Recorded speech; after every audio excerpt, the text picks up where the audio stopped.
Hello everyone, and welcome back to Midnight Horror. I know many of you use these videos to fall asleep, so before you drift off, I'd love it if you could leave a comment letting me know where you're listening from around the world. Also, don't forget to like and subscribe if you're enjoying the episodes. Story 1. The scratching started as a distant, almost imperceptible sound that I initially dismissed as a minor inconvenience. I lived alone in a quaint, old house that seemed to settle and shift with the changing seasons. The walls creaked, the floors groaned, and I had grown accustomed to the quirks of my home. But this scratching, subtle and persistent, began to gnaw at my peace of mind.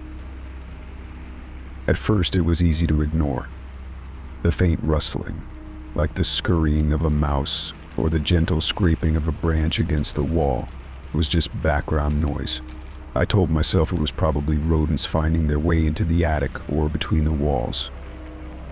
I had read that old houses often played host to unwelcome guests of the vermin variety. One night, after the sound had persisted for several days, I found myself lying in bed, unable to sleep. The scratching was louder now, more deliberate. I sat up and listened, trying to discern its source. It seemed to be coming from the wall adjacent to my bed. My heartbeat quickened as the scratching grew more pronounced, almost rhythmic. I couldn't shake the unsettling feeling that there was something deliberate about it, as if whatever was making the noise knew I was there. Unable to ignore it any longer, I decided to investigate. I pressed my ear against the cold, wooden wall and closed my eyes, trying to block out everything except the sound. The scratching was accompanied by a new noise and irregular, labored breathing. It was as though someone or something was right on the other side of the wall, close enough to hear but just out of sight. I pulled away in a panic, my breath coming fast and shallow. My heart pounded in my chest as I fumbled for a flashlight. With trembling hands, I moved to the other side of the room and shone the light toward the wall. The beam danced across the surface, revealing nothing but the familiar patterns of faded wallpaper. I glanced around the room, expecting to see anything that would explain the sound, but found only the comforting, mundane surroundings of my bedroom. Sleep eluded me that night, and the scratching continued to intrude upon my thoughts. The next day, I called a pest control service to inspect the house. They arrived and conducted a thorough search, but found no evidence of rodents or other pests. They assured me that if there were any animals in the walls, they would have found signs of entry or nests. They left, and the scratching continued. Over the following days, the sounds grew more insistent. It seemed as if whatever was in the wall was moving closer, with the scratching growing louder and more desperate. I began to dread nighttime, knowing that the noise would return with the darkness. The breathing, too, had become more pronounced, more erratic, like a heavy, uneven panting.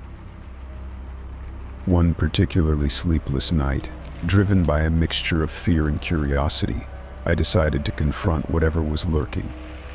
I located a small utility knife and carefully cut into the drywall of the wall, where the noise seemed to originate. The process was slow, and my hands shook as I worked, but finally, I peeled away a section of the wall, exposing the space between the studs. The cavity was dark and empty, save for a few dust bunnies and cobwebs. My flashlight's beam illuminated nothing more alarming than old insulation. My relief was short-lived, as the scratching started again, now coming from behind the exposed section of the wall. I turned the light off, trying to focus on the sounds, and the breathing was there, closer than ever. It was unmistakable now, a deep, throaty exhalation, followed by a sharp, scraping noise. I stumbled back from the wall, my mind racing. What could be making such a noise? What was it trying to communicate? I reinstalled the wall section, more hastily than before, and sat back on my bed, trembling. I couldn't shake the feeling that something was watching me, waiting for me to make a move. The next day, I sought help from a friend, someone with a background in home repairs and construction. He agreed to take a look and help me investigate further. Together we examined the wall and the surrounding areas, searching for clues. He suggested it might be a problem with the house's framing or insulation that we had overlooked. As we worked, my friend's flashlight illuminated a small, hidden compartment behind a section of the wall that had previously seemed solid. We pried it open, and the sight that greeted us was enough to make my blood run cold. Inside the compartment was a bundle of old, yellowed newspapers and a weathered, leather-bound book. The book's cover was adorned with strange symbols and an inscription that I couldn't decipher. My friend's curiosity was piqued, but I couldn't bring myself to touch the book. The scratching and breathing had stopped for now, but the feeling of dread was overwhelming. We decided to consult a local historian about the book. After some research, we learned that the symbols were associated with ancient rituals in the occult. It was a chilling revelation, and the historian warned us that tampering with such things could have dangerous consequences. That night, as I lay in bed, the scratching returned with a renewed intensity. It was as though whatever was behind the wall was trying to escape, to reach out. I felt a cold sweat break out on my forehead, my pulse racing with fear. The breathing, too, had become louder and more frantic, as if in response to my discovery. I realized then that whatever was in the walls might not be something that could be easily explained or removed. The old house had its secrets, and some of them were better left undisturbed. I had a choice to make: to continue searching for answers and risk provoking whatever was hidden, or to accept the unsettling truth and live with the knowledge that something dark and inexplicable was lurking just beyond the surface of my home. Story 2. Every night at exactly midnight, my phone rings. The sound of the ringtone slicing through the silence of the night has become a disturbing routine. At first, I tried to ignore it, assuming it was some sort of wrong number or a glitch in the system. But as days turned into weeks, and the midnight calls continued without fail, my anxiety grew. I'd lie in bed, staring at the clock as the seconds ticked away, my heart racing with each approaching minute. The ringtone, a generic chime that had once been soothing, now sounded like a sinister herald of dread. I had no idea who was calling or why, but the mystery gnawed at me, a relentless shadow in my life. One particularly dark night, sleep eluded me. The air in my room was stifling, and the darkness seemed thicker than usual, pressing in from all sides. As the clock struck 12, the familiar ringtone shattered the silence, and I knew what was coming. I lay still for a moment, torn between fear and the overwhelming curiosity that had built up over the weeks. Finally, my curiosity won out. I reached for the phone, feeling a cold sweat break out on my forehead. The screen was illuminated by the caller ID, which displayed nothing but a string of random numbers. With trembling fingers, I answered the call. The line crackled, and for a few seconds there was nothing but static. Then, a whisper, so soft and chilling, came through the receiver. "I know what you did." The words were barely audible, but their effect was immediate. My blood ran cold, and my grip on the phone slackened. I fumbled to hang up, my fingers slipping on the screen, and when I finally managed to disconnect the call, I was left staring at the blank screen, my mind racing. Who could it be? The whisper had carried a sinister edge, a knowing tone that chilled me to the core. I thought back over my recent actions, trying to decipher if I had done something that could have warranted such a threat. The only thing that came to mind was a minor argument with a colleague at work, something so insignificant that it seemed impossible it could be the reason for this terror. But the whisper had been so direct, so unnervingly personal. The days following the call were filled with a growing sense of paranoia. I found myself looking over my shoulder more often, my nerves frayed. I started to avoid taking late-night calls or answering unknown numbers. Each time my phone rang, My heart would skip a beat, only to calm when I saw the familiar list of contacts or a known number on the screen. But the midnight calls continued, each one just as unsettling as the last. Desperate to find some sense of normalcy, I reached out to the phone company, hoping they could trace the calls or at least offer some explanation. After several attempts and countless assurances that they were looking into it, they could offer no help. The calls seemed to be coming from an untraceable source, and their repeated reassurances did little to calm my growing sense of dread. As the nights wore on, my anxiety grew. I avoided answering the phone, but the calls persisted, relentless and unforgiving. I stopped answering calls altogether, letting the phone ring through the night. I could no longer sleep properly, dreading the chime that signaled the start of each new day of torment. The whisper from that first call haunted me, replaying in my mind with increasing intensity. I tried to ignore the fear, to carry on with my life, but it was impossible. Every time the phone rang, the fear returned. I felt trapped in a cycle of dread and paranoia, unable to escape the shadow of that whispering voice. One night, driven to desperation, I decided to confront whatever was behind the calls. I waited in the darkness, my heart pounding as the clock approached midnight. When the phone rang, I answered immediately, holding the receiver tightly as if it were a lifeline. The line was silent for what felt like an eternity, and then the whisper came through again, just as chilling as before. "I know what you did." This time, however, something was different. I felt a strange sense of clarity, as if the words were not just a threat but a message meant to reveal something. I took a deep breath and responded, my voice trembling but determined. "What do you want from me? Who are you?" The line went dead. The silence was almost more terrifying than the whisper itself. I waited, hoping for some explanation or sign, but the call was over. I was left with nothing but the eerie silence and the haunting words echoing in my mind. The next day I went to the police, reporting the calls and the disturbing message. They were sympathetic but unable to offer much help. It was as if the calls existed in a realm beyond their reach, an enigma that defied explanation. The calls eventually stopped, but the experience left a mark on me. I never found out who was behind them or what they truly wanted. The midnight chimes that had once been a source of terror faded away, but the memory of that chilling whisper lingered. It served as a constant reminder that sometimes the most unsettling things in life are not the visible threats we can confront, but the unseen fears that lie just beyond our grasp. Story 3. The neighbor's basement light flickered intermittently, casting erratic shadows on the walls of my own home. It was a subtle, almost imperceptible disturbance, but one that became increasingly hard to ignore. My curiosity, initially sparked by the light's inconsistency, soon turned to something more unsettling when I noticed unusual activities around my neighbor's house.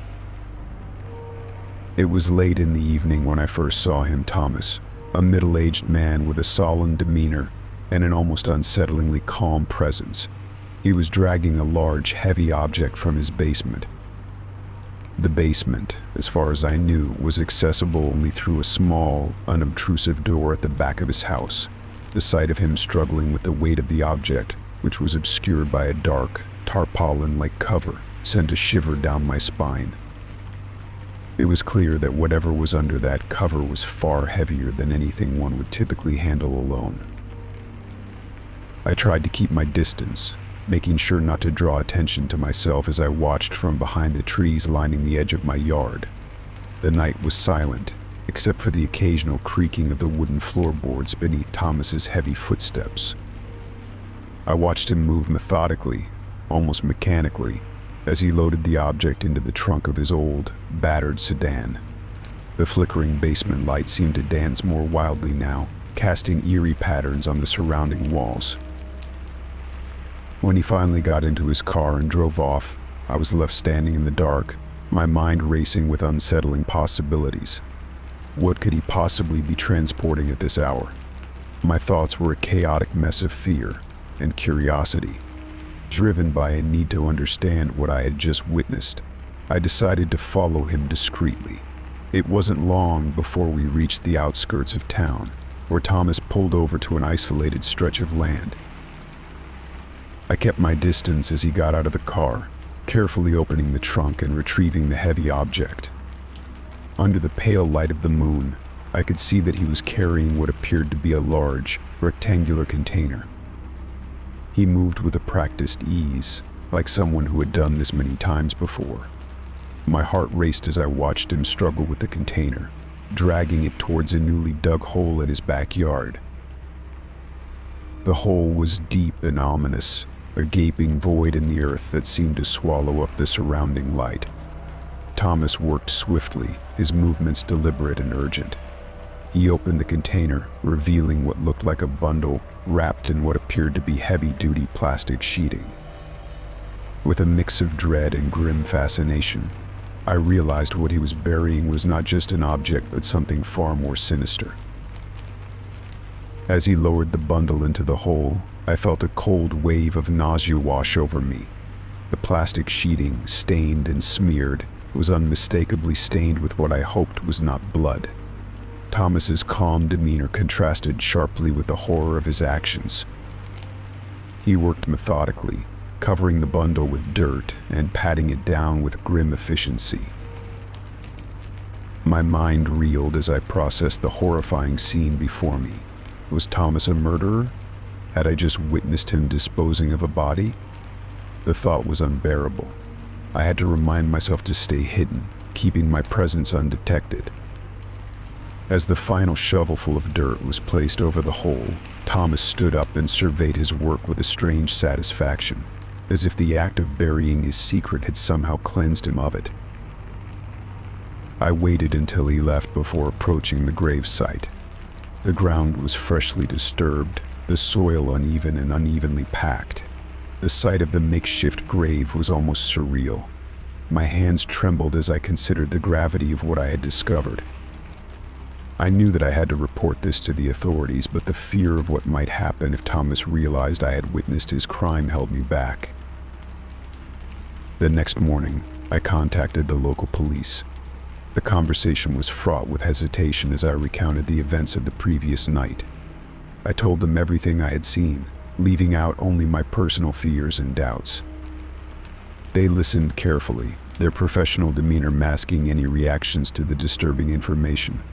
I was advised to stay put and not confront Thomas directly. The police arrived at Thomas's house later that day, their presence marked by the flashing lights of their cruisers. I watched from my window as they questioned him, their expressions unreadable. They conducted a search of his backyard, their activity drawing curious onlookers from the neighborhood. I felt a pang of guilt as the realization dawned that my suspicions had led to a full-scale investigation that would undoubtedly disrupt the lives of many.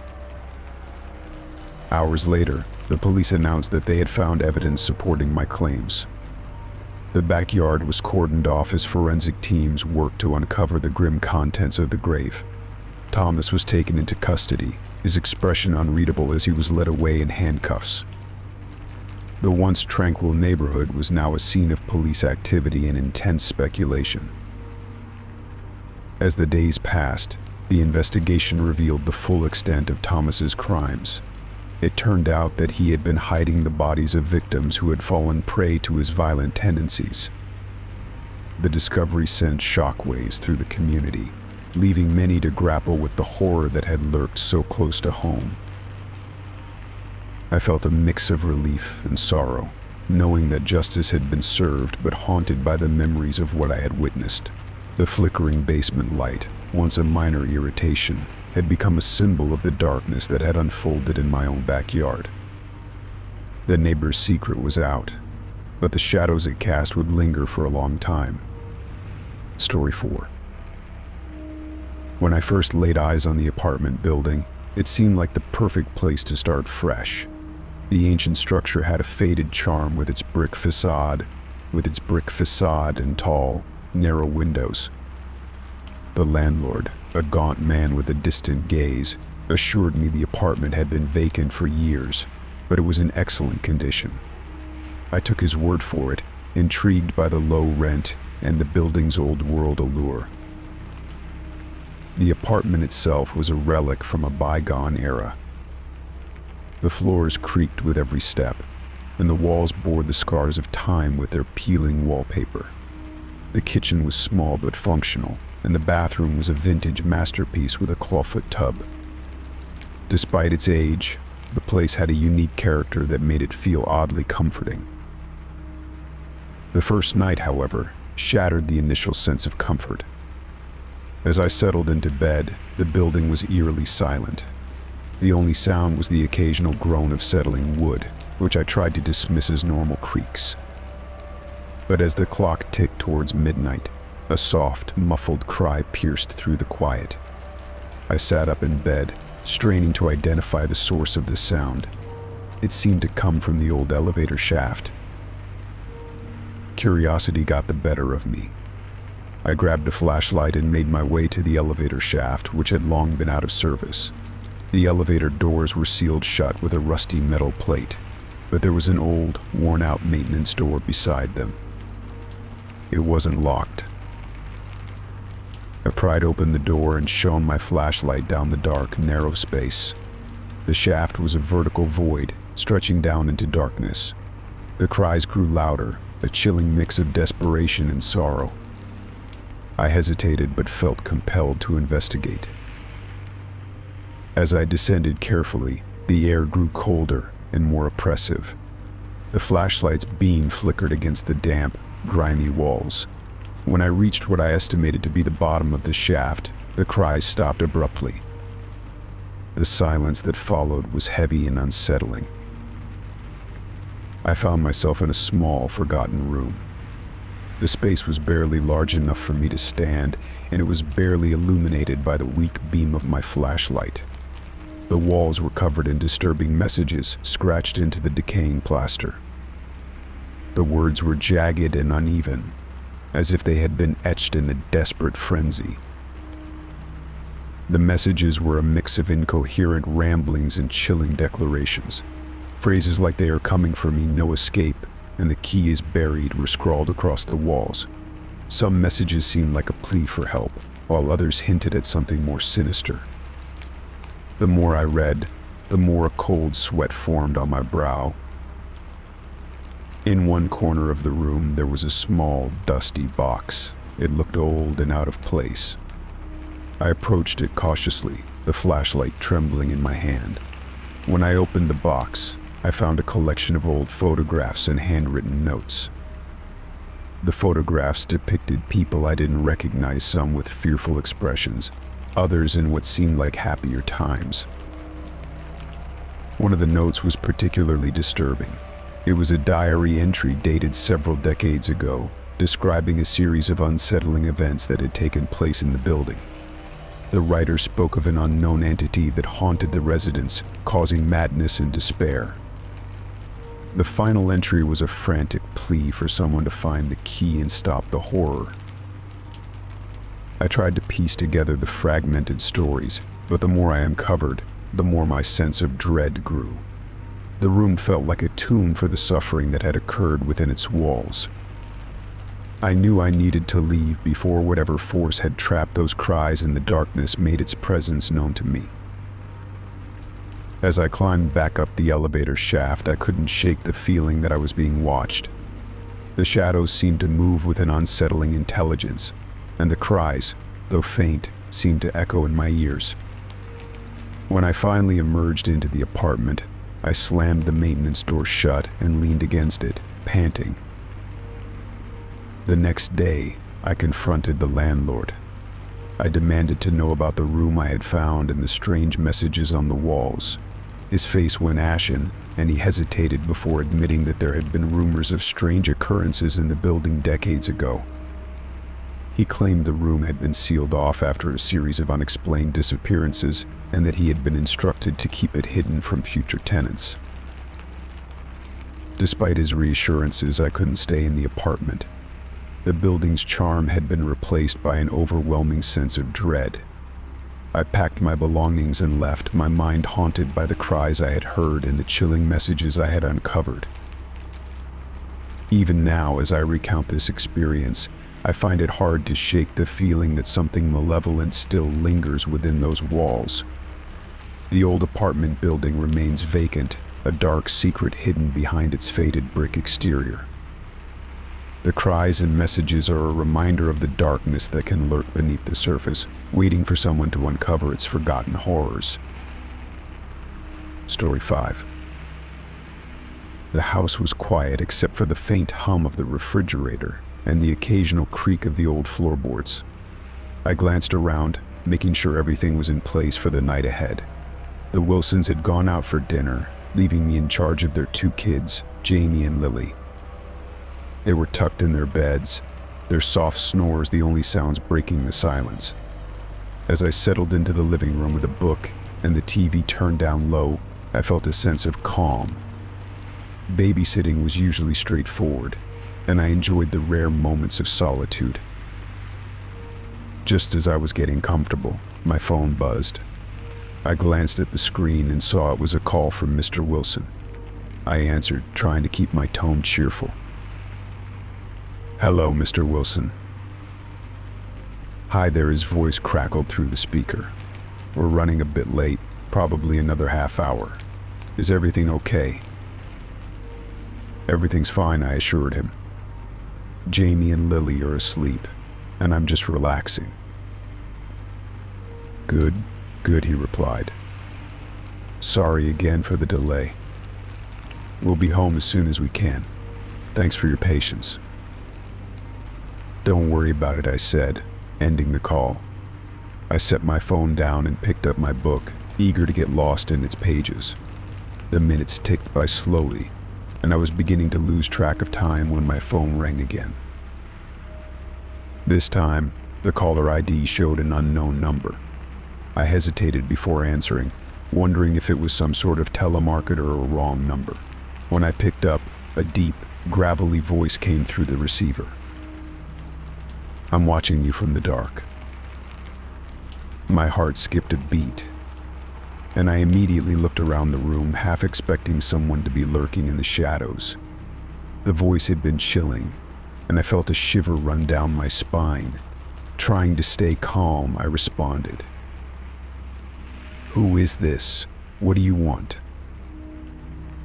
There was a pause on the other end, and then the line went dead. I stared at my phone, confused and unnerved. I tried calling the number back, but it went straight to voicemail. My mind raced through possible explanations. Maybe it was a prank call, or perhaps someone had dialed the wrong number. I quickly dismissed the idea of it being a prank. The voice had sounded too sinister for that. Deciding not to let it rattle me, I went back to my book, though my concentration was shot. The dark corners of the house seemed more menacing, and every little noise made me jump. I checked the time on my phone and realized the Wilsons should be home soon. I just needed to make it through a few more minutes. The phone rang again. This time it was Mr. Wilson calling back. I answered immediately, relief flooding through me. "Hi, Mr. Wilson," I said, trying to keep my voice steady. "Hey, sorry about that. We had to stop for gas. We're about 15 minutes away now." "Okay, great. See you soon." After hanging up, I paced around the living room, my nerves on edge. The earlier call had left me feeling uneasy, and the house, once so familiar, now felt unsettling. I decided to check on Jamie and Lily again, making sure they were still sound asleep. Their rooms were just as I'd left them, the kids nestled under their blankets, breathing softly. I went back downstairs, determined to stay occupied. I put on the TV, hoping some noise would help drown out my anxiety. I tried to focus on the program, but every creak of the house made me jump. The phone call kept replaying in my mind, and I couldn't shake the feeling that I was being watched. As the minutes dragged on, I heard a faint noise coming from the front of the house. It sounded like the door opening. My heart raced as I approached the front door, only to find it slightly ajar. Panic surged through me. I was certain I had closed it earlier. I pushed the door open cautiously and stepped outside, looking around for any sign of the Wilsons or anything suspicious. The driveway was empty, and the street was quiet. I went back inside and checked the rest of the house. Everything seemed in place, but the sense of dread was overwhelming. I dialed Mr. Wilson's number again, but this time it went straight to voicemail. I left a brief message, telling him that the front door was open and asking him to call me back as soon as possible. Minutes felt like hours as I waited, my mind racing. Just when I was about to call 911, I heard the sound of a car pulling into the driveway. Relief washed over me as the Wilsons' car came into view. They hurried inside, their faces etched with worry. "Are you okay?" Mr. Wilson asked as he rushed into the house. "I think so," I replied, trying to steady my voice. But the front door was open, and I got a creepy phone call earlier. "I'm really scared." Mrs. Wilson's face went pale as she listened. "We should call the police. This doesn't sound right." They immediately called the authorities, and within minutes, the police arrived.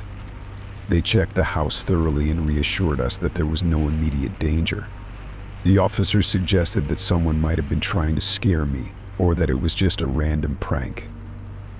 They took a report and promised to keep an eye out for any suspicious activity in the area. The Wilsons were very grateful for my vigilance, and they offered to drive me home. I accepted, feeling both relieved and exhausted. As I left their house, I couldn't shake the feeling that someone had been watching me, but I was thankful that nothing worse had happened. In the days that followed, I tried to put the incident out of my mind, but the memory lingered. Every time I received an unknown call, my heart would race, and I would wonder if it was someone from that night. I never found out who made the call or why they targeted me, but the experience left me with a heightened sense of caution and an awareness of just how vulnerable we can sometimes be. Story 6. The asylum had always been a place shrouded in an unsettling quiet, its old brick walls holding secrets that seemed to whisper through the halls. The air was heavy with the scent of disinfectant, and something else I couldn't quite place, something musty and ancient. It had been my home for nearly a decade, a place where the staff's faces became familiar and the routines as predictable as the changing seasons. But that predictability was shattered one evening when I stumbled upon a mystery I had never anticipated. It started as a routine night shift. The twilight cast long shadows through the narrow, barred windows of the ward, and the dim lighting made everything look draped in a sepia tone. The asylum was quiet, except for the occasional shuffle of feet or the distant murmur of a patient speaking to no one. I was making my rounds, checking on the patients, ensuring that everyone was safe and accounted for, when I came across something peculiar in the records room. The patient log was a mess of outdated entries, scribbled notes, and yellowing pages. Among the names and dates, one entry caught my eye: Thomas Mitchell, missing since 1983. The name was listed among others who had either been discharged or passed away, but unlike the rest, there was no further information about Thomas Mitchell's fate. It struck me as odd, not only because it was so old, but also because it was listed in the midst of more recent records. Curiosity piqued. I decided to investigate further. I asked the night staff if they remembered any details about Thomas Mitchell, but most shrugged it off, claiming it was from a bygone era they had no connection to. However, one of the older nurses, Mrs. Henderson, mentioned a vague memory of a missing patient from years ago, but she couldn't provide much detail. That evening, I found myself wandering the quieter, more neglected wings of the asylum, an area where few ventured. The atmosphere changed the deeper I went. Dust clung to the air, and the silence grew more oppressive. The doors were heavy, and the locks on some of them looked rusted and ancient. As I passed one particularly old door, something stopped me. It was a soft, almost imperceptible noise like a muffled plea. My heart quickened. I had to know if the sound was real or just my imagination. I pressed my ear to the door and heard it again, a faint, desperate whispering. I hesitated only for a moment before I fumbled with the rusty key I had found in a forgotten drawer earlier.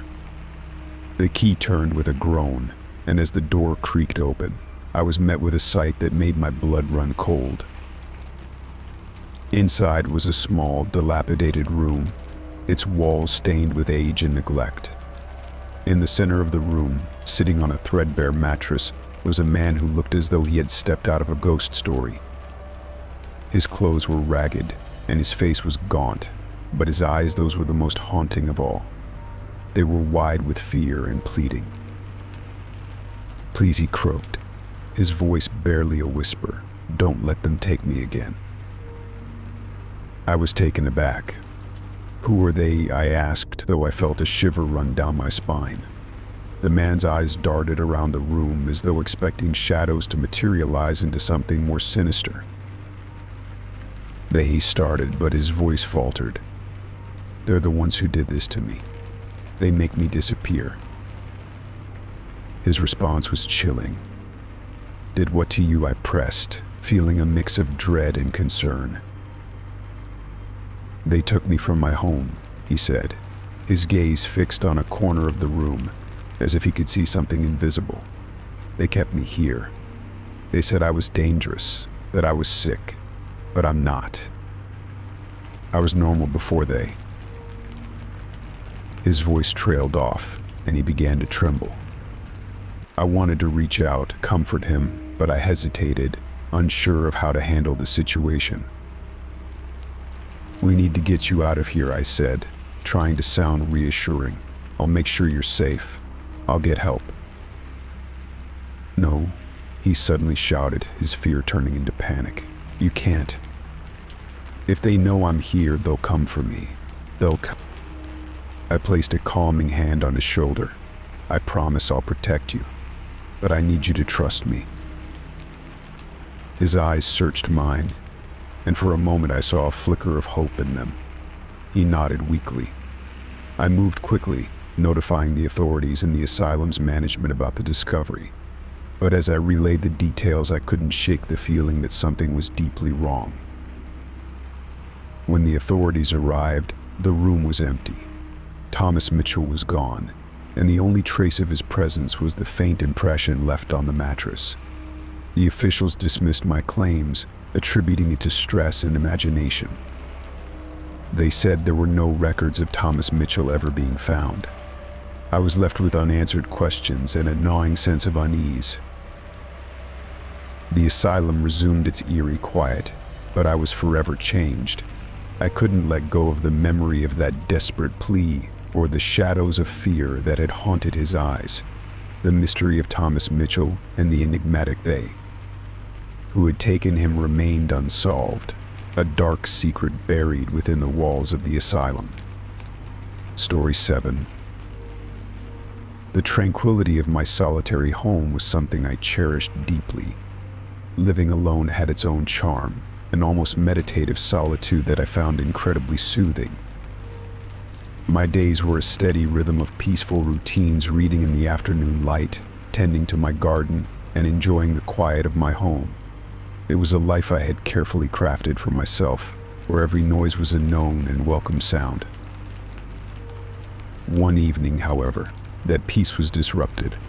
I was curled up on the couch with a book, the soft hum of the heater in the background, and the occasional rustle of the pages the only sounds breaking the silence. The doorbell rang. It wasn't the casual, single ring that usually signaled a visitor. No, this was a series of sharp, insistent rings one after another, almost as if the person on the other side was impatient or frantic. I set my book aside and went to the door, hoping it was just a neighbor needing a quick favor or perhaps a delivery I wasn't expecting.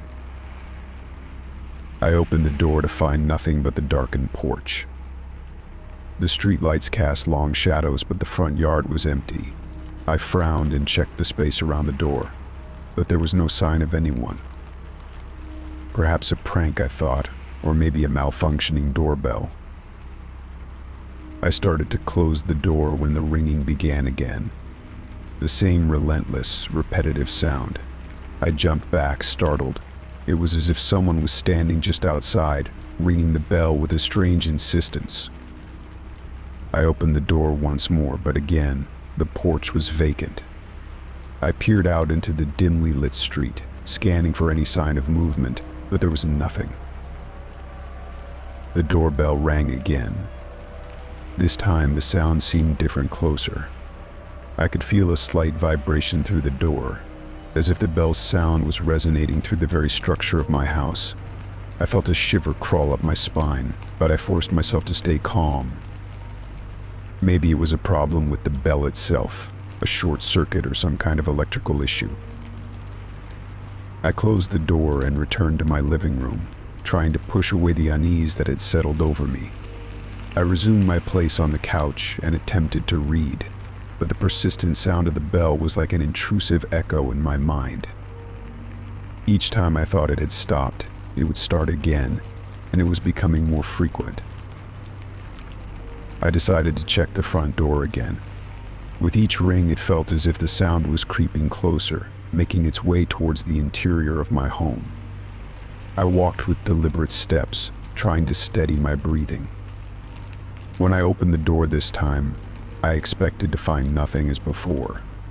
Instead, the sound was more distinct, more unsettling. I went back inside and locked the door, deciding to check the back of the house. My footsteps echoed in the empty rooms as I moved through the house, checking the back door and windows. Everything seemed secure, but the ringing persisted, louder now and much closer. It seemed to be coming from within the house itself.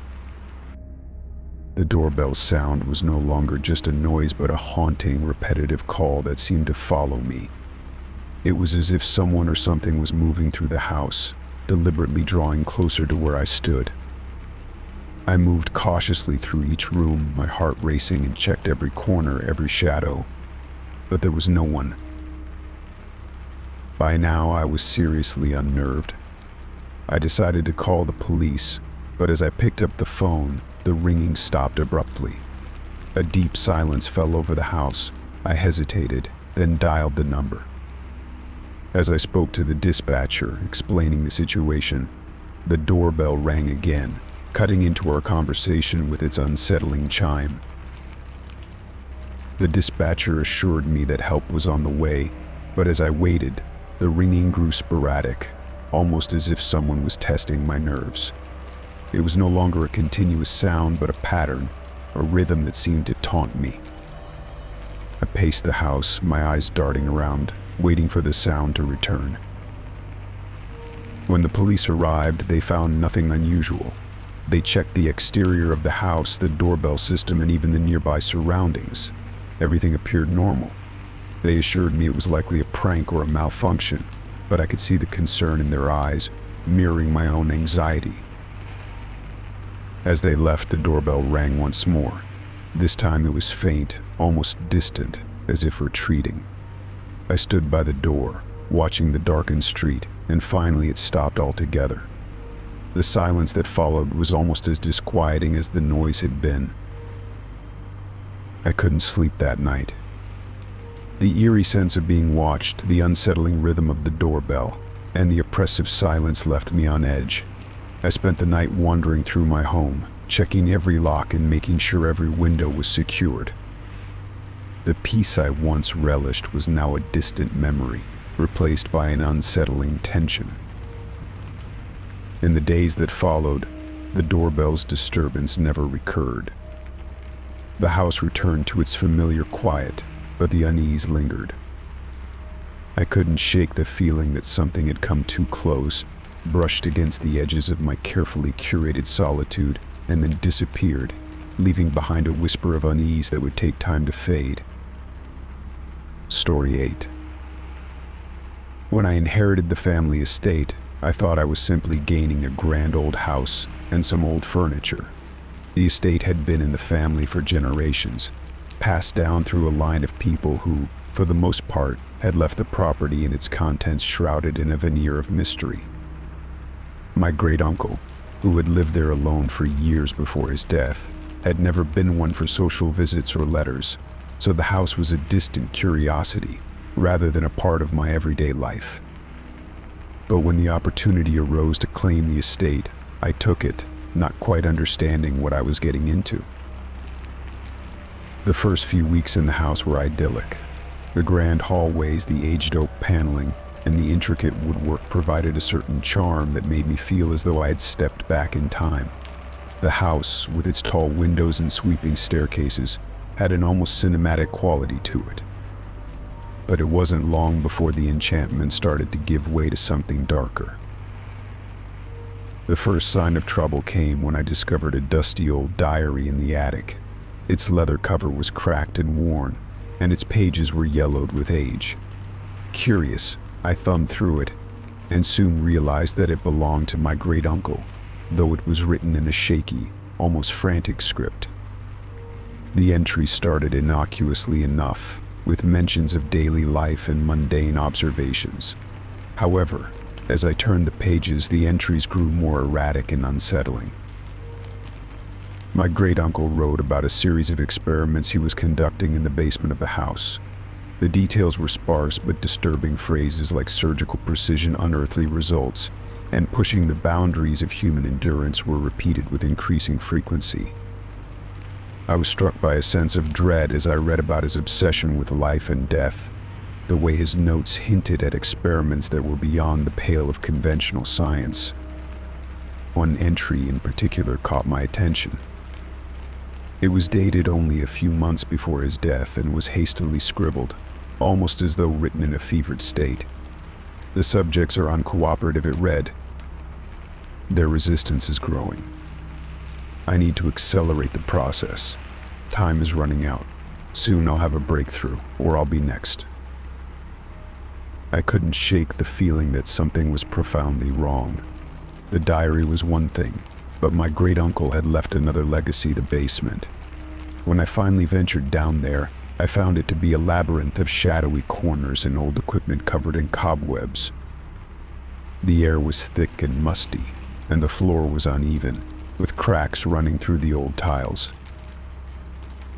The basement was partitioned into several rooms, each filled with strange apparatuses. There were glass jars containing preserved organs, some of which appeared disturbingly fresh, despite the time that had passed. A large metal table in the center of one room was covered in rusted straps and implements that looked like they belonged in a medieval torture chamber. The walls were adorned with faded charts and diagrams, their contents indecipherable, but clearly intended for some form of scientific study or madness. As I moved deeper into the basement, I stumbled upon a recent note pinned to the wall with a rusty tack. It was written in the same erratic hand as the diary. "You're next," it said. My heart pounded in my chest as I read those words. It was as though my great-uncle's final, desperate warning had somehow transcended time to reach me. The chilling realization that I might be in danger sent a shiver down my spine. I hurried out of the basement, my mind racing. What had my great-uncle been trying to accomplish? And why had he left such a clear threat? The more I thought about it, the more I became convinced that there was something deeply wrong with the experiments he had conducted. The preserved organs and the grotesque apparatuses suggested a macabre and twisted pursuit of knowledge, one that was far beyond the bounds of conventional science. I needed to understand more, so I started to research my great-uncle's work and history. I delved into archives, spoke to local historians, and even reached out to experts in fields related to his experiments. What I discovered was both horrifying and enlightening. It seemed my great-uncle had been attempting to discover the secret to immortality, or at least to prolong life beyond natural limits. His methods, however, had been brutal and inhumane, involving the suffering of unwilling subjects. The more I learned, the clearer it became that his obsession had consumed him. His experiments had driven him to madness, and the note in the basement seemed to be a final, deranged attempt to continue his work through me. It was as though he was reaching across time to ensure that his legacy would live on, even if it meant dragging someone else into his dark world. Despite the fear gnawing at my sanity, I knew I had to act. I couldn't let the legacy of my great-uncle's madness continue. I contacted authorities, and with their help, we began to dismantle the remnants of his horrific experiments. The basement was sealed, and the equipment was cataloged and removed. I was left with the unsettling knowledge that I had narrowly escaped becoming part of a macabre legacy that stretched far beyond my comprehension. The house, once a grand symbol of familial pride, now stands as a somber reminder of the dangers that can lurk behind the most innocent facades. Though I've managed to preserve the house as a historical site, I am constantly haunted by the memory of those dark days. My great-uncle's experiments have left an indelible mark on my life, and though I've tried to move on, the echo of that final note lingers in my thoughts, a chilling reminder of the darkness that can lie hidden even in the most venerable of places. Story 9. For days, an unfamiliar phone number had been appearing on my caller ID. The calls came at odd hours, interrupting my sleep and disrupting my work. Each time I answered, there was only silence on the other end, and a deepening sense of unease began to settle in. My friends and family reassured me it was probably just a telemarketer or a wrong number, but I couldn't shake the feeling that something was off. One evening, as I was sitting on my couch, reading a book, my phone rang again. The number was the same as before. I hesitated, then decided to answer, hoping to finally put an end to the mystery. The line clicked, and I heard a strange, distorted noise before a familiar sound began to play my own voice, speaking in a tone that was both calm and unnervingly cold. "I'm in your house," the recording said. My heart stopped. I looked around my living room, where I was alone. The lamp on the side table cast warm, comforting light, but it suddenly seemed inadequate against the growing chill in the air. My palms grew clammy as I set the phone down and slowly got up from the couch. The words from the recording echoed in my mind. I could almost hear my own voice again, saying those words in a way that made my skin crawl. I moved through the house, my steps cautious and deliberate. I started with the kitchen, where I checked behind the refrigerator, the pantry, and under the sink. Everything was in its place. I glanced around the dining room, noting the stillness of the space. The house seemed too quiet, and each creak of the floorboards under my feet felt louder than usual. Next, I moved to the bedrooms. The door to the guest room was slightly ajar, and I pushed it open, shining a flashlight into the darkened space. There was nothing out of the ordinary, just the neatly made bed and a few scattered books. I continued to my bedroom, checking under the bed and in the closet. The clothes hung neatly on their hangers, and the shoes were lined up in their place. I reached the bathroom last. The small, enclosed space felt even more claustrophobic in the dim light.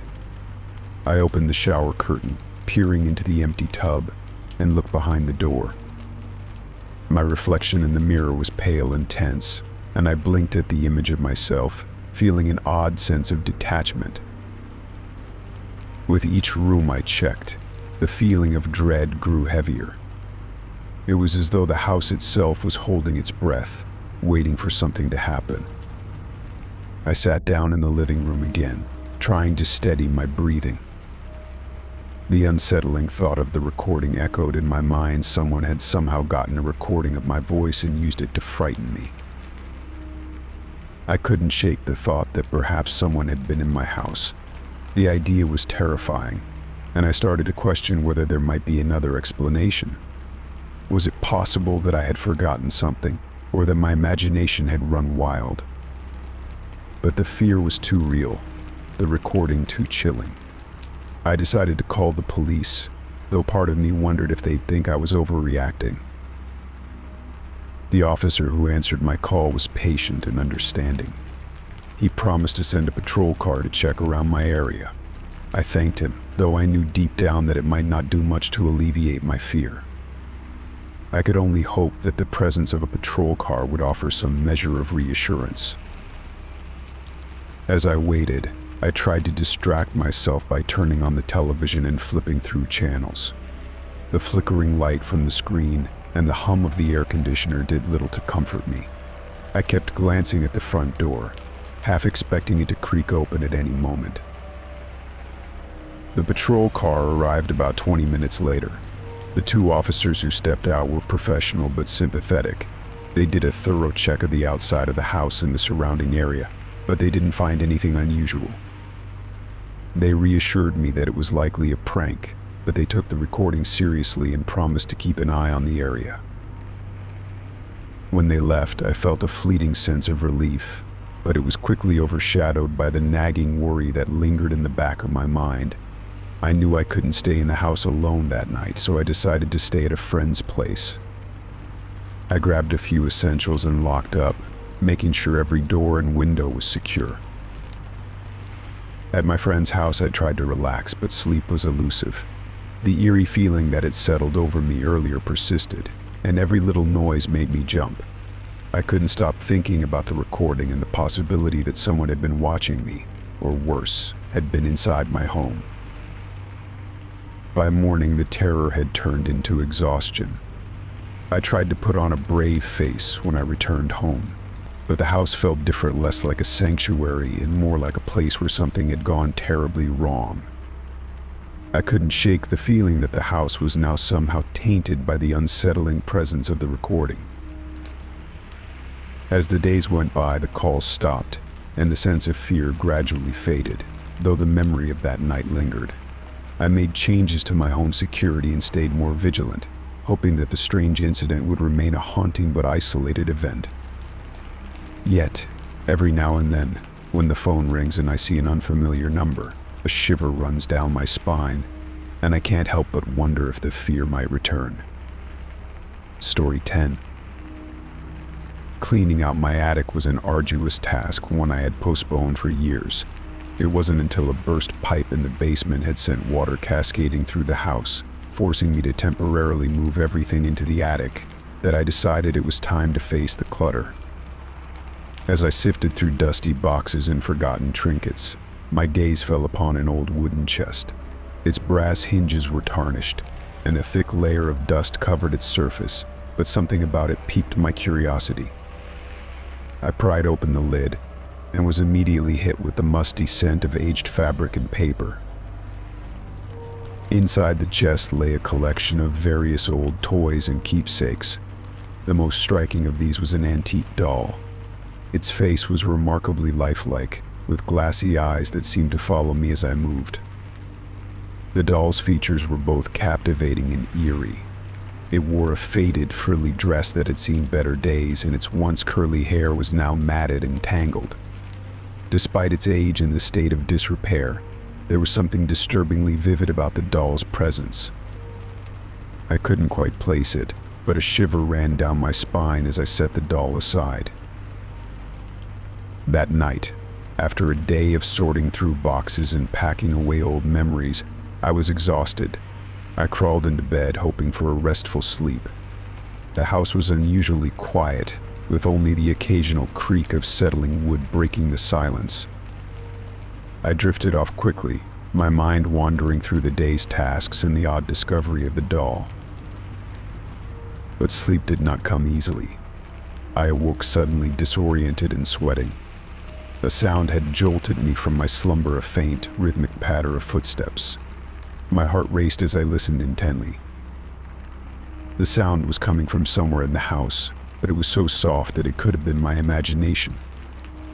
I tried to convince myself it was just the house settling or the wind, but the unease persisted.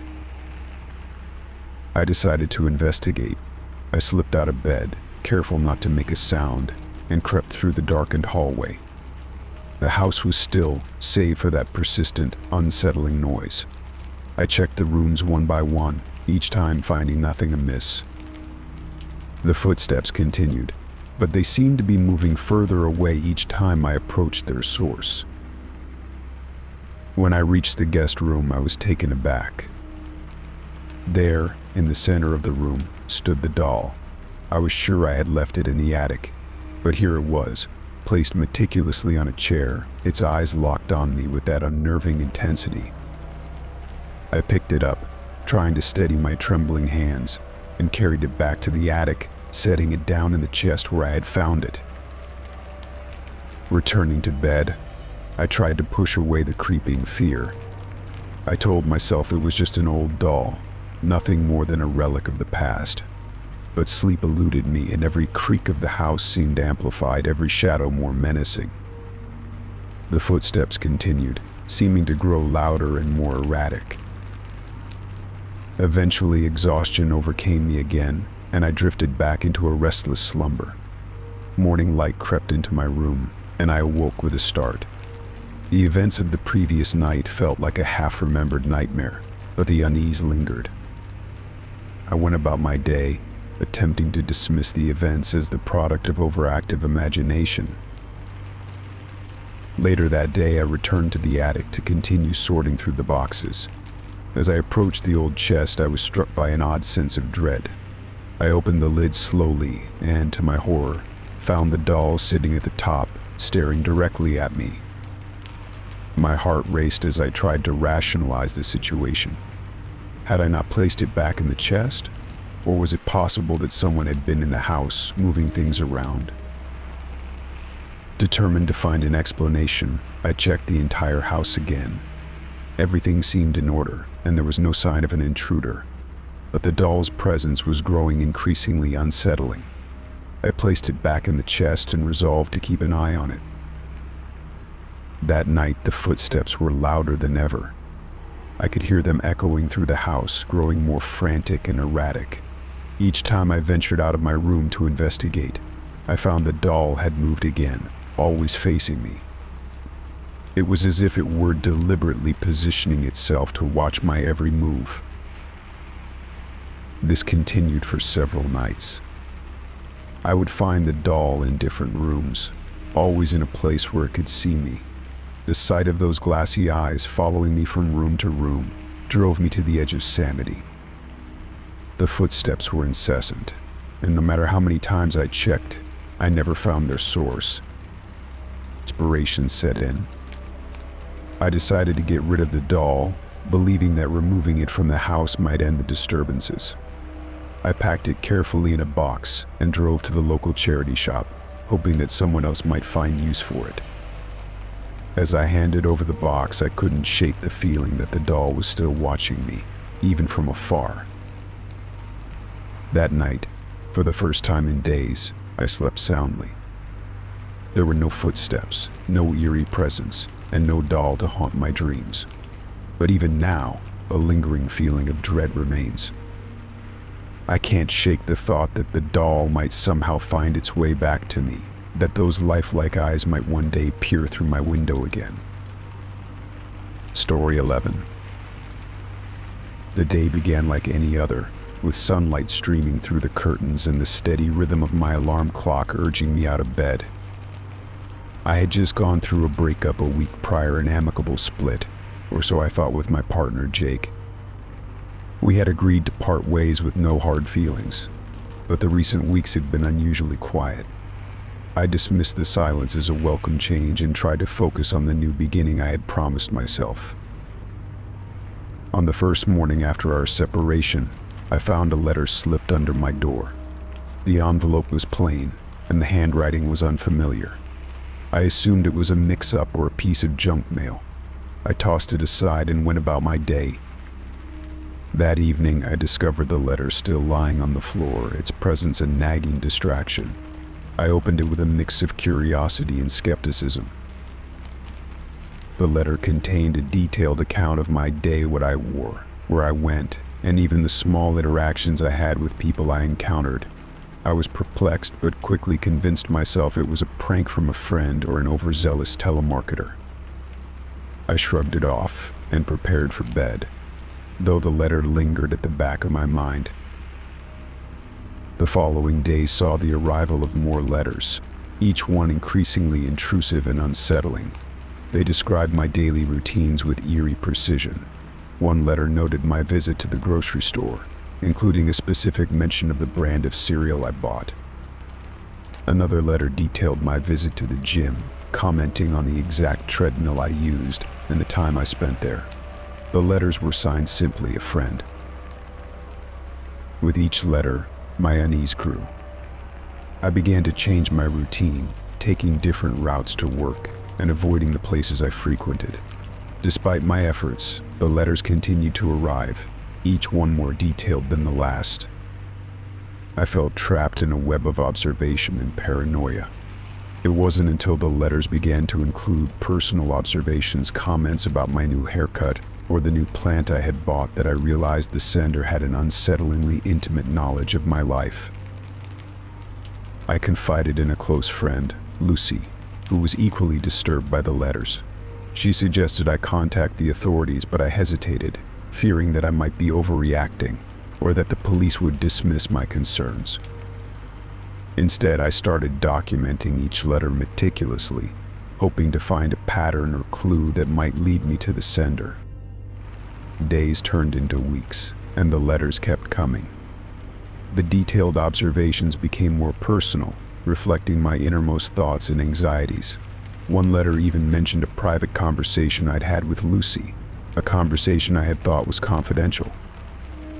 It became clear that the sender was not just someone who knew me well, but someone who had been following me closely. One evening, as I sat at my kitchen table, sorting through the latest batch of letters, I received a phone call. The voice on the other end was calm and familiar, though I hadn't heard it in weeks. It was Jake. "Hello," he said, his tone surprisingly nonchalant. "I see you've been receiving my letters." I felt a chill run down my spine. "Jake, what's going on? Why are you doing this?" "I just wanted to make sure you understood how much you meant to me," he said, his voice steady but carrying an undertone of something I couldn't quite place. "I wanted you to see that I still care, even if you don't." I was horrified. "This isn't caring, Jake. It's stalking. It's invasive and completely unacceptable." There was a pause on the other end. "You always did have a way of making everything about yourself," he replied, his voice taking on a sharper edge. "I'm only trying to help you see things from a different perspective. Maybe you need to appreciate the things you have before it's too late." I ended the call, trembling. I felt like my world was closing in on me. The letters had gone from strange to menacing, and Jake's voice confirmed my worst fears. He was not just watching from a distance, he was still very much a part of my life, lurking in the shadows. Determined to take action, I finally went to the police. They were concerned by the detailed nature of the letters and Jake's clear involvement. With their help, we were able to track Jake's movements and uncover evidence that he had been following me for weeks. A restraining order was issued, and Jake was warned to cease all contact with me. Though the letters stopped after the police intervention, the experience left me deeply shaken. I had always thought I knew Jake well, but the reality of his obsession revealed a side of him I had never known. Moving forward, I learned to be more cautious and aware of my surroundings. The letters were a haunting reminder of how easily trust can be betrayed and how sometimes the greatest threats come from those we once loved. Story 12. When we first decided to move into the old Victorian house on the edge of town, I was excited about the prospect of a new beginning. The house, though weathered, exuded an old-world charm with its sprawling gardens and intricate woodwork. The real estate agent had made the place sound like a dream, mentioning that it was a character home with unique features, but I couldn't have imagined just how unique those features would turn out to be.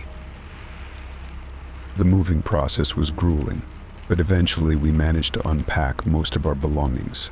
It was then that I stumbled upon something peculiar in the attic, a door sealed with a heavy, rusting padlock. The door was not something I'd noticed before. It seemed to have been hidden behind old furniture and dusty drapes.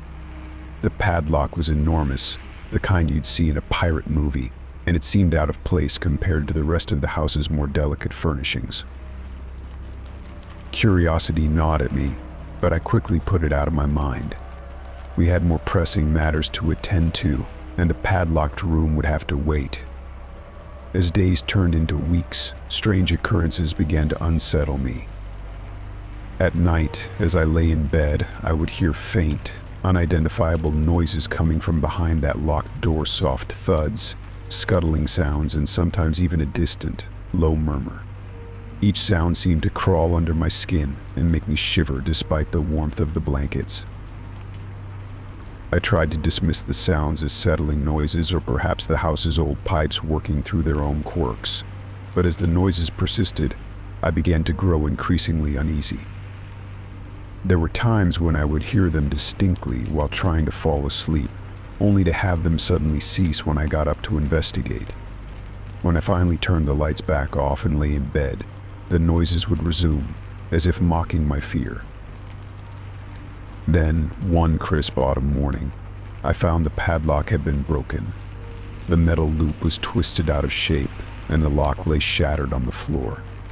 I stood there, staring at the broken padlock with a sense of dread. Who could have broken it? Why? I felt a cold sweat form on my brow, but the need to understand outweighed my fear. With trembling hands, I pushed open the door. It creaked loudly, as if protesting the intrusion. The room was bathed in a pale, eerie light that seemed to seep through the cracks in the walls. My eyes slowly adjusted to the dimness, revealing a space that was unsettlingly empty. No furniture, no boxes, just an expanse of wooden floorboards. My heart raced as I stepped inside, my footsteps echoing unnervingly.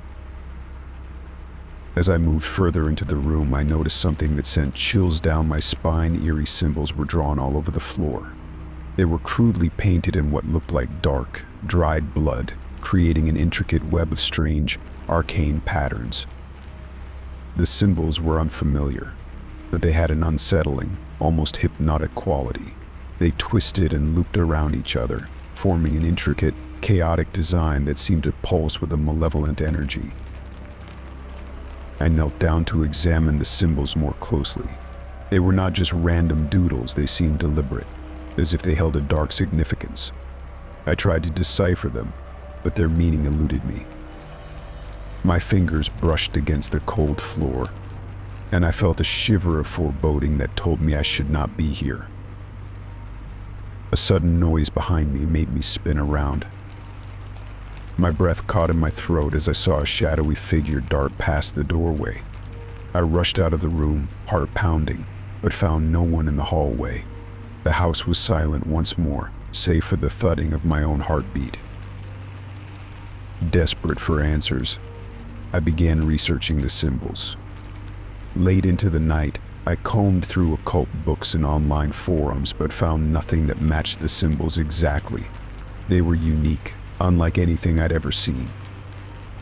The more I delved into the search, the more I uncovered tales of ancient rites and rituals, stories of forbidden knowledge and dark forces.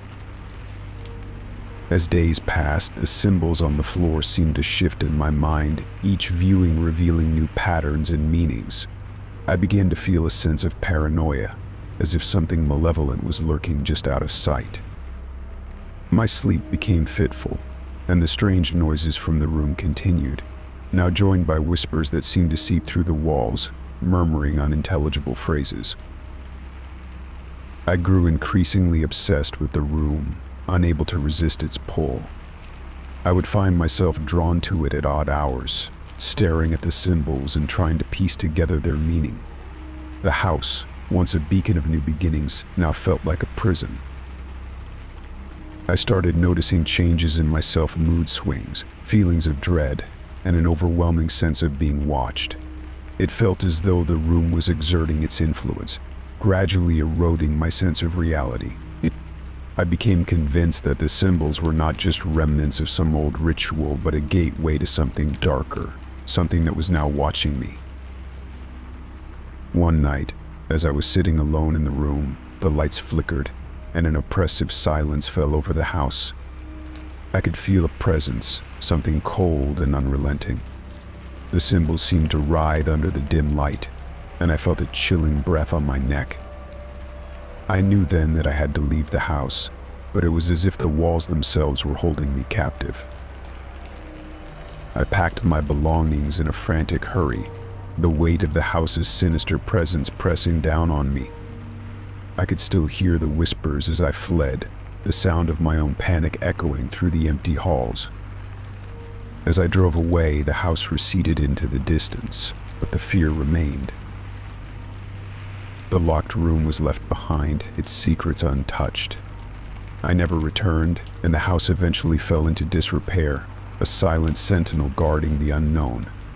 The symbols on the floor remained a mystery, a haunting enigma that I would never fully understand. Sometimes when I close my eyes, I still see those dark patterns, and the whispering shadows follow me wherever I go. Story 13. I'd been working late at the office again, the glow of the computer screen a constant companion as I crunched numbers and drafted reports. The only thing that kept me sane was the promise of a warm bed waiting for me at home. I missed my train, and the next one wasn't due for another 30 minutes. So, when I finally boarded the late-night train, the car was nearly empty, save for a few scattered passengers. As I settled into a seat, hoping to relax a bit before the journey ended, I couldn't help but notice a man who stood out like a sore thumb. He was impeccably dressed in a dark suit, the kind that looked far too formal for the time of night and the type of train we were on. His attire was pristine, every crease and fold perfectly in place, his shoes polished to a shine. He was seated across from me, though the car was nearly empty, and he seemed unnervingly focused on me. His gaze was direct and unyielding, his eyes fixed on mine as if he were studying me, dissecting me with a cold, clinical precision. I tried to ignore him, focusing instead on my phone, scrolling through social media and pretending to be engrossed in the mundane updates of my friends.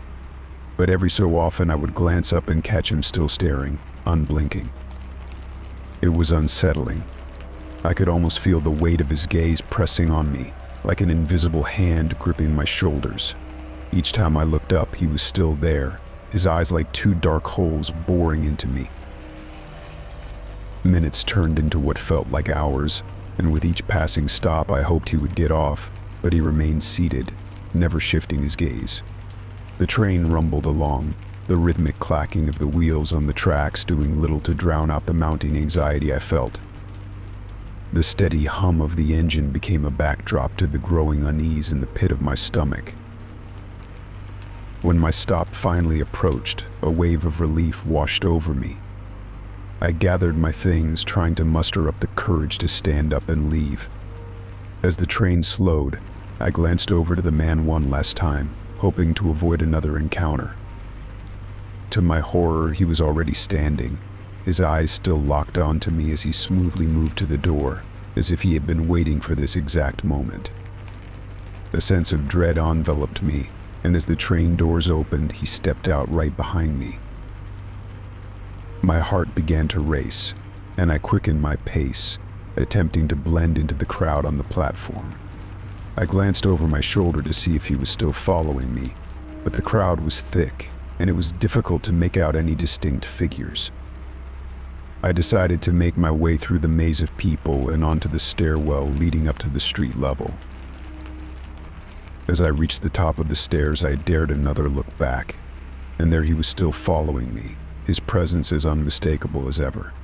I could see the same unwavering gaze, now illuminated by the streetlights, and it sent a shiver down my spine. Panic set in, and I broke into a run, my footsteps echoing off the walls as I sprinted down the deserted street. I turned corners frantically, zigzagging through the neighborhood in a desperate attempt to throw him off my trail.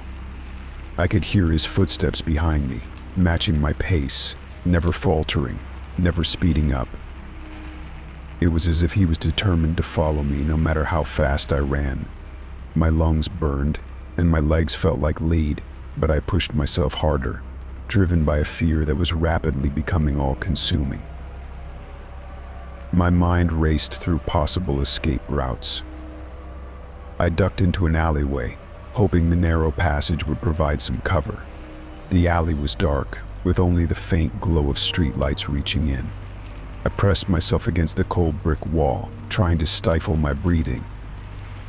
I could hear the footsteps getting closer, echoing off the walls, until they stopped just outside the entrance of the alley. I held my breath, listening intently. The silence was thick and oppressive. Then, to my dismay, I heard the sound of footsteps moving away, slowly fading into the distance. I cautiously peered out from my hiding spot, only to find the street empty. It was as if he had vanished into thin air. Shaking, I made my way back to the street, my heart still racing. I walked briskly towards my apartment building, my senses heightened and my eyes darting around, scanning for any sign of the man in the suit. Once inside, I locked the door behind me and leaned against it, trying to steady my breathing. I couldn't shake the feeling of being watched. The image of those unblinking eyes still burned into my memory. The next morning, as I replayed the events over and over in my mind, I questioned whether it had all been a figment of my imagination, a product of stress and fatigue. But deep down, I knew what I had seen, and the fear I felt was very real. As I went about my day, I kept a vigilant eye, half expecting the man to appear at any moment. Every late-night train ride since then has been a tense experience. The memory of that man's unblinking stare lingers, a reminder of a night when I was pursued by someone who seemed both menacing and inscrutable. Story 14. The morning air was crisp as I set out for my usual jog. It was one of those rare mornings when everything felt just right. The sky was a deep blue, and the chill of dawn was invigorating rather than biting. I had always enjoyed these early runs. They were my moment of solitude, a time to clear my mind before the chaos of the day began. Today, however, something felt different. I couldn't put my finger on it, but there was an uneasy tension in the air, as if the world itself was holding its breath. I shrugged it off and picked up my pace, the rhythmic thud of my feet against the pavement the only sound in the early stillness.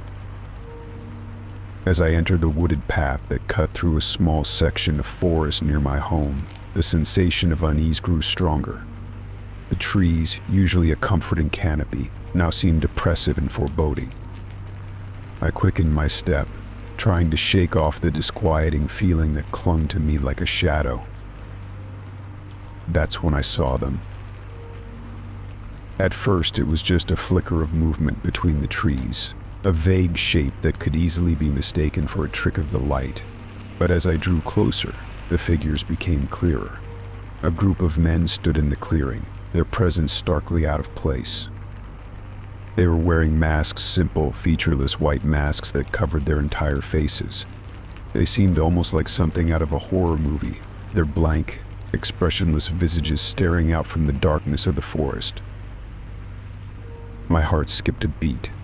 I slowed to a cautious walk, trying to discern whether they were actually moving or if my mind was playing tricks on me.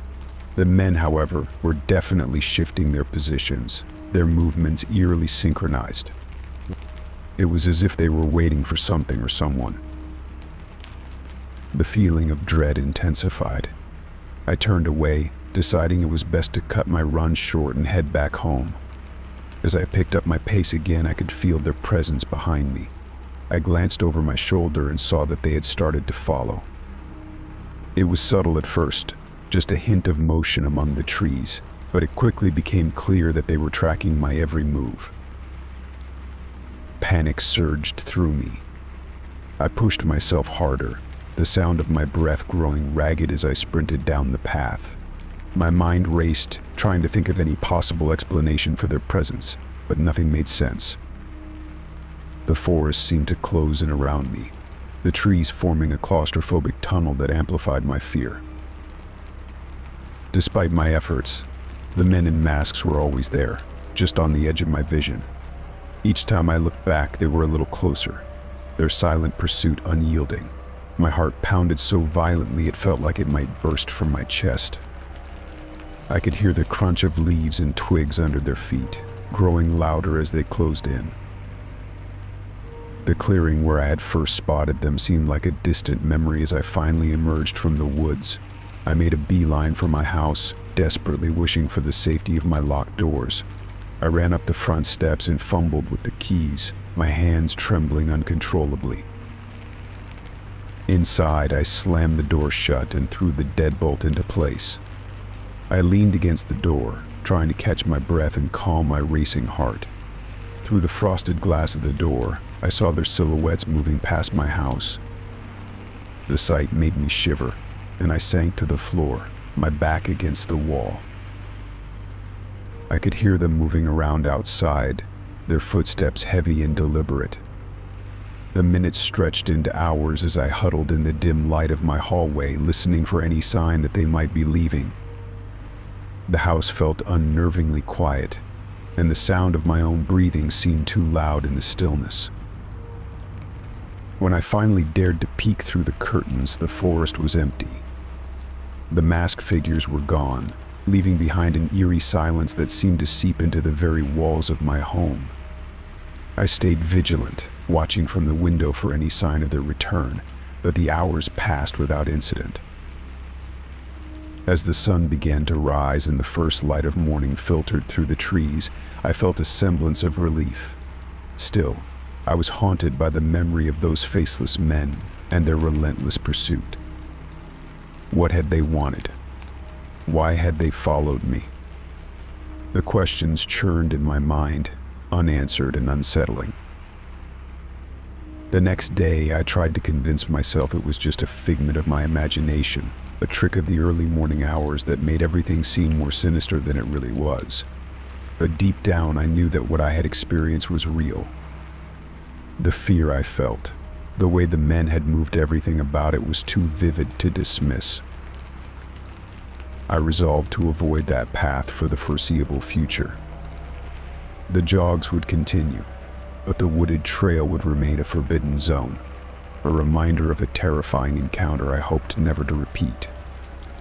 The forest was no longer just a backdrop for my morning runs, it had become a place of fear, an ominous reminder of how quickly safety could dissolve into terror.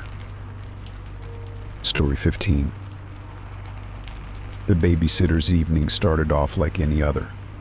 Samantha had arrived at the Martins' home around 6 o'clock, just as the sun was setting. The parents, Jenna and Mark, had a dinner reservation for their anniversary and were running a bit behind schedule.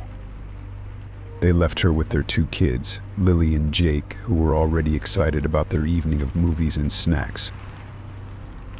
Samantha settled into the cozy living room, setting up the TV for the kids' favorite movie. Lily and Jake were buzzing with energy, their excitement palpable. She managed to get them comfortable on the couch with their popcorn and juice before the doorbell rang. Jenna and Mark had returned to drop off some forgotten items and told Samantha that they would be late, but they assured her they would be back soon. As the movie played, the children seemed to lose themselves in the action on the screen. Samantha enjoyed the quiet of the room and the rare opportunity to relax a bit while the kids were entertained. The night was calm and uneventful until, out of nowhere, the phone rang. Samantha picked it up, thinking it might be a reminder or a late check-in from the Martins. However, the voice on the other end was unfamiliar and unsettling. "I'm watching you from the dark," the man's voice said, low and menacing. Samantha's heart skipped a beat. She glanced around the room, seeing nothing but the flickering light of the TV. She tried to shake off the feeling of dread that crept up her spine. She assumed it was a prank or a wrong number and hung up, trying to convince herself it was nothing to worry about. The children, still engrossed in their movie, seemed oblivious to the strange phone call. Samantha's unease grew, and she decided to call Jenna and Mark to inform them of the strange occurrence. She dialed their number, but the call went straight to voicemail. Frustrated, she left a brief message, hoping they would call back soon. Minutes ticked by slowly, each second adding to her anxiety. She decided to check the doors and windows to make sure everything was secure. As she walked through the house, she noticed nothing amiss. Everything seemed as it should be until she reached the front door. To her horror, she saw that it was slightly ajar, a sliver of darkness visible through the gap. Her pulse quickened as she tried to rationalize why the door might be open. Maybe it hadn't been closed properly, she thought. Samantha walked back to the living room, where Lily and Jake were still watching their movie. She forced a smile, trying to keep the children calm and unaware of her growing anxiety. She noticed that the TV's glow cast eerie shadows around the room, making her nerves even more frayed.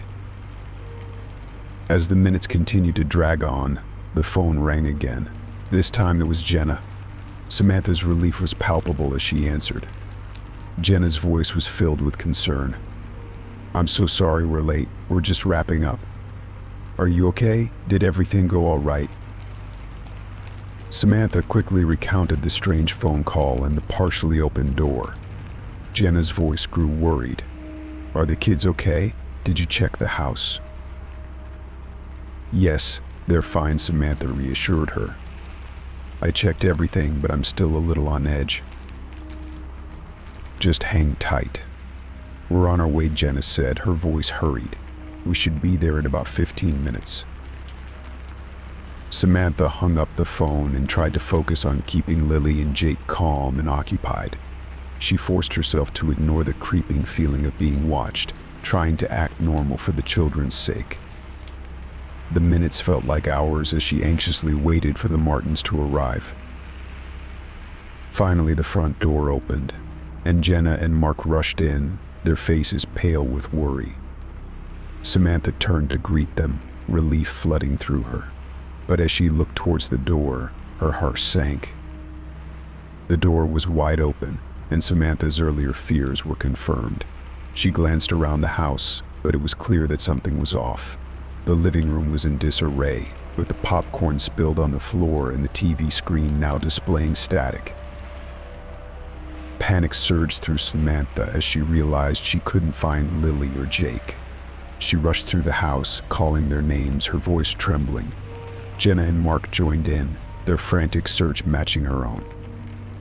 They checked every room, every closet, and every corner, but the children were nowhere to be found. Just when the fear seemed unbearable, the sound of a door creaking open echoed through the house.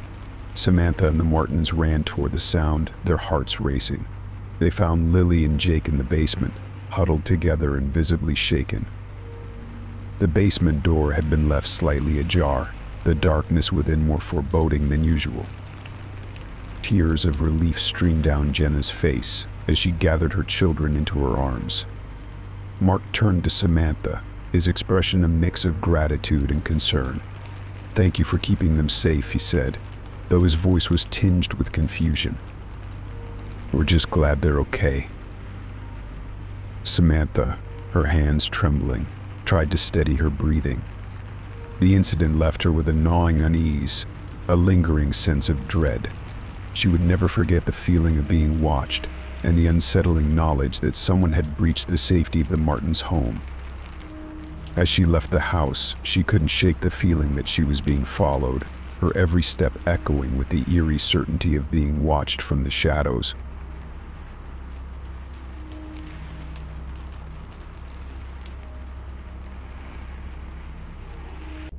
Story 16.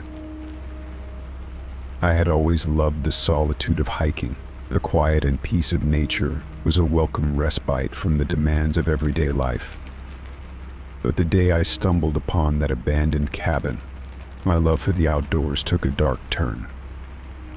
It was a crisp autumn afternoon, the kind where the air feels sharp and invigorating, and the leaves crunched beneath your boots with each step. I had set out on a trail I had hiked before, one that wound through dense forests and over gentle hills. But this time, I decided to stray from the path, drawn by a sense of curiosity and adventure. The cabin came into view unexpectedly. It was nestled among a thicket of trees, half hidden and almost as if it had been forgotten by time itself. The walls were weathered, covered in a thick layer of moss and lichen, and the roof sagged under the weight of years of neglect. Something about it gave me pause. I hesitated before making my way up the creaky wooden steps to the front door. It was ajar, as though someone had left in a hurry. I pushed the door open and stepped inside, the wooden floorboards groaning under my weight. The cabin was small and sparsely furnished. A dusty, moth-eaten rug lay in the center of the room, and an old, rickety table stood against one wall. But what really caught my eye was the strange collection of drawings that covered the walls. They were crude and unsettling, scrawled with what looked like charcoal or thick ink. There were depictions of shadowy figures with exaggerated features, their eyes hollow and menacing. Some drawings showed people running, their limbs twisted in grotesque poses, while others appeared to be of a forest, dense and dark, with twisted trees reaching out like gnarled hands. I felt a chill as I looked at these images, and my sense of unease grew. I noticed a small, leather-bound journal lying open on the table. The pages were filled with frantic scrawls, as if someone had written in a state of desperation. I picked it up and began to read. The notes were disjointed and chaotic, full of references to being hunted, being watched, and the constant feeling of danger. The writer seemed to believe that something or someone was stalking them through the woods. Can't escape. They know. Always behind me, one entry read. Another noted, I hear them scratching at the walls. They're getting closer. The last entry, written in a shaky hand, was more cryptic. I can't trust the shadows. They are everywhere. I felt a shiver run down my spine. The sense of dread that had been building since I entered the cabin now peaked. I glanced around, feeling as if the walls themselves were closing in on me. The drawings, the journal, everything in that room seemed to pulse with an ominous energy. I quickly set the journal back on the table and backed toward the door. As I turned to leave, the door slammed shut with a loud bang. My heart leapt into my throat, and I grabbed the handle, but it wouldn't budge. Panic surged through me, and I pounded on the door, shouting for help that I knew wouldn't come. After what felt like an eternity, the door creaked open, and I stumbled out into the fading light of the afternoon. I didn't look back as I hurried down the trail, my pace quickening with every step. The hike back to my car was a blur of adrenaline and fear. I felt as though I were being watched, a constant sensation of eyes following my every move. I told myself it was just the lingering effect of the cabin and the unsettling journal. A rational thought fought to take over, but the feeling of being pursued stayed with me. Since that day, every hike I've taken has been tainted by the memory of that cabin. I find myself glancing over my shoulder more frequently, certain that I am being followed. The once familiar trails now seem to twist and turn in unfamiliar ways, and the shadows in the woods seem deeper, more sinister. The sense of being watched, of not being alone, has become a constant companion. Every time I hear a branch snap or the rustle of leaves, my heart races, and I instinctively look around, hoping to catch a glimpse of whatever might be lurking behind me. My friends have noticed the change in me, my heightened wariness and reluctance to venture into the woods. I've tried to explain, but words fail to convey the depth of the fear that grips me.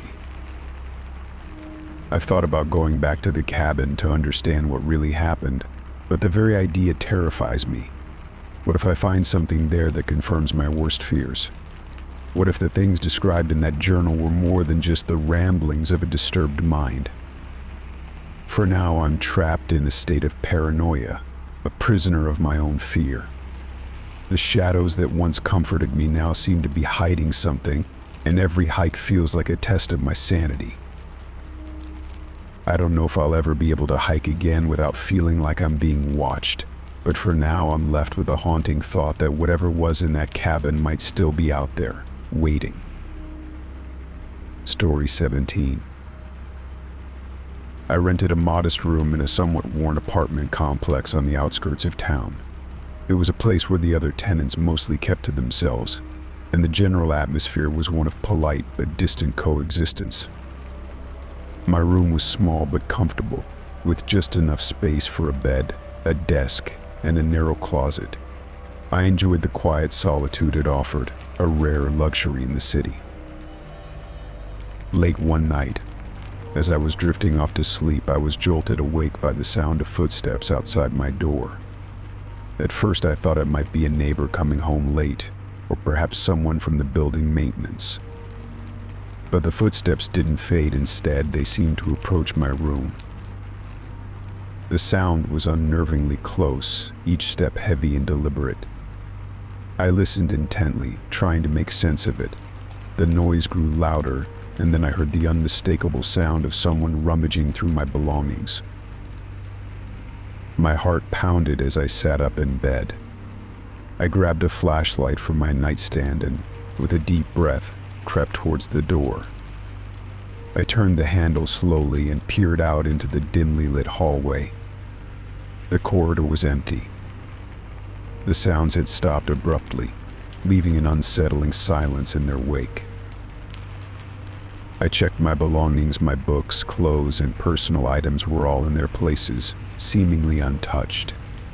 The disturbance had left me on edge, but I tried to dismiss it as a bad dream or a trick of my imagination. I locked my door and returned to bed, though sleep eluded me for the rest of the night. The next day, I decided to address the issue. I approached the landlord, Mr. Jenkins, a middle-aged man with a perpetually furrowed brow. He was known for his strict demeanor, but also for being fair and approachable. I described the events of the previous night, hoping he might have an explanation. Mr. Jenkins listened intently, his expression shifting from curiosity to concern. "You're the only tenant who's mentioned something like this," he said thoughtfully.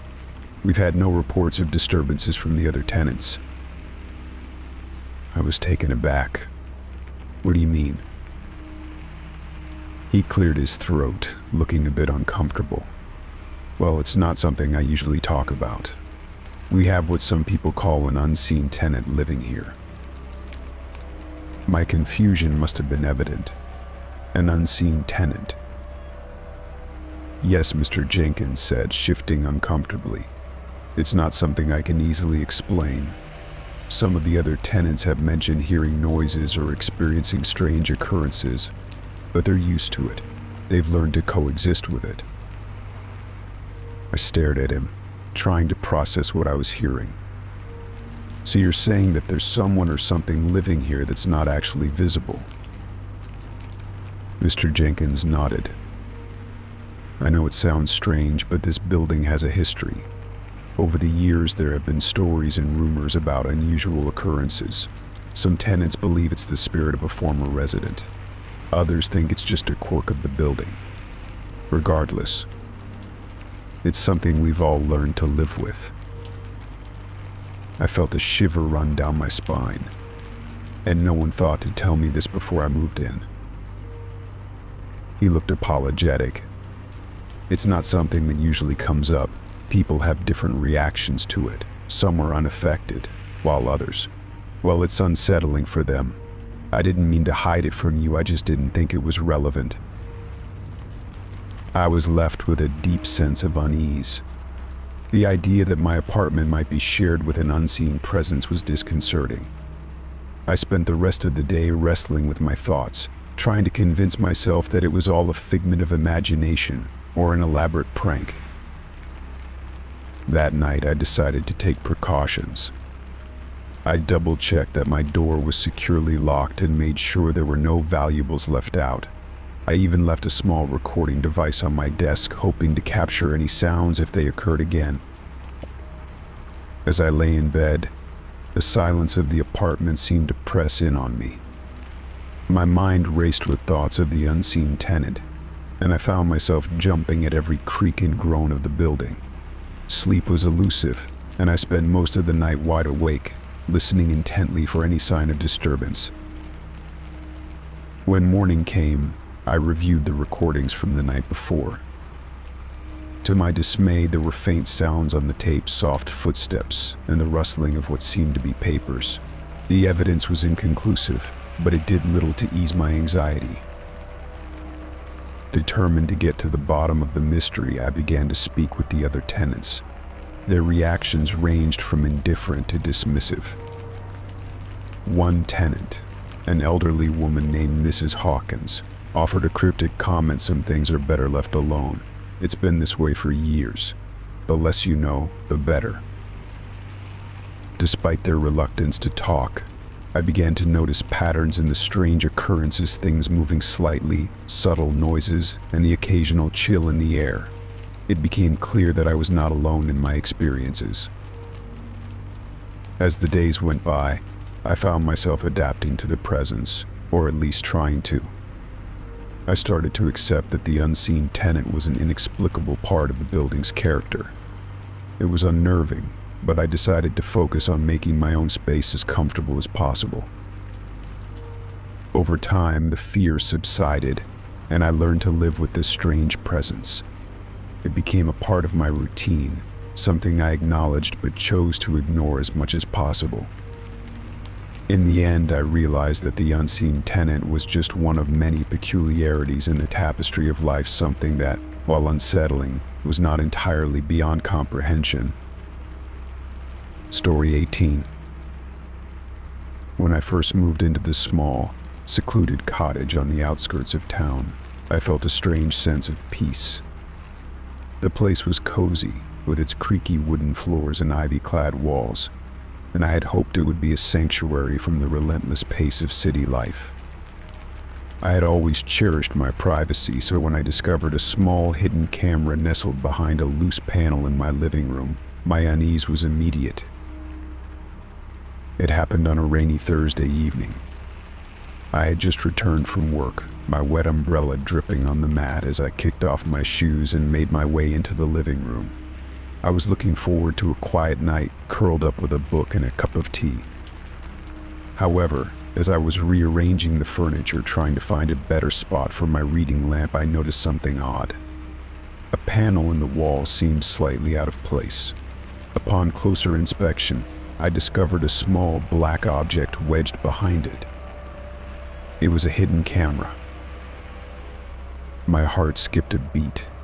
I had heard of such things before, but had never imagined finding one in my own home. My mind raced with unsettling questions. Who had placed it there? Why? And how long had it been recording me? Panic set in as I hurriedly removed the camera from its hiding spot. My fingers trembled as I examined the device. It was a sleek, modern piece of technology, and it looked like it had been in place for some time. I knew I needed to get rid of it, so I carefully disabled it, pulling out the tiny battery and unscrewing the memory card slot. Then I tossed the camera into the trash, hoping it would stay hidden away from whoever had placed it there. That night, I tried to shake off the feeling of paranoia. I locked all the doors and windows and set up a couple of motion sensor lights outside, hoping that they would provide some measure of security. I made sure every light in the house was turned on before settling down for the evening. But sleep eluded me. My mind was consumed with the thought of someone watching me, perhaps still watching me through the footage captured by the camera. Around midnight, as I lay in bed, my phone buzzed on the nightstand. I picked it up to find a new email in my inbox. The sender's address was unfamiliar, but the subject line made my blood run cold. Footage of you. With a sinking feeling, I opened the email. Inside was a video file. I hesitated before clicking on it, my breath shallow. The video began with a shaky, low-resolution view of my living room. The footage showed the camera being placed behind the panel, and then, after a brief interval, it showed the camera being removed. My stomach churned as I realized that the video was documenting every moment I had been in the room, the moments of ordinary activities, and the moments when I had been completely unaware of the intrusion. But the most disturbing part was yet to come. At the end of the video, there was a brief, static-filled segment. A voice, distorted and barely audible, said, "We're watching you." I rewatched the footage, my mind struggling to process what I was seeing. The camera had been placed and removed with such precision that it suggested a calculated plan. Whoever had done this had been watching me for weeks. The realization hit me hard. My sense of security was shattered. I tried to make sense of the situation. I thought back to the days leading up to the discovery. Nothing seemed out of the ordinary. My routine was mundane work, groceries, occasional visits to friends. Nothing stood out as suspicious. And yet, someone had been keeping tabs on my every move. Desperate for answers, I contacted the local police. When they arrived, they examined the camera and the video file, but their reassurances that they would investigate did little to calm my frayed nerves. They took the evidence with them, but the promise of resolution seemed distant. Days turned into weeks, and despite their efforts, there were no new leads. My sense of paranoia grew. Every creak of the house, every knock at the door made my heart race. I became hyper-aware of every sound and shadow. I installed additional locks and security cameras, hoping to regain some semblance of control. I avoided my living room as much as possible, fearing it had become a focal point for whatever malevolent presence had been tracking me. Then one day I received another email. This time there was no video attached, just a simple message: "You should have left when you had the chance." My hands shook as I read those words. They were a chilling reminder that someone or something had their sights set on me. I realized that this wasn't just about privacy, it was a warning, a menacing statement that my presence was no longer welcome. As time passed, I made the difficult decision to move out of the cottage. The place that had once promised tranquility now felt like a trap, its walls echoing with the whispers of unseen eyes. Even as I packed up my belongings and prepared to leave, I couldn't shake the feeling that I was being watched, that the shadows of the hidden camera's lens still lingered in the corners of my mind. The cottage remained vacant for months, its secrets buried within its ivy-clad walls. I moved to a new location, hoping for a fresh start. But even now, the sense of being watched never fully fades. I am constantly vigilant, aware that someone or something might still be out there, waiting, watching, and perhaps preparing for their next move. Story 19. The hum of fluorescent lights filled the emergency room with a sterile, relentless buzz. It was well past midnight, and most of the staff had begun to drift into the rhythm of the quiet hours, the calm before the next rush. The patients were few, and the stories they carried were mundane compared to the chaos of a typical ER night. But tonight something shifted in the atmosphere, an undercurrent of tension that seemed to coil tighter with each passing minute. Dr. Julie Harrison, a seasoned ER physician, had just finished reviewing the charts of a few routine patients when the doors to the ER swung open with an almost theatrical force. The commotion was unsettling, as the usual wheeling of stretchers and urgent footsteps took on an edge of frenetic desperation. 2 paramedics burst through, their faces etched with concern and urgency, their breaths visible in the cold night air of the room. "Code red. Code red," one of the paramedics shouted, his voice tinged with fear. Julie's heart raced as she moved to meet them, her mind already racing through the possibilities of what could have happened.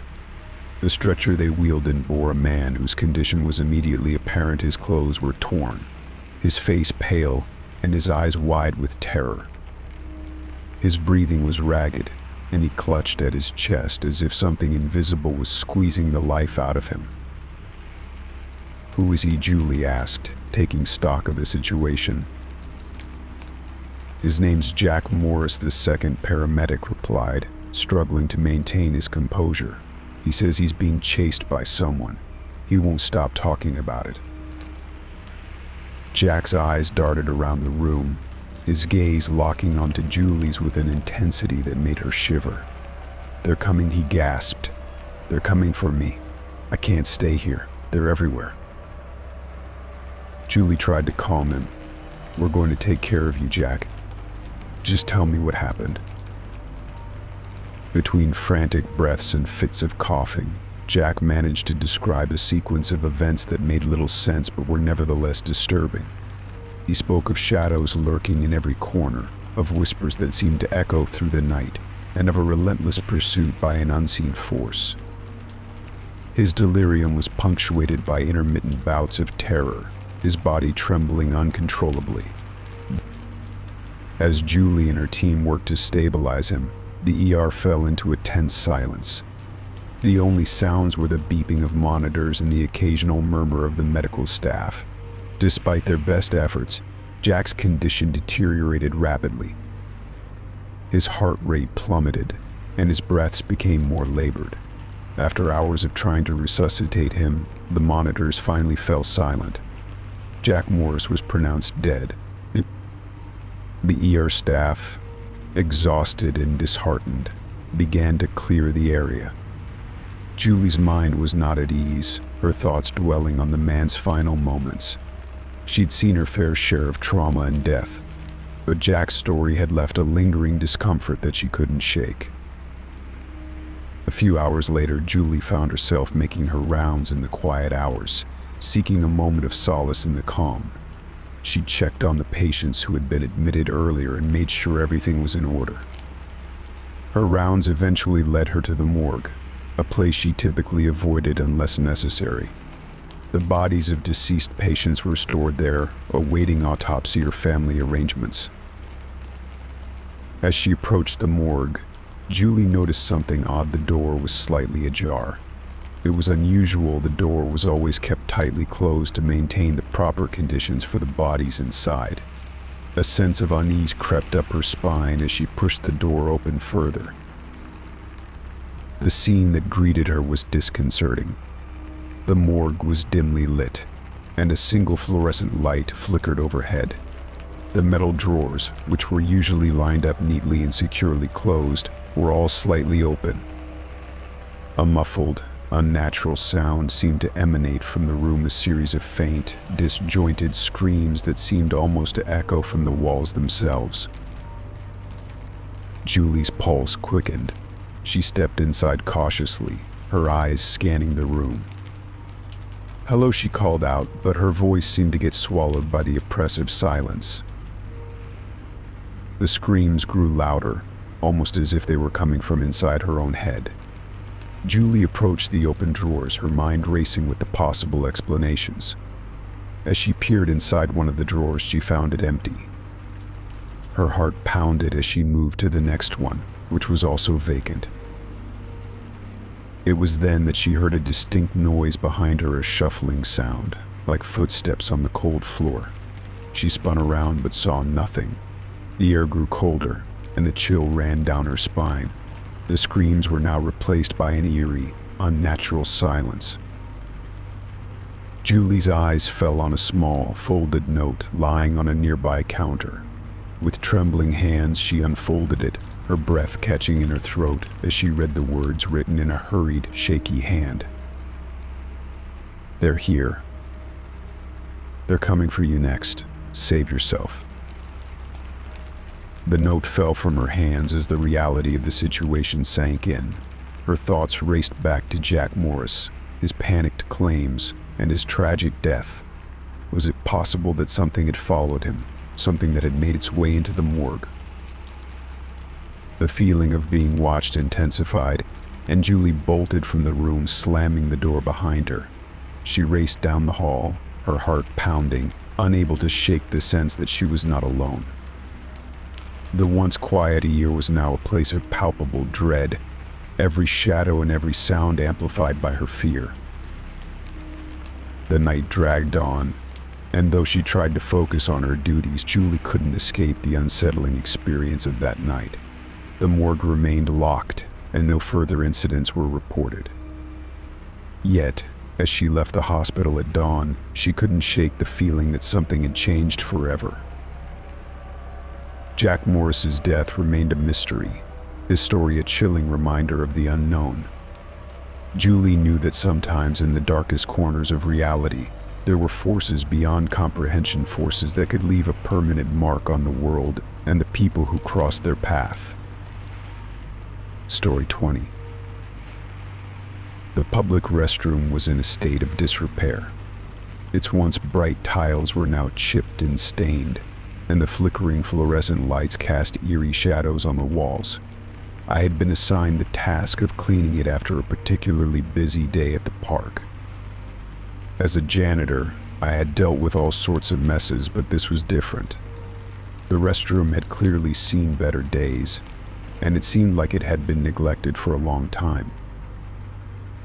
While scrubbing the grimy sinks and wiping down the mirrors, I noticed a door tucked away in a corner of the restroom. It was a small, unassuming door with a rusty padlock on it.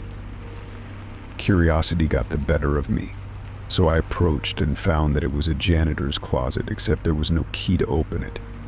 I wasn't even sure if the closet was supposed to be locked, but I made a mental note to mention it to my supervisor. The door, though small and plain, had an unsettling quality to it. It was as if it was deliberately kept hidden, a part of the restroom that was meant to be ignored. I pushed it aside, finishing my work with a growing sense of unease. That night, I couldn't shake the curiosity about the locked closet. It gnawed at me, and as the hours passed, I became increasingly obsessed with what might be inside. I knew it was unprofessional, but I couldn't help myself. I decided to return to the park after hours, hoping to find the key and see what lay behind the door. The park was quiet at night, with only the distant hum of traffic breaking the silence. I let myself into the maintenance room, where I knew there was a key cabinet. After some searching, I found a set of old, dusty keys. I didn't know which one might fit, but I hoped one of them would work. Returning to the restroom, I approached the locked closet door with trepidation. The padlock was rusted, and the keyhole was almost completely obscured. After several tries with different keys, I heard a satisfying click. The lock fell away, and I hesitated for a moment before pushing the door open. Inside was a small, dimly lit space, barely larger than a broom closet. The air was musty, and the walls were lined with shelves holding various cleaning supplies. But what caught my eye were the items scattered around the floor: chains, handcuffs, and other disturbing implements. They were old and rusted, but their presence was unsettling. The chains were coiled in disarray, and the handcuffs lay on the floor, their metal gleaming dully in the dim light. There were also various leather straps in a small, battered wooden box. My heart pounded in my chest as I tried to make sense of these items. The closet was supposed to be a place for cleaning supplies, not for these disturbing remnants. Feeling a surge of both fear and revulsion, I backed out of the closet and locked it again. I returned the keys to the maintenance room, trying to convince myself that it was just a forgotten corner of the park storeroom, left behind by some long-gone employee. That night, I was unable to sleep.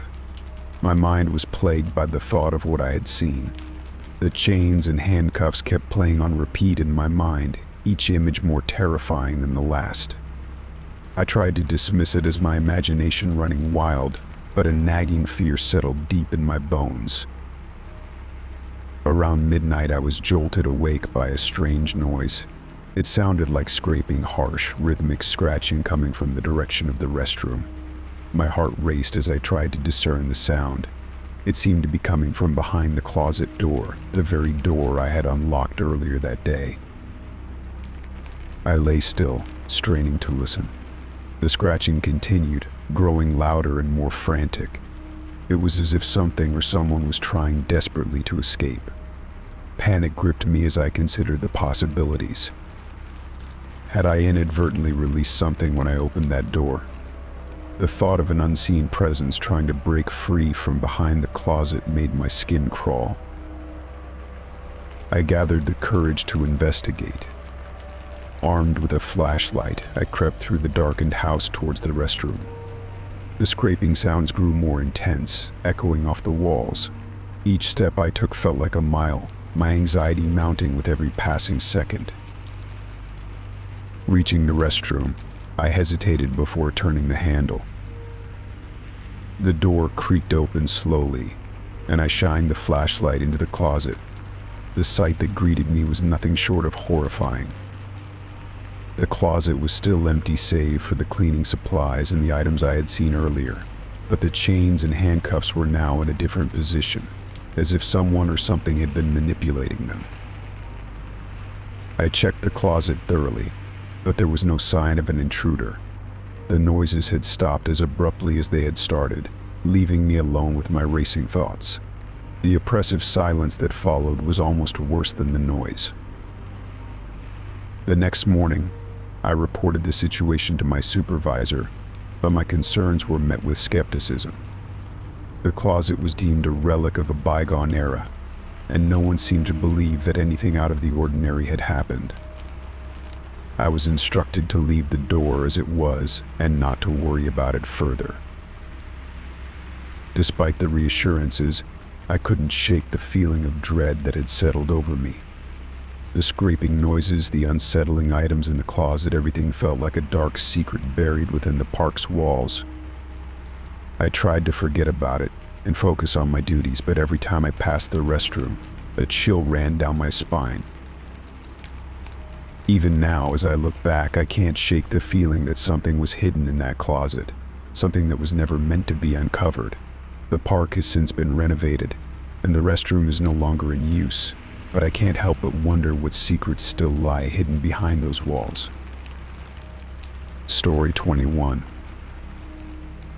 I had always been drawn to old, mysterious objects, and when I stumbled upon the antique shop nestled in the corner of a quiet street, I felt a thrill of excitement.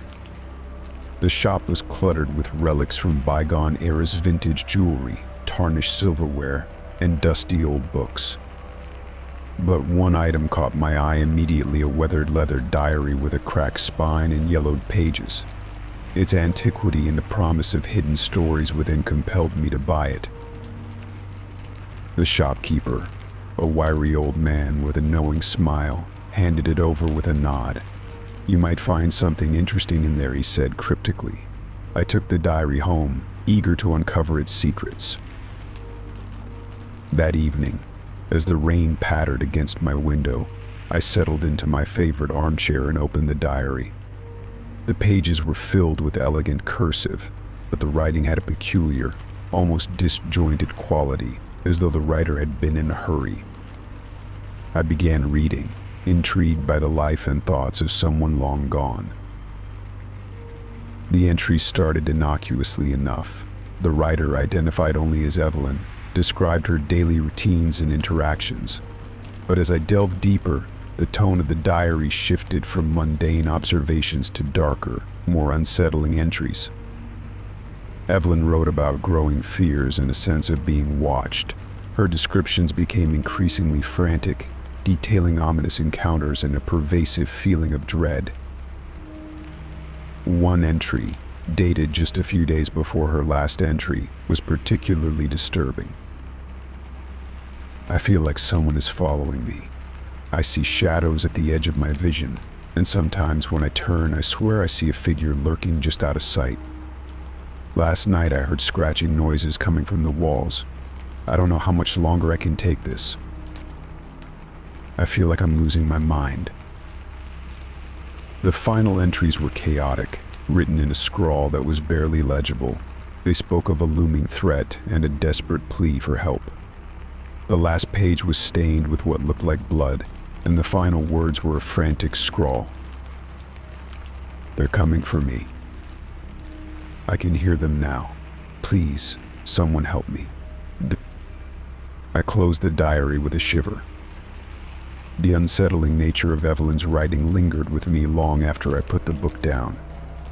I tried to dismiss it as a macabre relic of the past, a work of fiction, or perhaps the product of someone's dark imagination. But the next morning, my unease turned to fear when I found a note slipped under my door. It was handwritten in an elegant but hurried script, eerily reminiscent of Evelyn's writing. The note read, "I see you found my diary. Now you know the truth.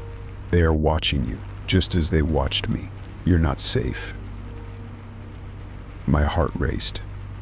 It could have been a prank, but the coincidence of the note's arrival and its content was too uncanny to ignore. I dismissed it as a sick joke and tried to move on with my day. Over the following days, more notes appeared. Each one was a chilling reminder of the diary's content, echoing the same fears Evelyn had written about. They detailed my daily routines with unnerving accuracy and made veiled threats about what would happen if I didn't stop digging into the past. One note read, "You should have left the past buried. I hope you're ready for what's coming.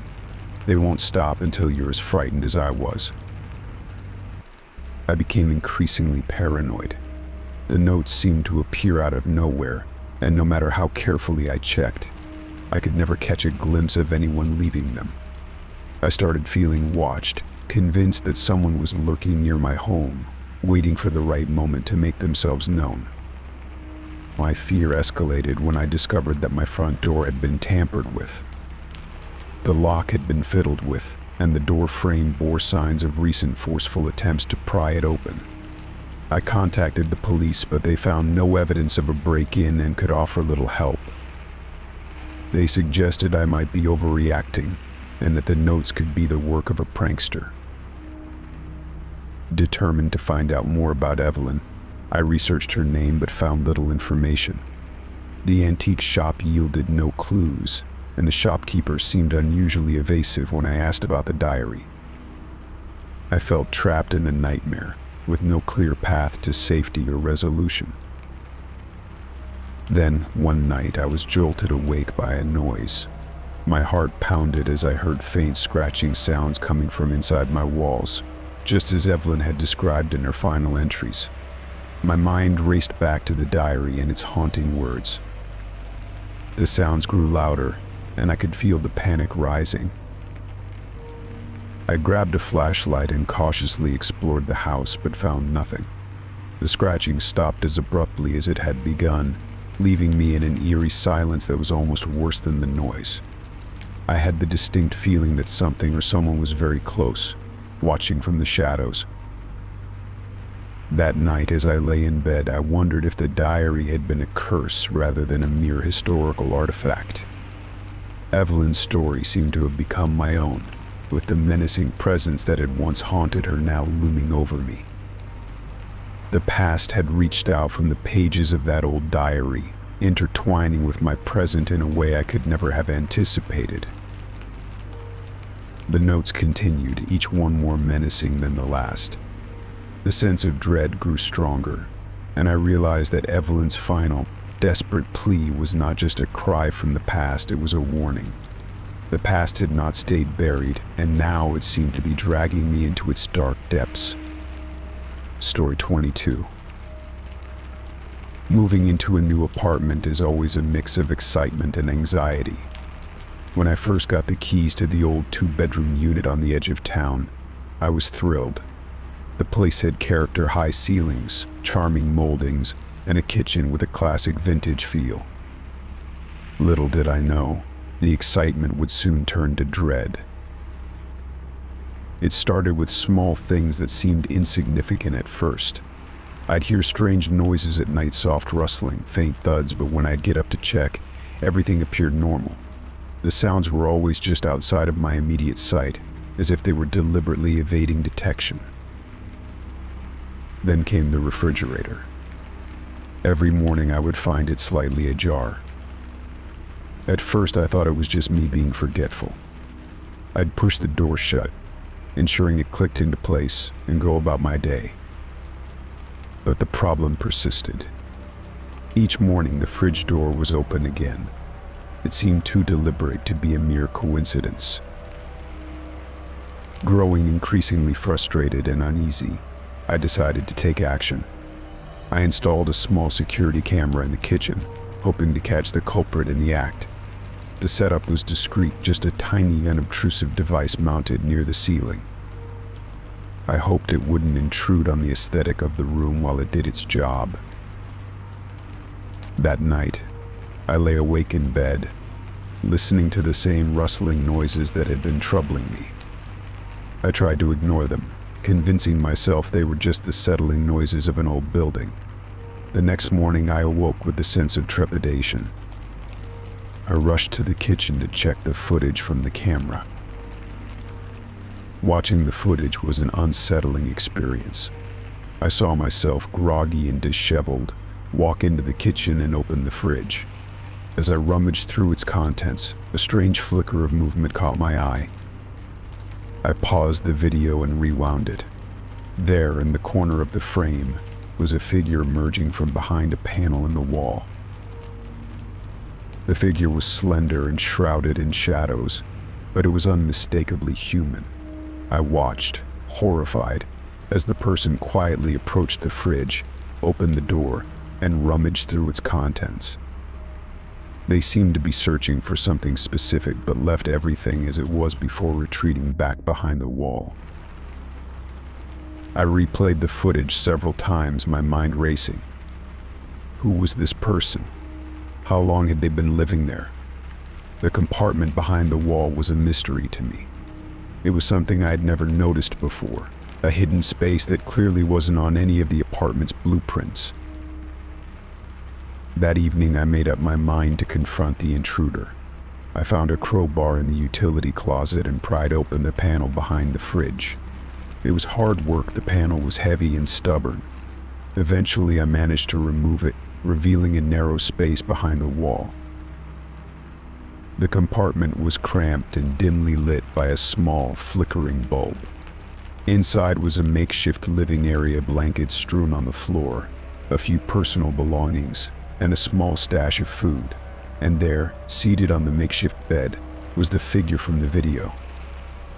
They looked up at me with a mix of surprise and resignation. I took a deep breath and said, "Who are you? What are you doing here?" The figure stood up slowly. They were a young woman, perhaps in her early 20s, with an anxious expression. She seemed to be caught between fear and embarrassment. "I'm sorry," she said softly. "I didn't mean to cause any trouble." I was taken aback. "You've been living here? How long?" She shifted uncomfortably. "A few weeks. I needed a place to stay. I didn't have anywhere else to go." I was incredulous. But why here? Why hide in my apartment? She looked down, fidgeting with her hands. I didn't want to intrude or make anyone uncomfortable. I was just passing through town, trying to get back on my feet. I thought I could just stay hidden for a while and then leave. The absurdity of her explanation hit me. "You're telling me you've been living behind my kitchen wall and using my fridge?" She nodded, her eyes filled with shame. "I didn't know how else to get by. I didn't mean to cause any harm. I'm really sorry." I was torn between anger and sympathy. You can't just live like this. It's dangerous and illegal. What if someone had found you in a different way? What if something had happened to you? She looked up at me, her eyes pleading. "I know, I didn't want this. I just needed a place to stay, even if it was unconventional." I sighed deeply, trying to process the situation. The idea of someone living behind the wall was unsettling, but seeing her desperation made me feel a pang of empathy. I didn't know what to do.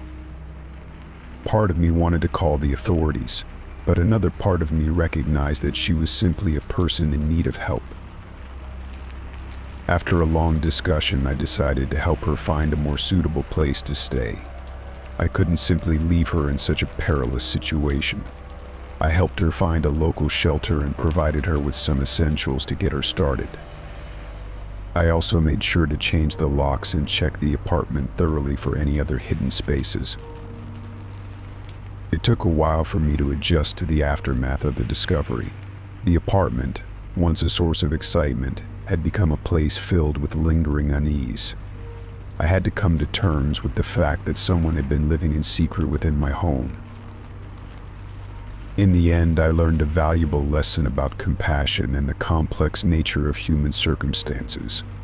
While I had been deeply disturbed by the invasion of my personal space, I also realized that everyone has their own struggles and reasons for their actions. It was an unsettling experience, but it also taught me the importance of empathy and understanding, even in the most unexpected and uncomfortable situations. Story 23. The forest was a sanctuary of solitude. I had always enjoyed camping alone. The silence of the woods, the distant call of a lone bird, and the soothing crackle of a campfire were the perfect backdrop for introspection. This weekend I had chosen a remote site deep in the woods, far from the usual campgrounds. I set up my tent, gathered some firewood, and settled in for a quiet night under the stars. The evening was clear, and the moonlight filtered through the treetops, casting a silvery glow on the forest floor. As I sat by the fire, lost in the tranquil beauty of my surroundings, I felt an unusual sense of unease creeping over me. It was a feeling I couldn't quite place, a shiver that ran up my spine despite the warmth of the fire. After a while, I crawled into my tent, eager to escape the chill that was beginning to settle in the air. The whispers began shortly after. At first, I thought it was the wind playing tricks on my ears, rustling through the leaves and branches. But as the whispers grew more distinct, I realized they were coming from outside my tent. They seemed to be a mixture of hushed voices, murmuring indistinctly, and I couldn't make out any words. My heart began to race, and I strained my ears, trying to pinpoint the source of the sounds.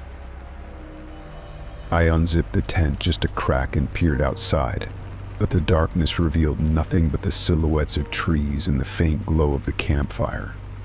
I closed the flap and tried to dismiss the voices as figments of my imagination, a product of the isolation. However, the whispers persisted, growing louder and more insistent. Unable to ignore the growing anxiety, I decided to investigate. I grabbed a flashlight, my hands trembling slightly as I fumbled with the zipper of the tent. I stepped out into the cool night air, the ground cold under my feet. The forest was eerily silent now, the whispers replaced by a dense, unsettling quiet. I shone the flashlight around, its beam cutting through the darkness, illuminating the trees and underbrush. The forest seemed to be holding its breath, as if aware of the disturbance I was causing. I walked cautiously, following the faint traces of movement I thought I had seen earlier. The shadows seemed to dance around me, morphing with every sway of the trees. I kept my senses sharp, every crackle of a twig or rustle of leaves making me jump. As I ventured deeper into the woods, the flashlight beam fell upon an unsettling sight, another campsite. The tent was disheveled, the belongings scattered haphazardly around the site. A sleeping bag was crumpled on the ground, and a camp chair lay overturned. The fire pit was cold, the ashes a grayish heap. There were no signs of life, no trace of the camper who had once occupied this site. My heartbeat quickened as I took in the scene. There was something deeply unsettling about the abandoned campsite. It was as if the camper had vanished in the middle of some routine activity, leaving everything behind in a state of disarray. I scanned the area for any clues, but there was nothing, no footprints, no sign of struggle, just the scattered belongings and an eerie stillness. I felt a sudden, overwhelming sense of being watched. My skin crawled as if invisible eyes were observing my every move. The whispers from earlier seemed to echo in the back of my mind, now blending with the sounds of the forest.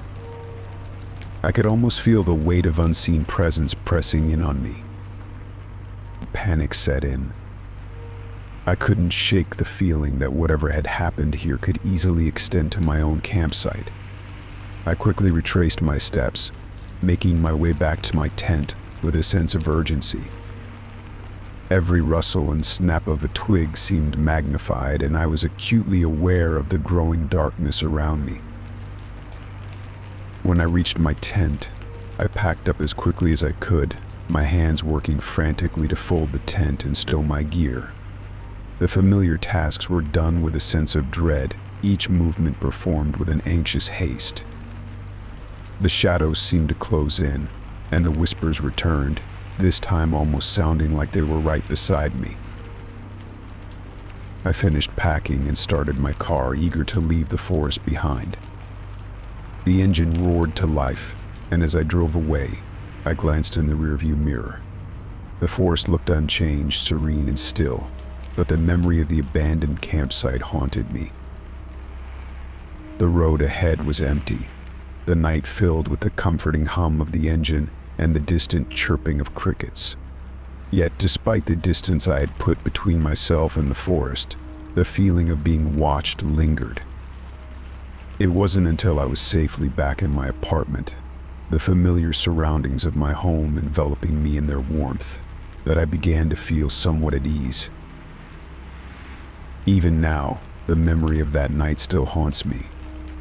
The whispers, the abandoned campsite, and the feeling of unseen eyes have become a part of my mental landscape, a chilling reminder of the night when solitude took on a more sinister edge. The forest, once a refuge, had revealed a darker side, and the echoes of that eerie night remain with me, a silent, unsettling presence in my thoughts. Story 24.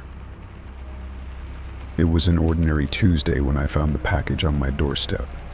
The cardboard was plain, with no return address or identifying marks, but it was heavy, like it contained something substantial. My curiosity got the better of me, and I brought it inside, carefully slicing through the tape with a knife. Inside, there was nothing but a single sheet of paper, folded neatly. I unfolded it, expecting perhaps a letter or a note, but all it said was, "I'm still here." The message was written in a neat, deliberate hand, and the lack of context made it all the more unsettling. Who was I, and what did they mean by still here? I shrugged it off, thinking it was probably some kind of prank or a mix-up from a well-meaning but misguided friend. I tossed the note into a drawer and went about my day, putting the strange message out of my mind. The next day, however, I discovered something even more disturbing. As I was cleaning the kitchen, I noticed a small slip of paper tucked behind a jar on the counter. The note read, "You've been using that jar every morning." It was followed by a crude sketch of the jar's placement on the counter. My heart skipped a beat. Who could have been watching me so closely? I tried to rationalize it, but the note felt like an eerie invasion of privacy. I checked the house thoroughly, looking for any signs of a break-in or hidden cameras, but everything seemed normal. Still, I couldn't shake the feeling that something was terribly wrong. Over the next few days, the messages continued. Each one seemed to be tailored to my daily routines. "Nice shoes for your run this morning," one note read, found on the windowsill next to my running shoes. Another, discovered in the bathroom, said, "Careful, it's cold outside." I had found it on the shelf where I kept my scarves and gloves. Each note was a creeping reminder that someone was monitoring my every move. I started to become hyper-aware of my surroundings. I'd catch myself glancing over my shoulder, checking behind curtains, and examining corners of my house I'd never given a second thought to before. The situation escalated when I received a note predicting my movements. I had been out for groceries, and when I returned home, I found a new message on my kitchen table. It read, "Welcome back. Did you get the brand you like?" There was no way anyone could have known my preferred brand of cereal without having followed me. Fear set in, deep and relentless. I felt like a character in some twisted game, with an unseen observer tracking my every move. The idea of someone being so intimately acquainted with my daily life was profoundly disturbing. I began changing my routines, hoping to throw off whoever was watching, but the notes kept coming. "You're not in your usual spot," read one that appeared in the living room, where I had moved my reading chair to a different corner. Determined to regain control, I installed security cameras around my home, hoping they might catch a glimpse of the intruder. But despite my vigilance, the notes continued. They were always in places I'd least expect, like the back of a picture frame or hidden inside the refrigerator door.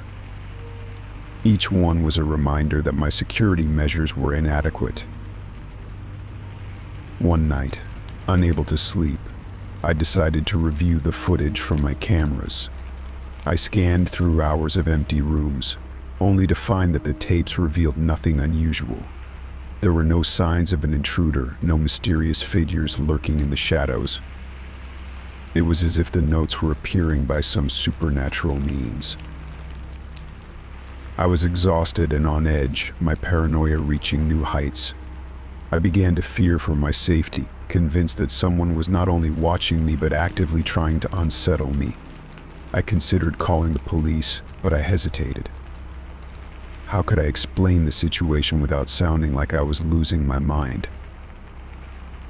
In a last-ditch effort to regain some semblance of normalcy, I decided to confront the situation head-on. I wrote a note myself, which I left in a conspicuous spot on my front porch. It read, "I know you're watching me. What do you want?" The response came swiftly. The next morning, there was a new note on the front porch, right next to the one I had left. It said simply, "Just making sure you're aware." There was no further explanation, no clue as to who was behind this torment. That was the last note I received. Over time, the messages stopped, and I began to regain a sense of normalcy. Yet the fear lingered, a dark stain on my memories. I continued to be vigilant, always half expecting another note to appear, another reminder that someone was watching from the shadows. Though the notes ceased, their impact was lasting. I installed more security measures, changed my routines permanently, and became hyper-aware of my surroundings.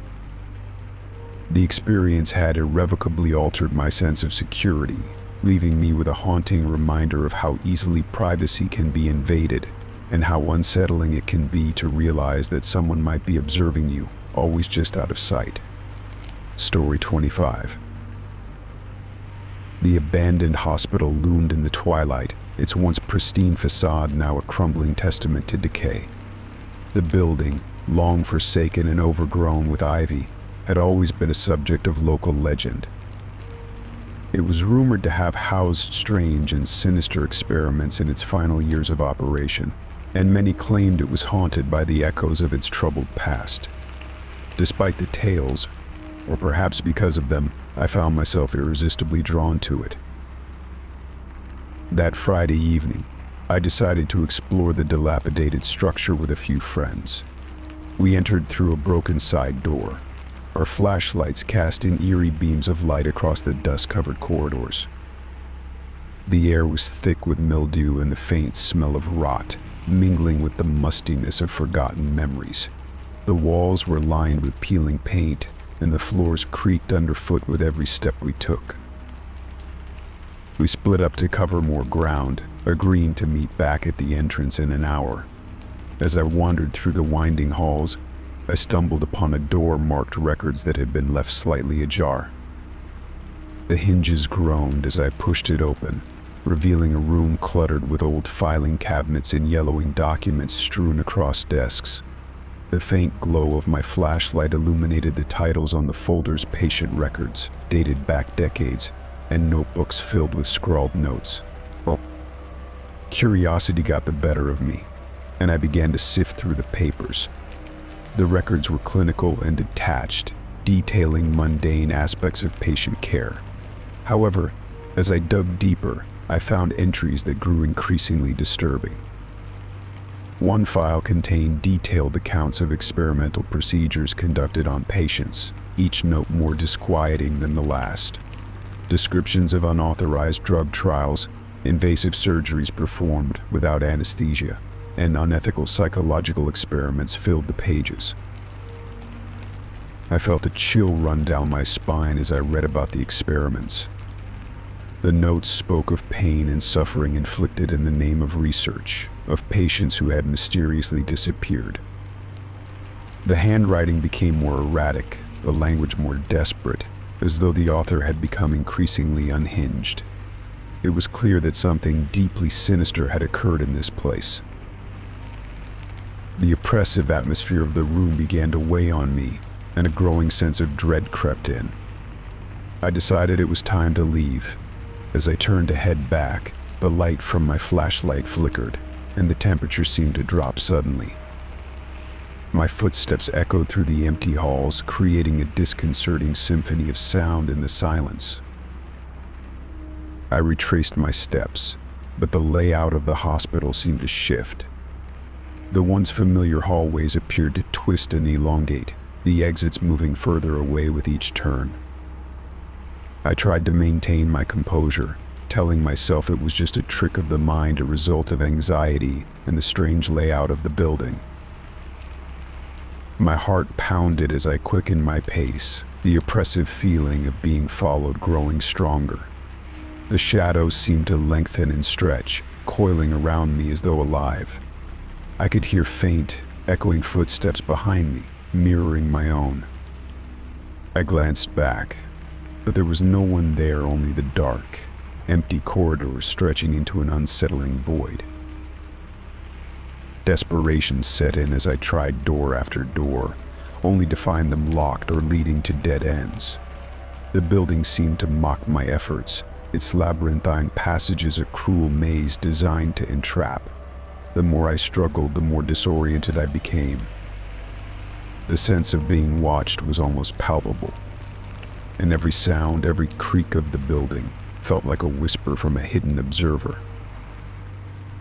After what felt like hours, I finally found an exit door. My heart leaped with hope as I rushed toward it, only to find it barred from the other side. Panic surged through me as I pounded on the door, calling out for help that would never come. The shadows closed in, and the air grew colder, pressing in on me from all sides. In a moment of sheer terror, I turned back and made my way to the records room, hoping that retracing my steps might lead me to safety. The room was now dimly lit, the documents scattered more chaotically than before. I felt a wave of despair wash over me, realizing that the room had changed too. The walls seemed to close in, and the space felt infinitely smaller. Then, just as my hopes seemed to be slipping away, I heard a noise, a distant thud, followed by the sound of footsteps approaching. My flashlight's beam flickered one last time before going out entirely. The darkness was absolute, pressing in on me from all directions. I could hear my own breaths, shallow and ragged, as I waited in the oppressive silence. In the pitch black, I stumbled over a stack of papers and fell to the floor. A strange calm settled over me as I lay there, my fear mingling with exhaustion. It was then that I felt a hand, cold and firm, grasp my shoulder. I flinched, expecting the worst, but the grip was surprisingly gentle. The door creaked open, and the faintest sliver of light filtered in. I looked up to see my friends standing in the doorway, their faces etched with worry. They had come looking for me, their calls echoing through the halls, guiding me back to the light. With their help, I managed to escape the darkened maze of the hospital. As we left, the oppressive atmosphere of the building seemed to lift, though the sense of dread remained with me. The abandoned hospital receded into the distance, but its secrets, and the feeling of being pursued stayed with me long after I had left its shadowy confines behind.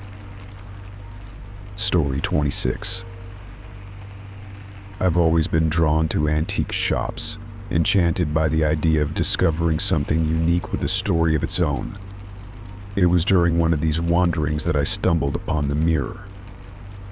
It was an ornate piece, with an intricately carved wooden frame that seemed to swirl and twist in patterns that felt both old-world and slightly unsettling.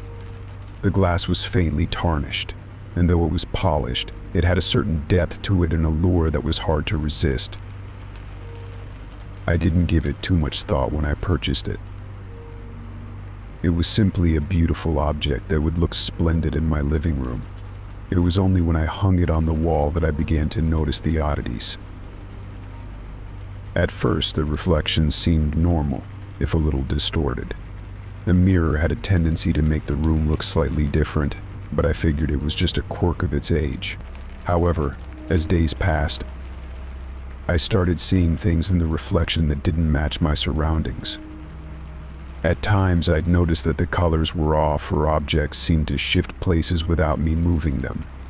I attributed it to the mirror's age and my own overactive imagination. But then things began to escalate.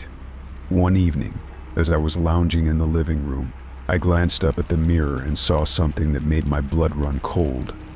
There, in the reflection, was a shadowy figure standing behind me. I spun around, heart pounding, but the room was empty. When I turned back to the mirror, the figure was gone. I convinced myself it was a trick of the light, a figment of my imagination. After all, the room was dimly lit, and shadows could play tricks on anyone. Yet, the sensation persisted.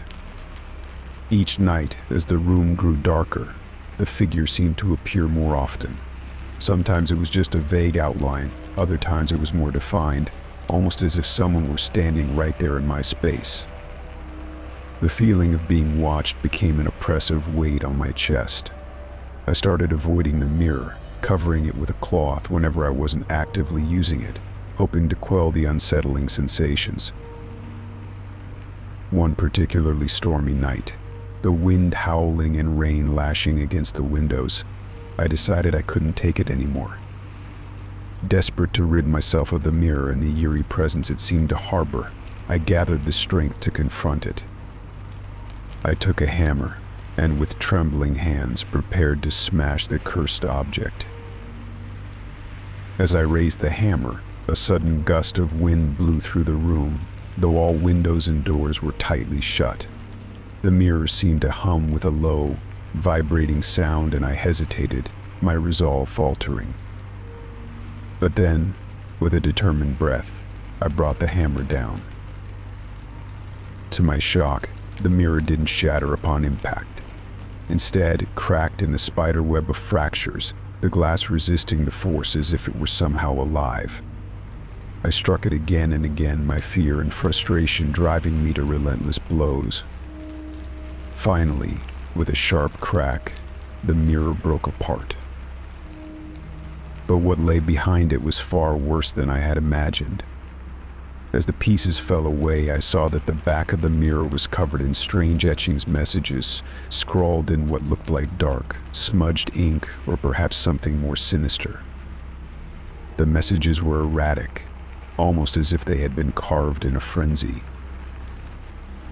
Help main one message read, written in jagged letters. Another, in a shaky hand, said, "They are watching." There were other phrases too, scribbled hastily, "No escape, Dante, trust them," and "behind the glass." Each message seemed to amplify the dread that had been creeping over me. The more I read, the more I realized that the mirror wasn't just a mirror. It was a conduit, a gateway to something malevolent. The figure I had seen in the reflection was not merely a trick of the light, but a manifestation of the dark energy trapped within the glass.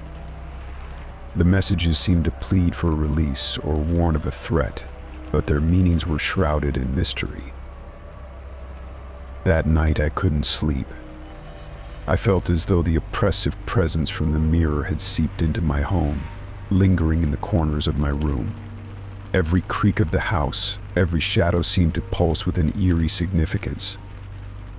The sense of being watched was now constant, a suffocating presence that made it hard to relax or even think clearly. Desperate for some form of closure, I contacted experts on antiques and paranormal phenomena, but they were unable to offer any concrete answers. The mirror had been removed from my home, but the feeling of unease never truly left. I began to question if the malevolent presence had ever been confined to the mirror, or if it had merely been using the glass as a vessel.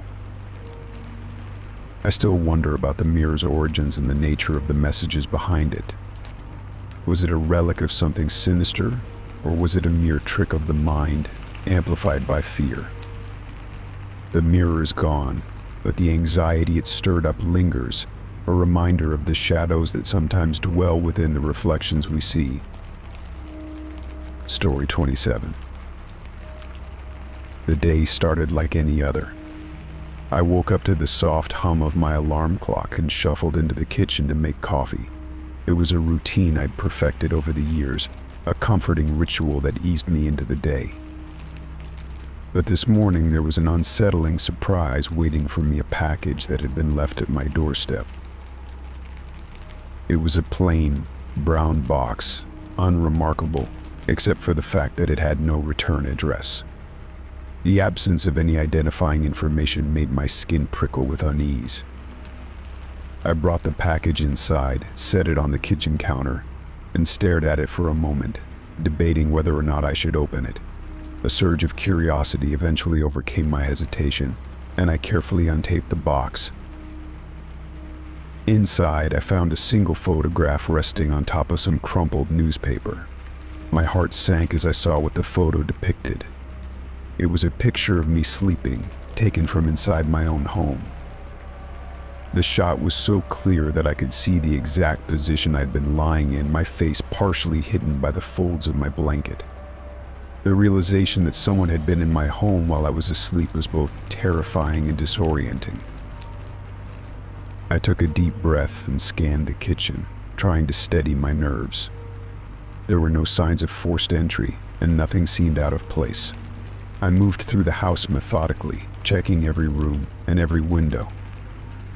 The house was as it should be, quiet and undisturbed. My heart raced with the knowledge that whoever had taken that photograph had been so close, yet there were no immediate signs of their presence. As I returned to the kitchen, my eyes fell on the photograph again, and I noticed a small note tucked underneath it. I unfolded it with trembling hands, my mind racing with possibilities. The note was simple, written in a neat, unadorned script. "Sleep tight. I'll be watching." The message sent a chill down my spine. The idea of being watched, of having my privacy so brazenly violated, was almost too much to bear. My thoughts raced through various scenarios. Was this a prank? A threat? Or was there someone out there who truly intended to do me harm?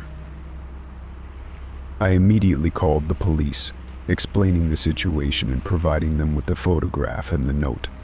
An officer arrived within the hour, carefully examining the package and taking the photograph and note into evidence.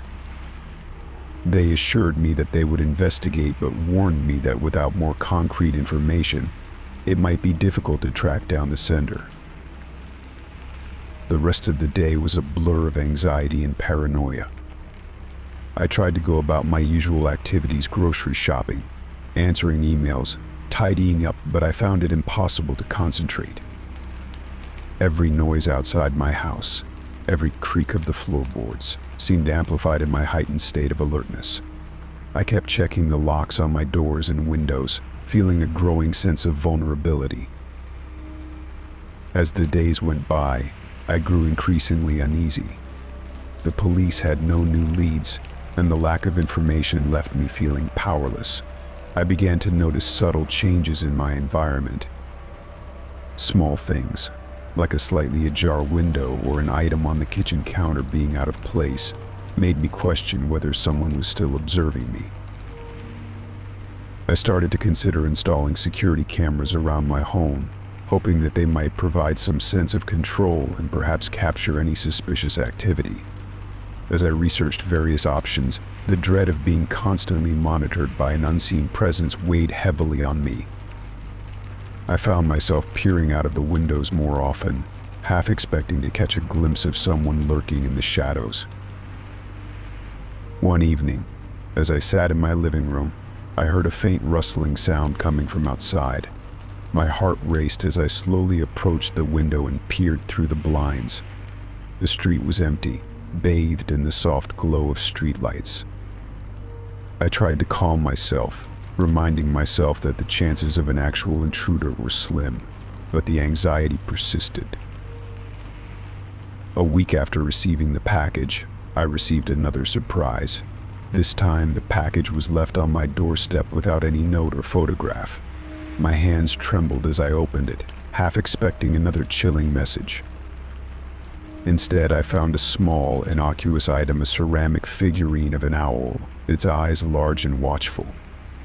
There was no indication of its significance or why it was sent, but it only added to the eerie atmosphere surrounding the entire situation. I decided to keep the figurine, placing it on a shelf in the living room, partly out of curiosity and partly as a symbol of the strange, unsettling events that had become a part of my daily life. The police continued their investigation, but the trail seemed to go cold. They suggested that I take additional safety measures, but they couldn't offer much more in terms of concrete action. The days turned into weeks, and the intensity of my fear began to wane, replaced by a grim acceptance of my new reality. I still found it difficult to relax completely, but I tried to reclaim the semblance of normalcy.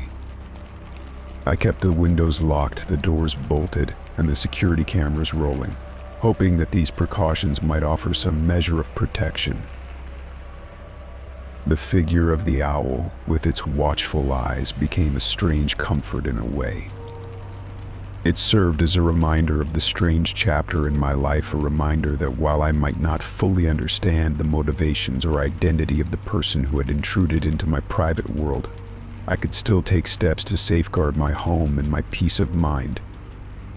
The unsettling experience remained a part of me, but I resolved to face it with vigilance and a cautious optimism that one day the mystery might be resolved. Story 28. The day started out like any other. The sun was shining, birds were chirping, and the neighborhood was abuzz with the usual morning activities. My family and I had just finished breakfast and were preparing for our day when the doorbell rang. It was an unusual time for a visitor, but I thought little of it as I opened the door. Standing on our doorstep was a man I had never seen before. He was tall, with a heavy overcoat and a wide-brimmed hat that shadowed his face. His demeanor was calm, almost eerily so, and he held out a neatly wrapped gift without saying a word. Before I could react or even ask who he was, he simply turned and walked away, leaving me standing there with the package in hand. I hesitated for a moment, watching as he disappeared down the street. The peculiar encounter left me with a sense of unease, but I shrugged it off, attributing it to a mix-up or perhaps a misunderstanding. I carried the gift inside and set it on the dining table. It was wrapped in plain brown paper, tied with a simple string, and bore no markings or indication of who might have sent it. "Who was at the door?" my wife, Laura, asked as she joined me in the kitchen. "A stranger," I replied, motioning toward the gift. He left this and walked off before I could even ask him anything. Laura's curiosity was piqued. "Do you think it's some kind of prank?" "I don't know," I said, a note of concern in my voice. It didn't seem like a prank. There was something unsettling about the whole thing. We decided to open the gift together. With careful hands, I untied the string and peeled away the paper. Inside was an old-fashioned videotape, the kind that hadn't been used in years. The tape itself was unlabeled, adding to the growing sense of dread. Laura and I exchanged uneasy glances. I could see the same apprehension in her eyes that I felt. With a deep breath, I located our old VCR and set up the tape. As the machine whirred to life, the screen flickered, and the familiar blue static was soon replaced by a grainy, black and white video. The footage showed our home, our living room, kitchen, and even the children's bedrooms. It was a montage of scenes taken from various angles and at different times of day. I saw my family and me going about our daily routines, playing with the kids, preparing meals, and even moments of us simply relaxing. It was all recorded with an unsettlingly close and personal perspective. A shiver ran down my spine as I watched. It was as though someone had been watching us for an extended period, capturing the most intimate aspects of our lives. My heart raced as I glanced over at Laura, whose face was pale and stricken with worry. Then the video cut to a close-up of the note we had found inside the package. The camera was steady, and the note was written in plain black ink. It read, "I know everything about you." The message was brief but chilling. My mind raced with questions and fears. Who had been watching us? How long had this been going on? The feeling of vulnerability was overwhelming. It was as if every moment of our lives had been scrutinized by an unseen observer. Laura and I spent the rest of the day in a state of high anxiety. We checked the locks on all the doors and windows, and I made sure the security system was functioning properly. I couldn't shake the feeling that our home, once a place of safety and comfort, had become a stage for someone else's twisted game. As night fell, I found it impossible to relax. The house was unusually quiet. Each creak of the floorboards or rustle of the wind outside felt amplified. We tried to carry on with our usual evening routines, but the atmosphere was heavy with apprehension. The children had sensed the tension and were unusually subdued, adding to the sense of dread that seemed to envelop us. When bedtime came, I lay awake in the dark, unable to sleep. The images from the video replayed in my mind, each one a stark reminder of the intrusion into our lives. I worried about the safety of my family and the implications of the stranger's message. The fact that someone knew so much about us was deeply unsettling. Every sound seemed ominous. I kept checking the security cameras, scrutinizing the footage for any signs of movement or unusual activity. The quiet hum of the night felt like a prelude to something terrible, and my imagination ran wild with scenarios of what could be happening outside our walls. I tried to focus on practical steps we could take. We contacted the police and reported the incident, but their reassurances did little to quell our fears. They promised to investigate, but the feeling of helplessness lingered. As the hours ticked by, my exhaustion began to catch up with me, but sleep remained elusive. The stranger's gift had turned a peaceful night into a long, torturous vigil.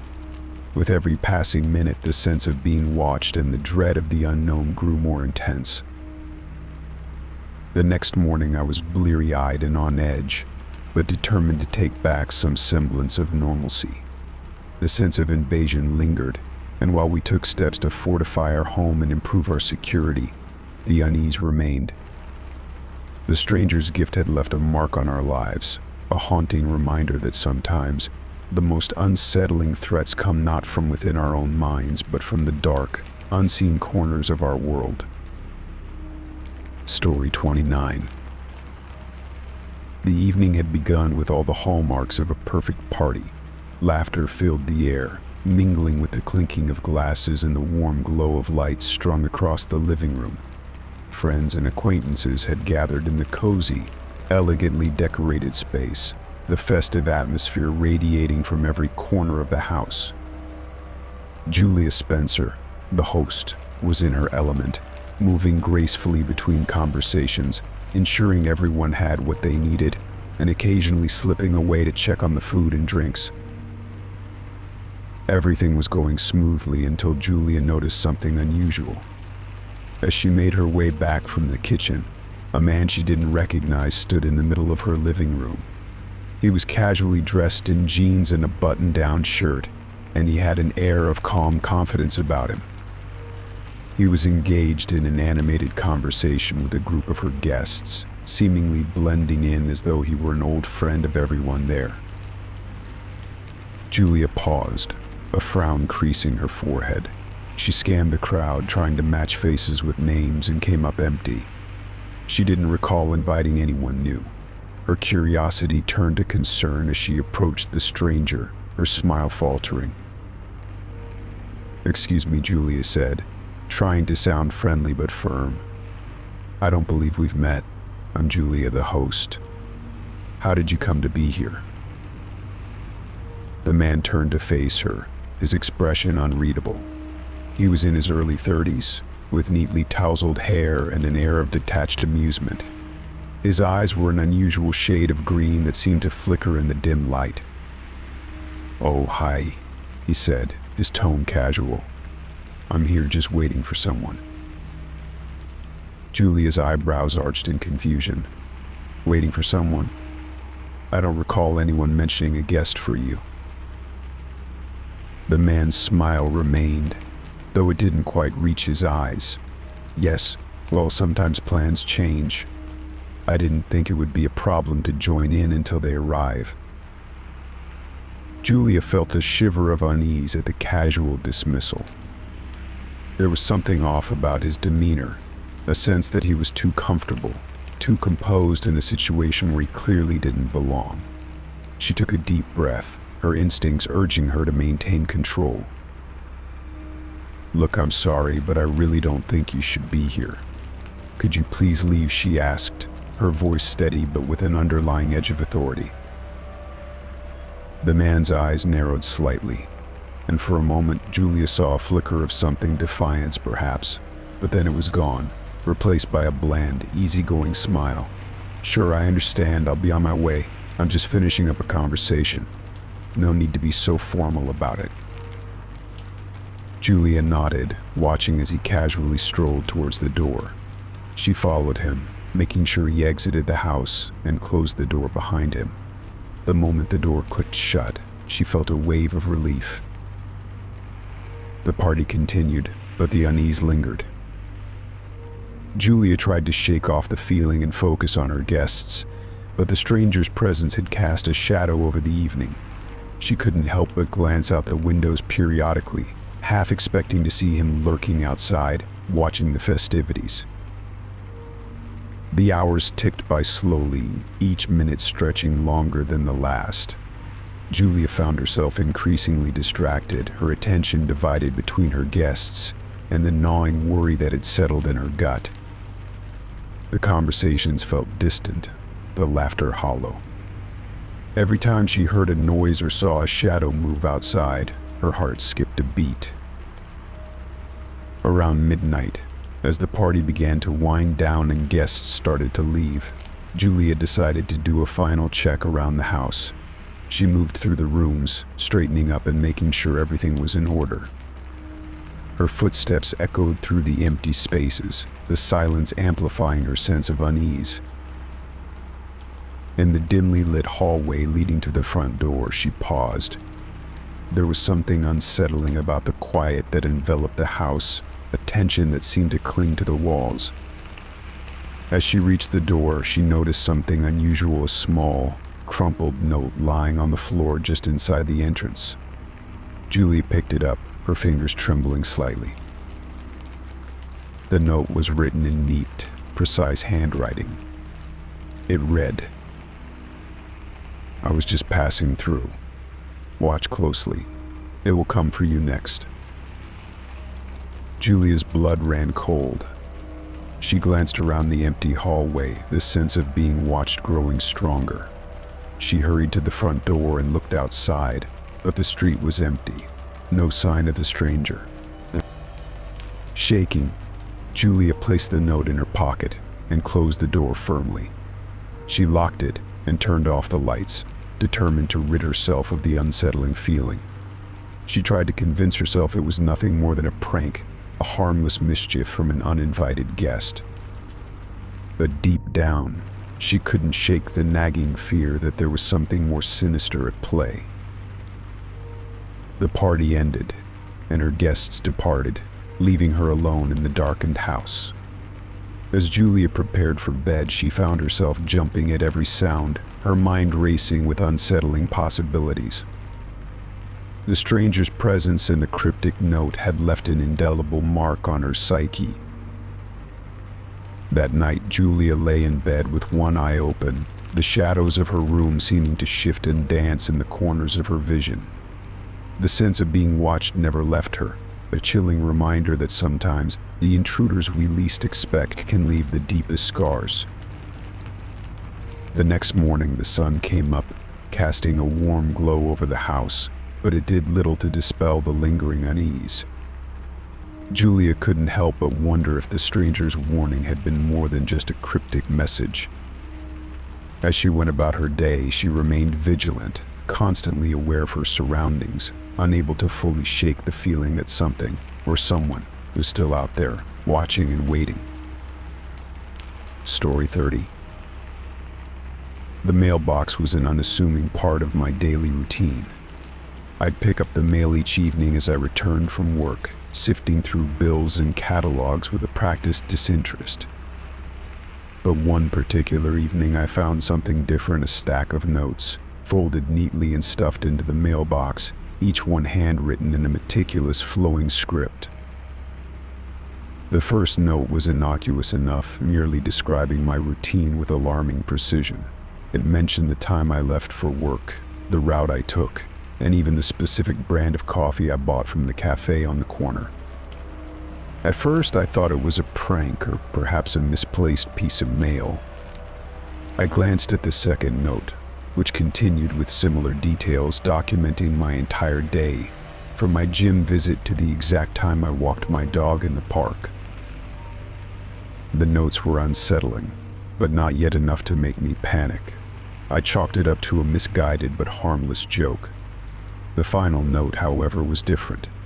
It read, "I'm closer than you think." My blood ran cold as I realized the implications. This wasn't just a series of odd coincidences or random observations, it was a deliberate, calculated observation of my life. Panic set in. I knew I needed to investigate, but where to start?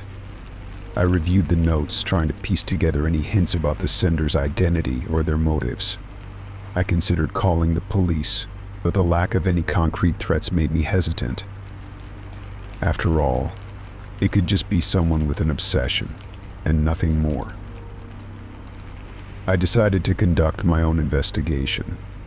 The notes had mentioned specific events and locations around my house, so I began by checking those areas meticulously.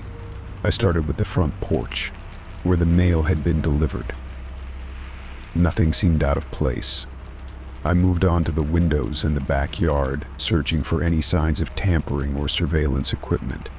Everything appeared normal, but the creeping feeling of being watched wouldn't leave me. Determined to find the source of the notes, I began inspecting my home more thoroughly. I checked under furniture, behind curtains, and inside the closets. Still, I found nothing. The anxiety was building with each passing minute, each new area of the house inspected, leaving me more and more desperate. I was about to give up when I noticed a small, inconspicuous object tucked behind a bookcase in the living room. It was a tiny black lens, almost invisible against the dark wood. My heart raced as I realized what it was. I had found my first hidden camera. Shaking, I continued my search with renewed urgency. I found more cameras, small, nearly undetectable devices hidden behind picture frames, inside smoke detectors, and even in the vents. Each discovery added to my growing sense of dread. Someone had been watching me, recording my every move without my knowledge. The more cameras I found, the more I felt my world closing in. The realization that someone had been observing me for an extended period was terrifying. I felt a profound invasion of privacy, a sense that my entire life had been turned into a spectacle for someone's twisted enjoyment. I decided it was time to contact the authorities. I gathered all the cameras I had found and called the police, providing them with the notes and the evidence of surveillance. They arrived promptly and conducted their own investigation. It was clear from the evidence that someone had gone to great lengths to monitor my activities, but their identity remained elusive. The police took the evidence away, and I was left alone with my fear and anxiety. The sense of being watched didn't dissipate even after the cameras were removed. I felt a constant paranoia, as if the person who had been tracking me might still be lurking somewhere nearby. Days turned into weeks, and despite the police's best efforts, no leads emerged. The investigation stalled, leaving me with no answers. I continued to live in a state of heightened vigilance, every creak of the house, every shadow outside my window, filling me with dread. The notes stopped coming after the cameras were discovered, but the impact on my sense of security was profound.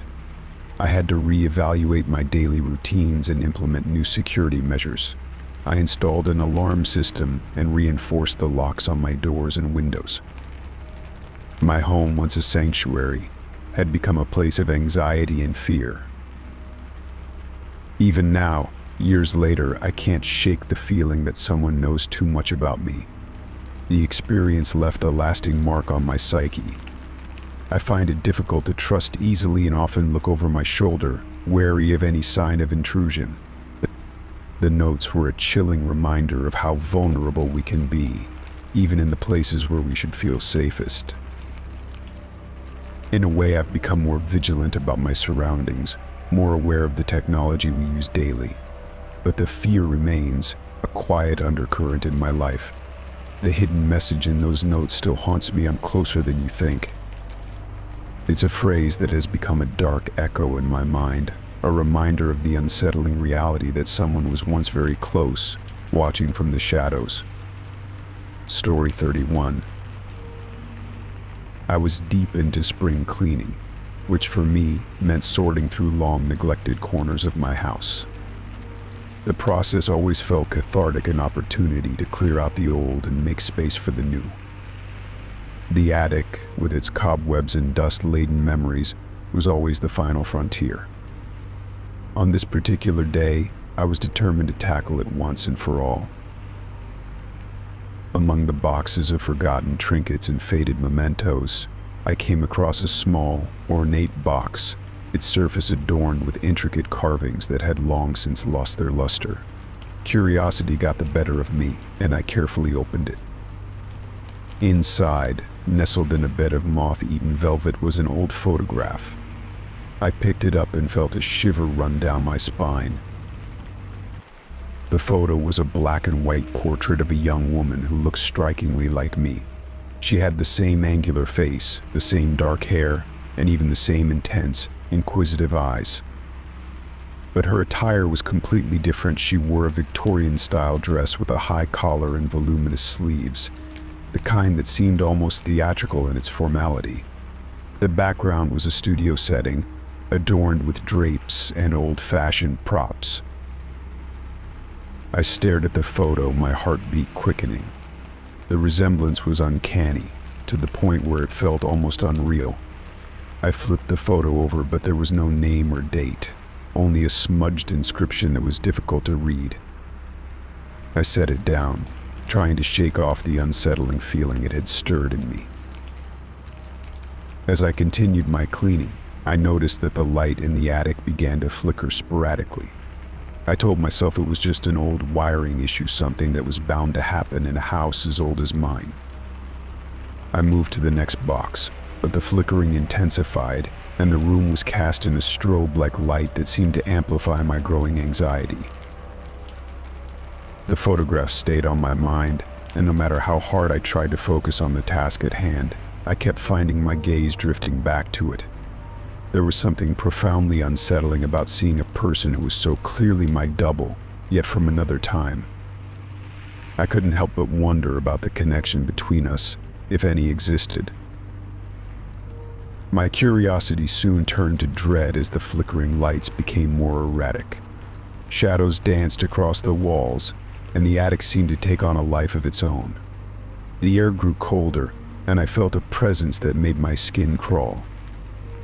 I decided to leave the attic, but as I turned to head for the stairs, I was startled by a sudden gust of wind that seemed to blow from nowhere, scattering dust and sending a shiver through me.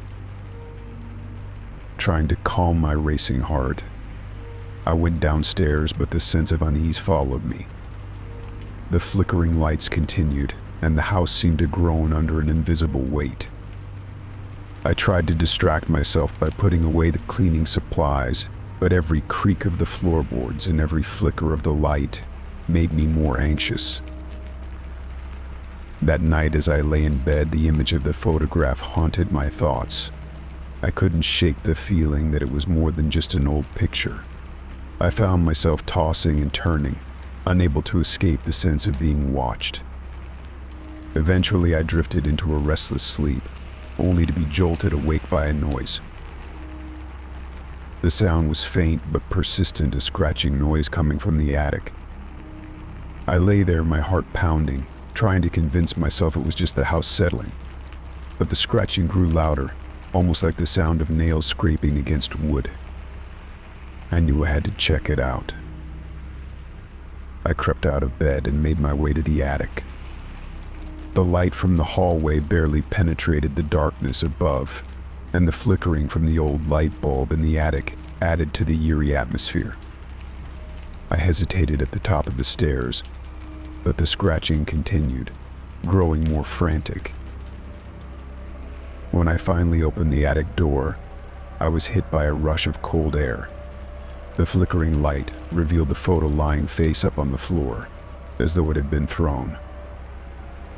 I picked it up, and as I stared at it again, the temperature in the attic seemed to drop even further. The lights flickered violently, casting strange, elongated shadows across the walls. The scratching noise stopped abruptly, replaced by an almost palpable silence. I felt a chill run down my spine and turned to leave, but a figure materialized in the darkness, a shadowy form that seemed to shift and writhe as though it were struggling to take shape. The resemblance to the woman in the photograph was unmistakable, though the figure was darker and more menacing. Panic surged through me, and I bolted down the stairs, slamming the attic door behind me. My breaths came in short, ragged gasps, and I felt a sense of impending doom. I tried to convince myself that I had imagined the figure, but the fear lingered, a shadow over my every thought. The next day, I returned to the attic, determined to confront whatever was haunting me. The photograph was still there, but everything else seemed normal. I searched the attic for any signs of tampering or hidden secrets, but found nothing out of the ordinary. Despite my efforts to rationalize the events, the photo and the figure in the attic left an indelible mark on my psyche. The flickering lights and the scratching sounds never returned, but the sense of dread persisted. I couldn't escape the feeling that the photograph had connected me to something beyond my understanding, a dark reflection of a past that was never meant to be uncovered. From that day on, I kept the photograph hidden away, locked in a drawer where I hoped it would remain undisturbed. But the chilling memory of that night stayed with me, a reminder of the eerie intersection between past and present, and the dark mysteries that sometimes lie just out of reach. Story 32. It was a crisp autumn evening when my neighbor, Mr. Thompson, knocked on my door. I had only recently moved into the neighborhood, and while most of my interactions with the locals had been polite but brief, Mr. Thompson had always been a bit of an enigma. His home was a large, ivy-clad house that seemed to loom over the street, and he rarely left it. His behavior had been peculiar from the start, and I often saw him peering through the windows with an unsettling intensity. This evening, however, was different. Mr. Thompson had a warm smile on his face and held a bottle of wine in his hand. "I hope I'm not disturbing you," he said. "I've been meaning to apologize for my previous behavior. I'd like to invite you over for dinner to make amends." I was taken aback. In the few months I had lived here, Mr. Thompson's behavior had been anything but welcoming. There had been odd occurrences, a few incidents where he'd stared at me from his porch, murmuring to himself, or the time when he seemed to show up out of nowhere during my evening walks. But his invitation was genuine, and the offer of a home-cooked meal was too tempting to refuse. "Of course, Mr. Thompson. I'd be happy to come over," I replied, trying to mask my apprehension. That evening, I made my way to Mr. Thompson's house, feeling a mix of curiosity and unease. The air was cool, and the street lights cast long shadows across the leaf-strewn sidewalks. When I arrived, Mr. Thompson greeted me at the door with a gracious smile and ushered me inside. His home was beautifully decorated, with antique furnishings and an assortment of elegant artwork. The ambience was surprisingly cozy, and I was quickly offered a glass of wine. As we settled into the dining room, I couldn't help but notice the wall covered with framed photographs. The images were striking. Each one featured people with expressions of sheer terror, their eyes wide and mouths agape as though frozen in fear. The dinner was delicious, and Mr. Thompson was an attentive host, regaling me with tales of his travels and his love for fine cuisine. Despite his apparent friendliness, my gaze kept drifting back to the photographs. They were haunting and unsettling. The people in the photos seemed to be in various states of distress, and it was clear they had been captured at moments of intense fear. Eventually, my curiosity got the better of me. "Mr. Thompson, those photographs on the wall, where are they from? Why do they look so frightened?" He paused, his eyes glinting with an odd, unreadable emotion. "Ah, those," he said with a strange, almost sadistic smile. "You'll understand soon enough." I chuckled nervously, unsure if he was making a joke or if there was a deeper meaning behind his words. The rest of the dinner proceeded in an almost surreal haze. I tried to focus on the conversation, but my mind kept wandering back to the eerie photographs. Mr. Thompson's demeanor remained polite and charming, but there was a cold, calculating edge to his behavior that I couldn't ignore. After dinner, Mr. Thompson offered to show me around the house. I hesitated but agreed, driven by a mix of politeness and an insatiable curiosity. As we walked through the various rooms, the feeling of unease grew stronger. The house was vast, with long corridors and hidden corners, and there was something off about the way Mr. Thompson seemed to lead me through certain areas with an almost theatrical flourish. When we reached the basement, Mr. Thompson seemed particularly eager to show it off. He opened the door with a flourish and invited me down. The basement was dimly lit and filled with odd contraptions and strange devices. There were shelves lined with books on obscure subjects, and in one corner, I noticed a collection of what appeared to be old medical instruments. "What is all this?" I asked, trying to mask my discomfort. Mr. Thompson's smile widened. "This is where my real work takes place. It's a passion of mine, a hobby, really. I study the human psyche and the nature of fear. Those photographs on the wall are part of my research." A chill ran down my spine. "Research? What do you mean?" He walked over to a large book on a table and flipped it open. The pages were filled with detailed notes and diagrams related to fear responses and psychological trauma. "I capture fear in its rawest form," he explained. "It's a way of understanding how it affects people. The photographs are moments of genuine terror, captured at the peak of their intensity." I struggled to process what he was saying. But why? Why would you want to do that? Mr. Thompson's eyes gleamed with a disturbing light. Fear is a powerful emotion. Understanding it can reveal a lot about human nature. And it's fascinating to observe how different people react to the same stimuli. I felt a wave of nausea wash over me. The more I learned about Mr. Thompson's research, the more I realized how unsettling it was. He seemed to revel in the power he had over others, using their fear as a means to satisfy his curiosity. As I excused myself and made my way to the door, Mr. Thompson's voice followed me.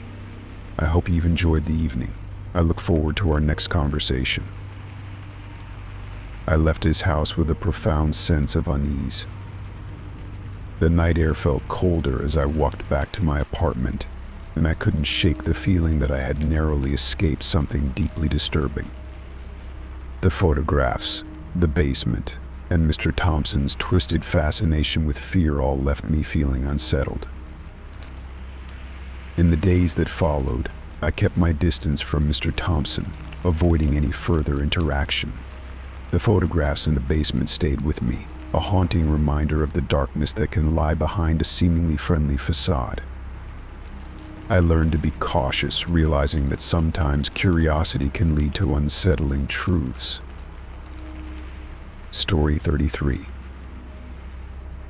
The air was heavy with humidity as I drove down the desolate country road, the summer sun casting long shadows across the landscape. I had taken a wrong turn on my way home from a weekend getaway, and now found myself on a secluded stretch of road, flanked by thick woods on either side. My phone's GPS had lost signal, and I was beginning to feel a bit uneasy. The road seemed to stretch endlessly, with no sign of civilization in sight. Then I spotted a car abandoned on the side of the road, half hidden by overgrown grass and the encroaching forest. The vehicle was an older model, its paint faded and peeling, and it looked as if it had been there for years. The sight of the abandoned car was unsettling, but my curiosity got the better of me. I decided to pull over and investigate. I parked my car a few dozen feet away and approached the abandoned vehicle cautiously.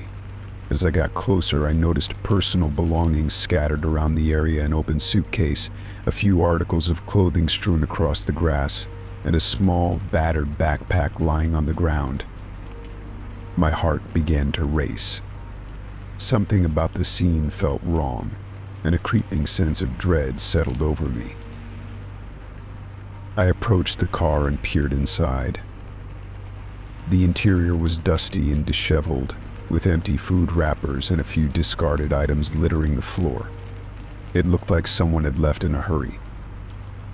As I continued to inspect the area, I noticed a small, leather-bound diary tucked under the driver's seat. It was almost as if it had been deliberately hidden there, waiting to be discovered. I picked up the diary with trembling hands and opened it. The pages were filled with frantic, hurried scrawls. The handwriting was erratic and barely legible, but the message was clear. The entries described a growing sense of paranoia and fear. Phrases like "they're coming for me," "I can't hide anymore and I hear them outside" were scattered throughout the pages. One entry was particularly chilling: "They've found me. I can't stay here. I need to leave before it's too late." The diary's contents sent shivers down my spine. I couldn't shake the feeling that something terrible had happened here. My first instinct was to call the police, but when I reached for my phone, I found that I had no signal. I tried dialing 911 anyway, but the call wouldn't go through. My stomach churned with anxiety. Being alone in this remote area, with no way to contact help, made me feel vulnerable and exposed. I glanced around the area, trying to shake off the unsettling feeling that I was being watched. The woods surrounding me seemed darker and more oppressive now, and every rustle of leaves or snap of twigs sent my heart into overdrive. I strained my ears, trying to catch any sign of movement, but all I heard was the distant hum of insects and the occasional chirp of birds. The sense of being observed grew stronger. I tried to rationalize my fears, convincing myself it was just my imagination running wild. I returned to the car and the abandoned belongings, hoping to find something that might explain the situation. I rifled through the suitcase and backpack, but the items were mundane clothes, a few personal effects, and a tattered map of the area. There was nothing that gave me a clue about who had been here or why they had left in such haste. The diary remained the most unsettling piece. It felt like a cry for help from someone who had been in a desperate situation. I was about to leave when I noticed something else, a small, folded note tucked into the diary. With a sense of trepidation, I unfolded it. The note was simple and contained just a single line: "You're not alone." My heart pounded. I scanned the surrounding woods again, feeling a prickling sensation on the back of my neck. The message was like a confirmation of my worst fears. I felt an urgent need to get out of there and back to safety. I hurried back to my car, glancing over my shoulder every few seconds. The woods seemed to close in around me, and every shadow felt menacing. As I started the engine and began to drive away, I couldn't shake the feeling that I was being followed. The trees blurred past in a disorienting swirl, and I drove faster than I had ever driven before, my eyes fixed on the road ahead. When I finally reached a spot where the signal returned, I called the police and reported the abandoned car and the disturbing diary. I gave them the location and described the items I had found. They promised to send someone out to investigate, but I couldn't shake the feeling that I had already been too late. For days afterward, I couldn't shake the sense of unease that had settled over me. I found myself frequently checking my surroundings, feeling like I was being watched even in the safety of my own home. The diary's messages and the eerie note haunted my thoughts, and I couldn't stop wondering what had happened to the person who had written them. The police investigation turned up little. They found the abandoned car and the belongings, but no clues about the previous owner or what might have happened. The case remained open, but with no leads, it quickly grew cold. The woods around that lonely stretch of road remained a mystery, a place where fear and uncertainty had touched my life in a way I couldn't easily forget. Every time I drive past that area, I can't help but glance towards the woods, half expecting to see something or someone lurking in the shadows. The sense of dread that I felt that day has never completely faded, and I'm always left with the unsettling thought that something or someone is still out there, watching from the darkness.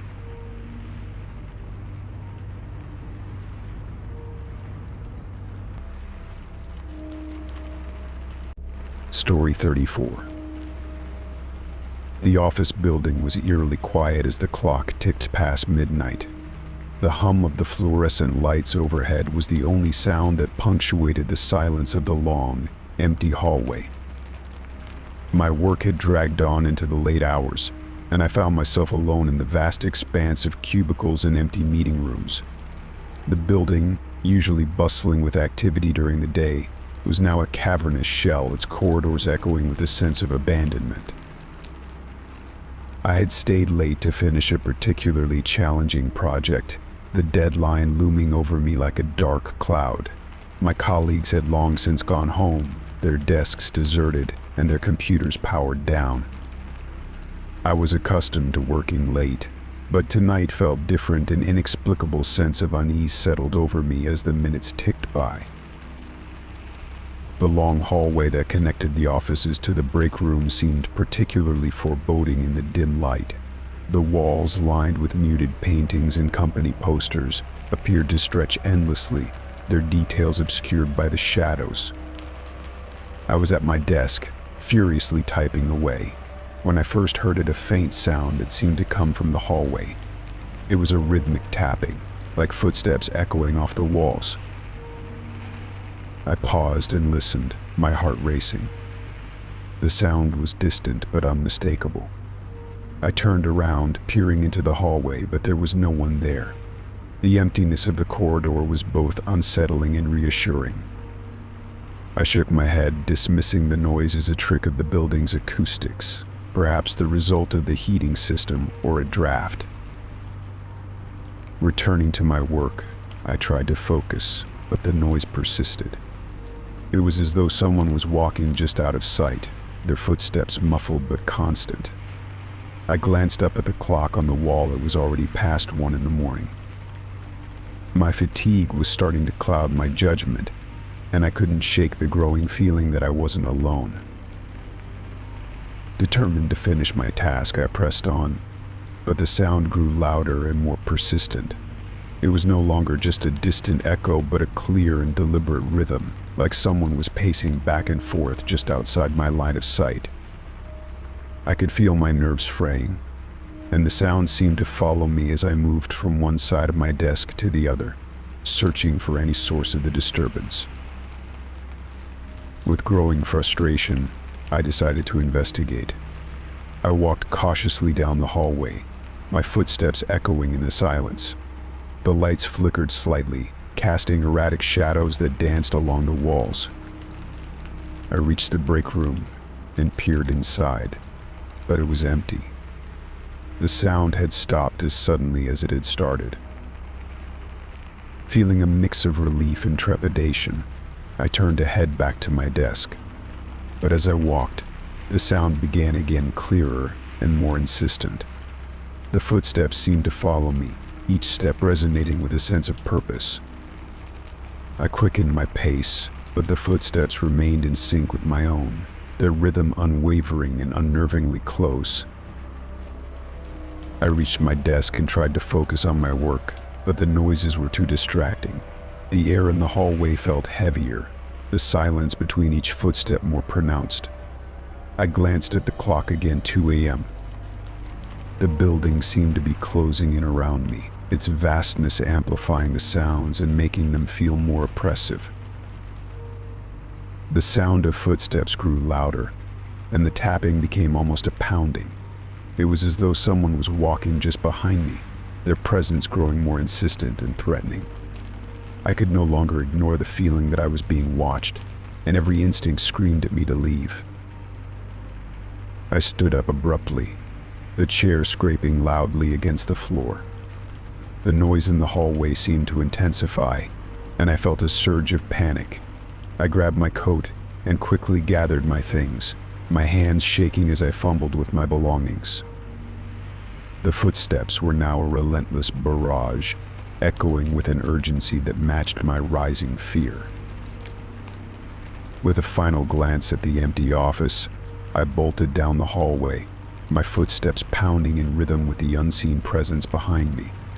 The hallway seemed to stretch endlessly, the exit sign flickering in the distance like a beacon of hope. I ran as fast as I could, the sound of the footsteps echoing louder and louder in my ears. The walls seemed to close in, and every shadow seemed to twist and writhe, as though trying to reach out and pull me back. I reached the stairwell and stumbled down the steps, my breath coming in ragged gasps. The footsteps followed me even here, their echo reverberating off the concrete walls. I burst through the stairwell door and into the lobby, the large glass doors ahead of me. My heart pounded in my chest as I raced toward the exit, the echoing footsteps still ringing in my ears. With a final burst of adrenaline, I pushed through the lobby doors and into the cool night air. I stood outside, gasping for breath, and looked back at the office building. The lights flickered in the windows, and the building seemed to loom ominously against the dark sky. The footsteps had ceased, leaving only the sound of my heavy breathing and the distant hum of the city. I never returned to that office building after that night. The echoes of those footsteps haunted me, a chilling reminder of the darkness that seemed to linger in the empty corridors. The building remained abandoned, its secrets locked away behind its silent walls, and I could only wonder what had truly walked those hallways with me, leaving its echoing mark on my soul. Story 35. It was a quiet Saturday morning when the package arrived. The sun had just started to filter through the curtains, casting a warm, golden hue over my living room. I had been up early, making a pot of coffee and enjoying the tranquility of a rare day off. I hadn't been expecting any deliveries, so I was surprised to find a plain brown box on my doorstep when I went out to get the newspaper. The box was unremarkable, with no return address or any indication of where it had come from. My name was scribbled in black ink on the top, but that was the only identifying mark. Curiosity got the better of me, and I brought the package inside, setting it on the kitchen counter. My coffee forgotten, I tore open the box with a mix of excitement and apprehension. Inside, there was a small, unmarked envelope and a compact digital recorder. The envelope contained a single sheet of paper with a handwritten note, "You're never alone." The message was unsettling in its simplicity, and it sent a chill down my spine. I turned the note over, hoping for more information, but there was nothing else. The recorder was a basic model, with just a few buttons: play, stop, and rewind. I hesitated for a moment, then pressed play. The recording started with the soft, ambient sounds of a quiet room, my room. It was clear from the gentle rustling of bed sheets and the faint hum of the air conditioner that the recording had been made while I was asleep. My heart pounded as I listened. The recording was unremarkable at first, the sound of my steady breathing, the occasional shift in my position. But then, as the minutes ticked by, I heard something that made my blood run cold. There was a faint, almost imperceptible noise in the background, footsteps, perhaps, or the sound of someone moving quietly. It was so subtle that I almost missed it, but once I became aware of it, it seemed to grow louder and more pronounced. I stared at the recorder in disbelief. The implications of the recording were terrifying. It meant someone had been in my house while I was asleep, watching me. I couldn't remember hearing any unusual noises, but then again I had been in a deep sleep. A panic set in as I thought about the security of my home. I grabbed my phone and called the police, trying to keep my voice steady as I described the situation. An officer arrived within the hour, taking the recorder and the note for examination. They assured me they would investigate, but mentioned that it might take some time. With the police taking care of the investigation, I decided to check my home thoroughly. I started in the bedroom, where the recording had been made. I examined every nook and cranny, from under the bed to inside the closet. I even checked the windows and the locks, but everything seemed to be in order. There were no signs of forced entry or tampering. Next, I moved through the rest of the house, methodically searching every room. The living room, the kitchen, the bathrooms, all were scrutinized with a growing sense of dread. I found nothing out of the ordinary, no signs that anyone had been there recently. Everything was in its place, but the feeling of being watched lingered, a constant and oppressive presence.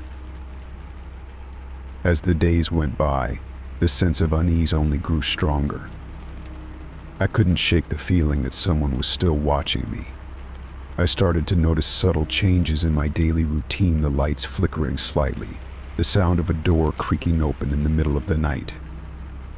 My once safe home now felt like a trap, and I became hyper-aware of every little sound.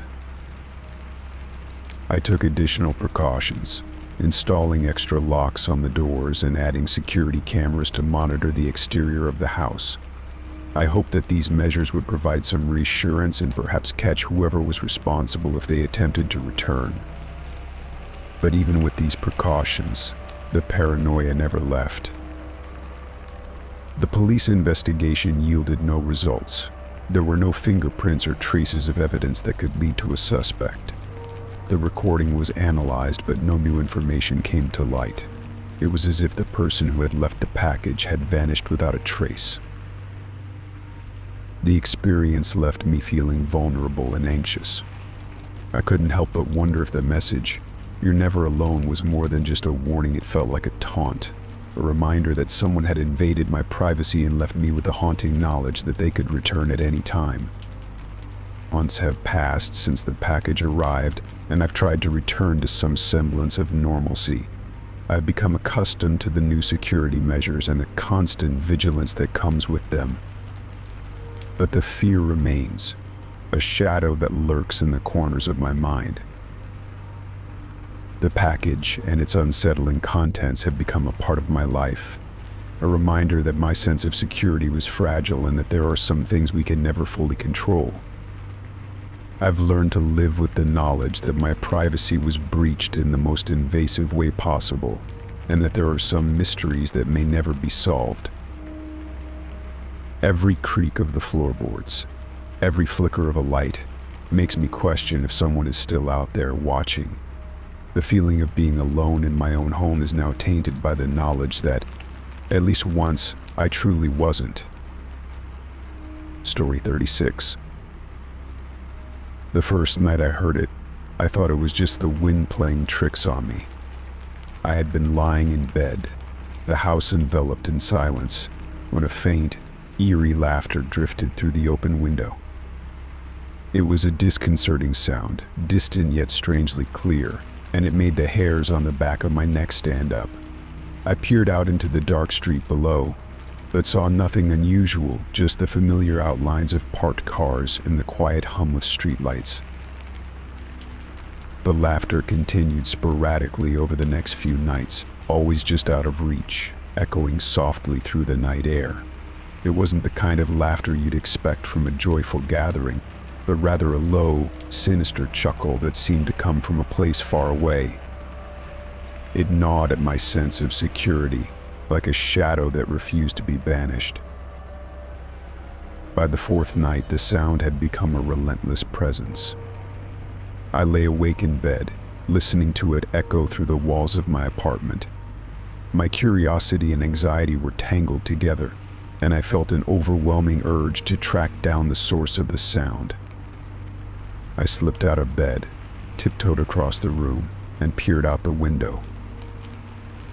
The street below was still empty, the quiet broken only by the distant hum of traffic. The laughter persisted, faint but persistent, as if it were coming from somewhere nearby but hidden from view. I decided to follow it, hoping to uncover whatever was behind this unnerving disturbance. I pulled on a jacket and stepped out into the cool night air. The laughter seemed to be coming from a nearby alleyway, a narrow, dimly lit passage between two buildings that I rarely used. I walked cautiously towards it, my footsteps echoing softly in the stillness of the night. As I approached the alley, the laughter grew louder, more distinct. It was as if someone was deliberately trying to mask their presence, knowing that the sound would carry but not be easily traced.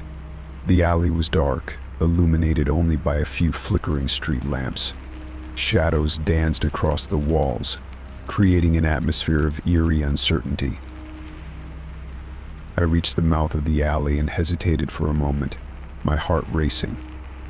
The laughter had stopped, leaving only an oppressive silence. I took a deep breath and stepped into the alley, the sound of my shoes scraping against the concrete the only noise in the stillness.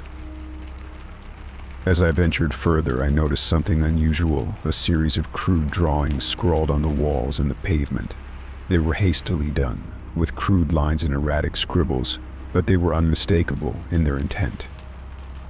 Each drawing depicted my house, the same house I had been living in, along with disturbing sketches of myself. One drawing showed my house surrounded by dark, menacing figures. Another depicted me, asleep in bed, with exaggerated, ghoulish features. The drawings seemed to come alive in the dim light, their grotesque forms suggesting a malevolent intent. The final drawing was the most disturbing, a depiction of me, tied and bound, with the words "always watching" scrawled beneath it. A chill ran down my spine as I took in the disturbing artwork. The alley suddenly felt like a trap, a place designed to lure me in and then confront me with my deepest fears. I turned around quickly, my pulse pounding in my ears, and hurried back towards the street. The laughter started again, this time louder and more mocking, as if it were taunting me for discovering its source. I rushed back to my apartment, my mind racing with thoughts of who could have done this and why. The images on the walls were not just unsettling, they were a direct invasion of my private life, a vivid portrayal of someone's twisted obsession with me. Back in the safety of my apartment, I locked the door and paced nervously.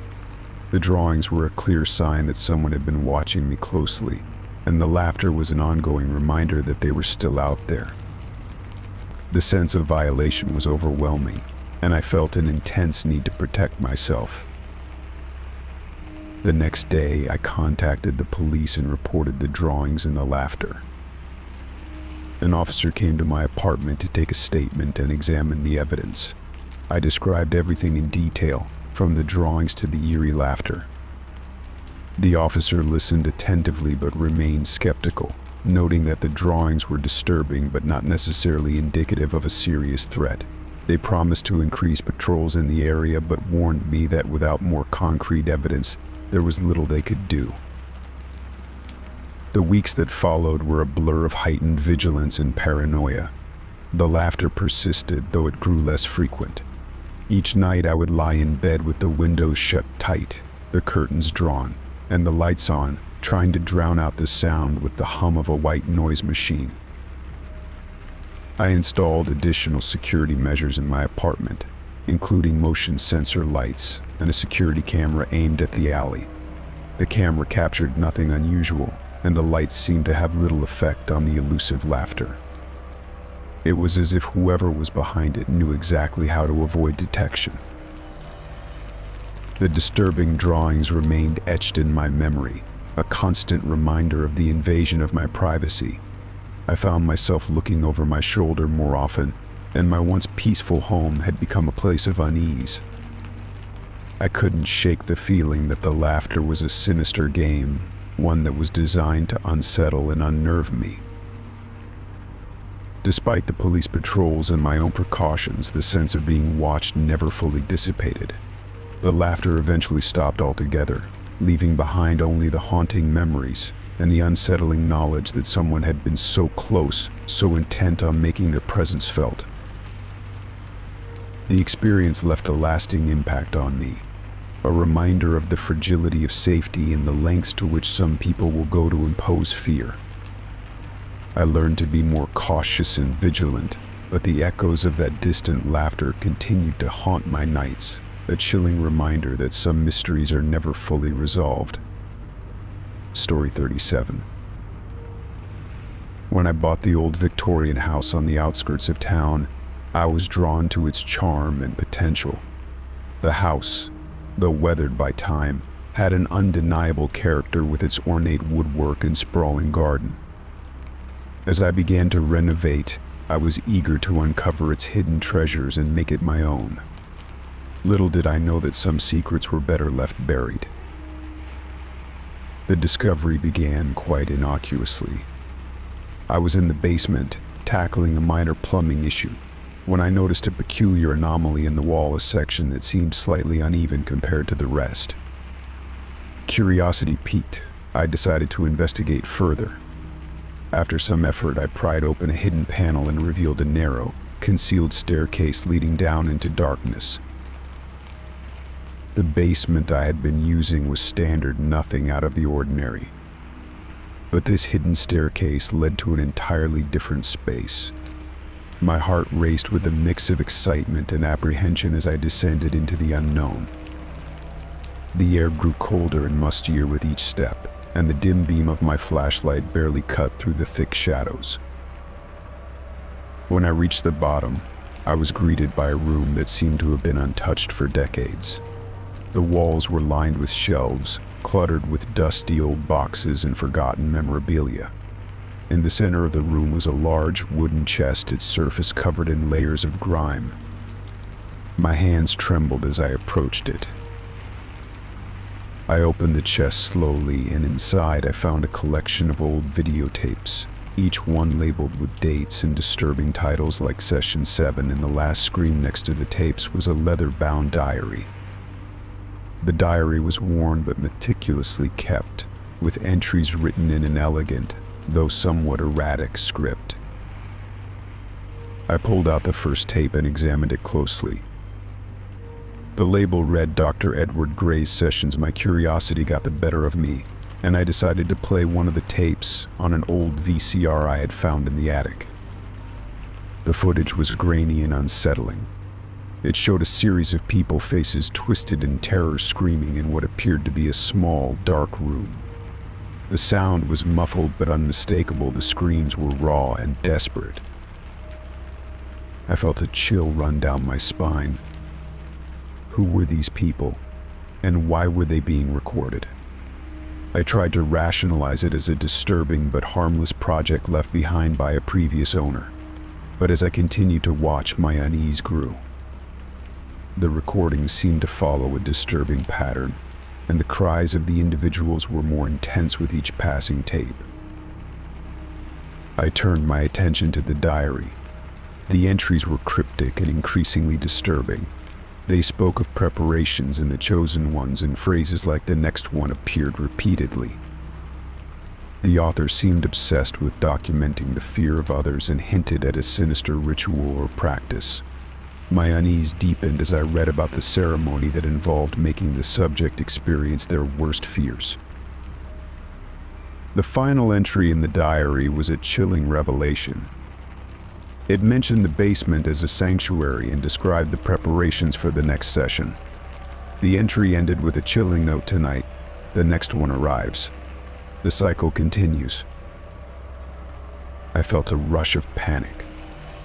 The realization that someone had been conducting such horrific experiments in the house was terrifying enough, but the mention of tonight made the situation even more alarming.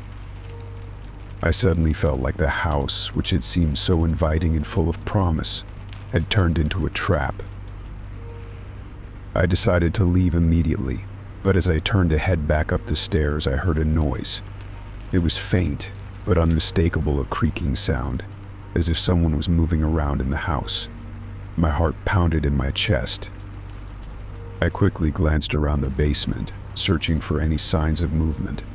The old, rusty furnace in the corner seemed to groan under its own weight, and the shadows danced menacingly on the walls. I took a deep breath and made my way back up the stairs, my mind racing.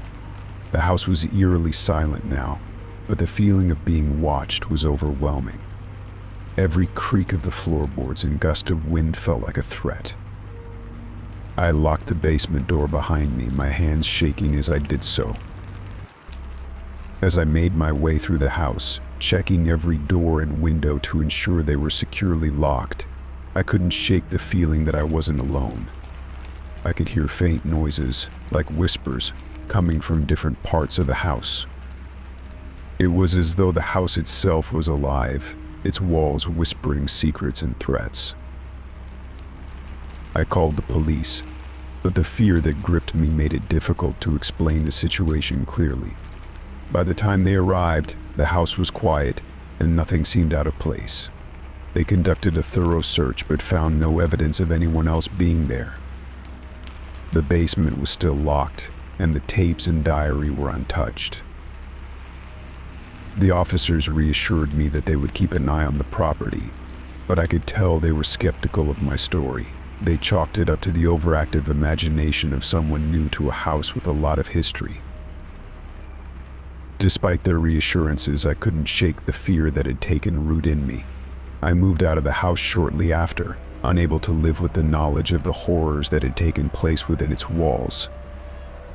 The house was eventually sold, and I hoped that whoever moved in next would never uncover the same terrifying secrets I had. As I left, I glanced back one last time.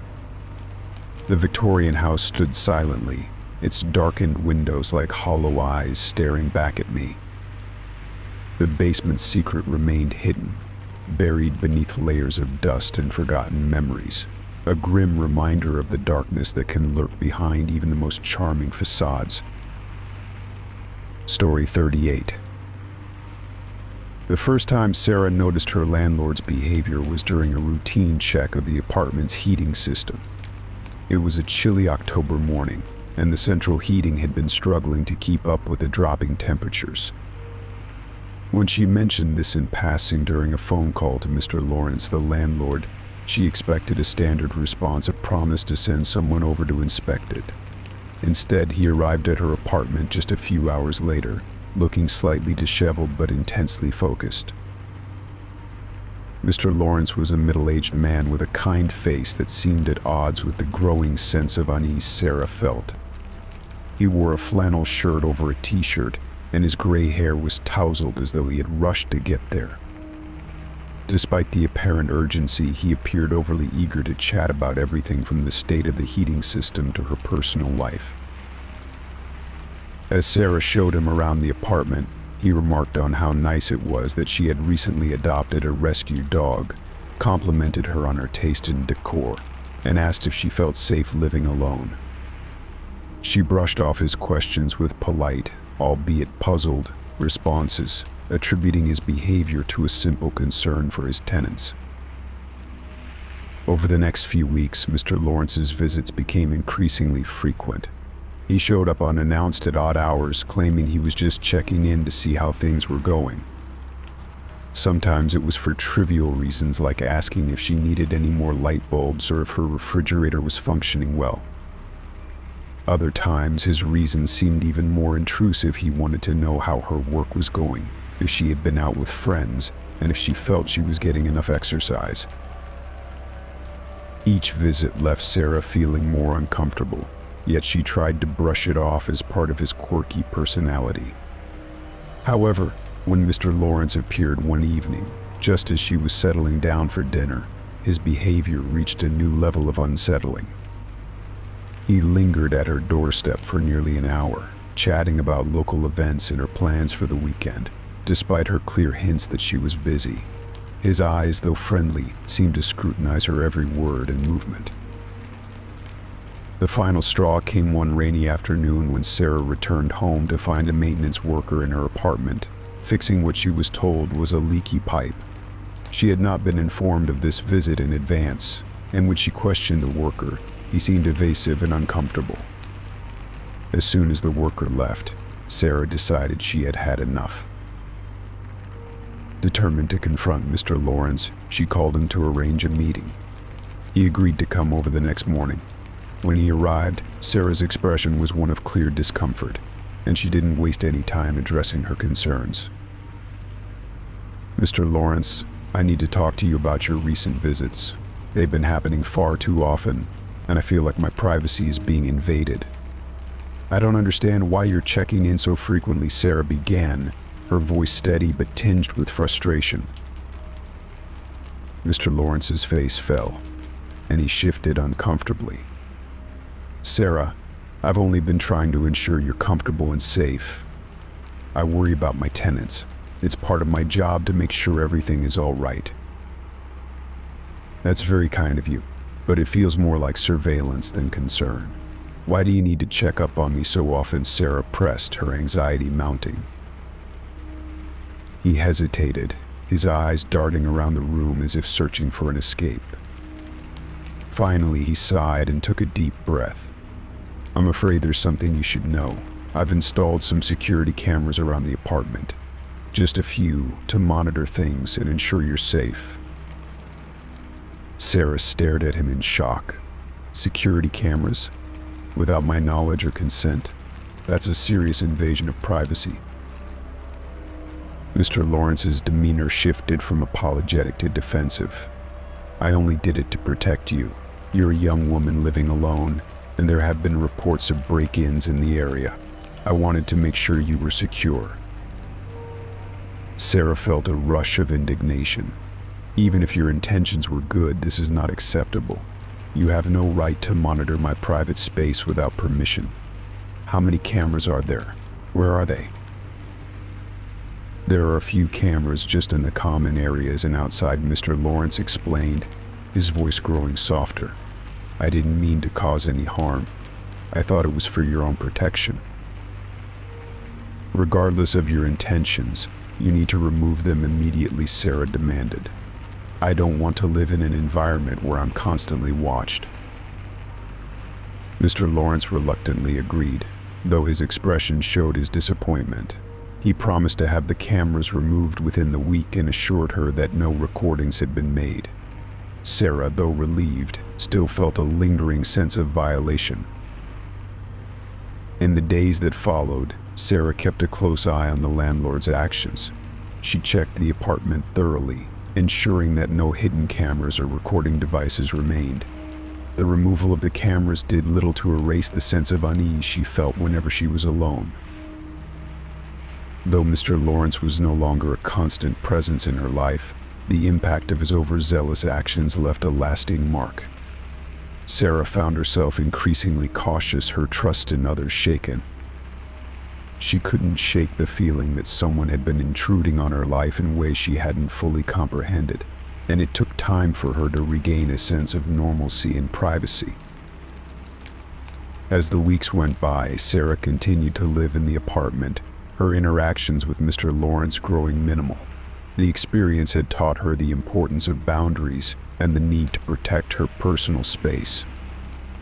It also served as a reminder of how easily concern could cross the line into intrusion, and how crucial it was to stand up for one's privacy in the face of overstepping boundaries. Story 39. The apartment seemed perfect at first glance. It was in a quiet neighborhood with spacious rooms and an airy layout. I had recently moved in, excited to start a new chapter in my life. The moving process had been hectic, but the promise of a fresh beginning kept my spirits high. However, as I began unpacking and organizing, I discovered a door in the far corner of the living room that I hadn't noticed before.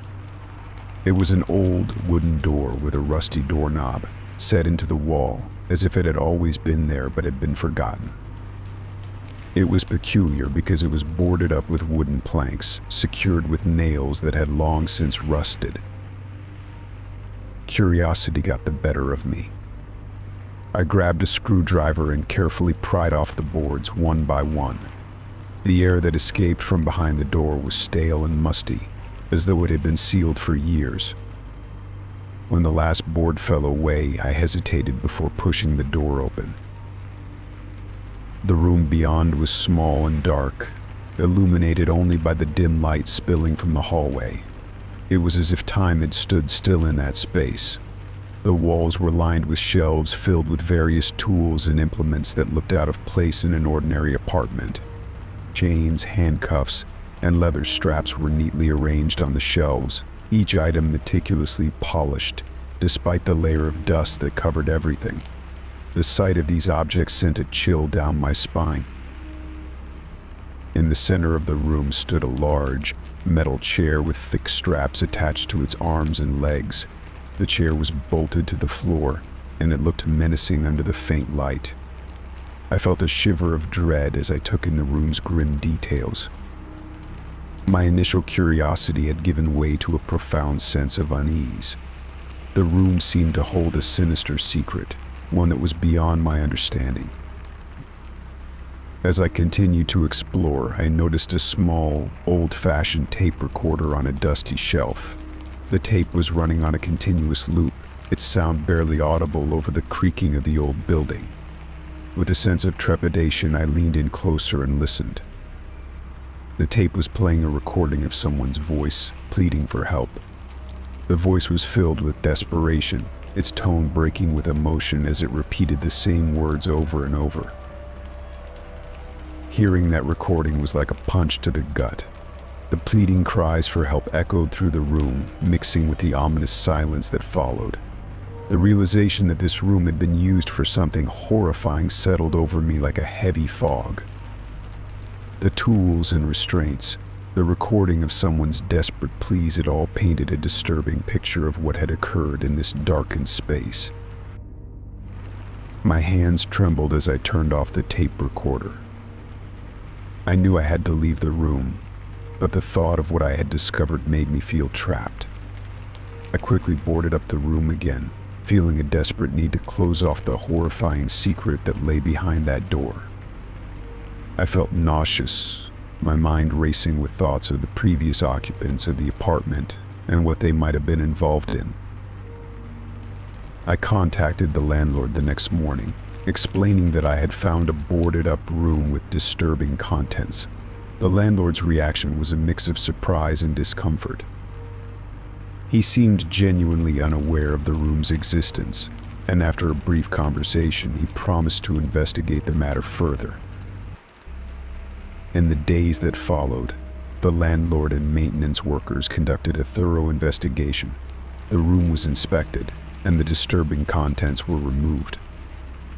The landlord assured me that the room would be sealed permanently and that security measures would be put in place to prevent any further incidents. Despite these assurances, I was deeply unsettled. I couldn't shake the feeling that the room's dark history had somehow tainted the apartment. I began to feel increasingly anxious, unable to sleep well or relax in my own home. The apartment, which had once seemed like a promising new start, had become a source of constant dread. I found myself increasingly isolated, withdrawing from friends and avoiding the apartment whenever possible. The sense of violation and fear lingered, and I couldn't escape the unsettling memories of that hidden room. Each time I passed by the now sealed door, a shiver ran down my spine, a grim reminder of the apartment's dark past. The landlord kept his word, and the room was sealed off, but the psychological impact of the discovery was far-reaching. I had trouble trusting the safety of my new home, and became hyper-aware of every sound and movement. The apartment, once a symbol of hope and renewal, had become a place of fear and unease. Months later, I decided to move out, unable to shake the traumatic experience. The apartment was left behind, and though I hoped that the room's dark history would be forgotten, I knew that the memory of what I had discovered would stay with me. The new occupants might never know the full story, but the room's unsettling presence had left an indelible mark on my life. As I packed up the last of my belongings, I took one final look at the apartment. The boarded-up room was now just a sealed door, a hidden secret buried beneath layers of new paint and plaster. I hoped that whoever lived there next would never uncover the horrors that had been concealed within. For me, the apartment was a place of shadows and whispers, a reminder of the darkness that can lurk just beyond the surface. Story 40. When I was assigned a new mentor at work, I was eager to make a good impression. The position was a significant step up from my previous role, and the prospect of having a seasoned professional guide me through the transition was both exciting and reassuring. My mentor, Greg, had an impressive resume and a reputation for being meticulous and driven.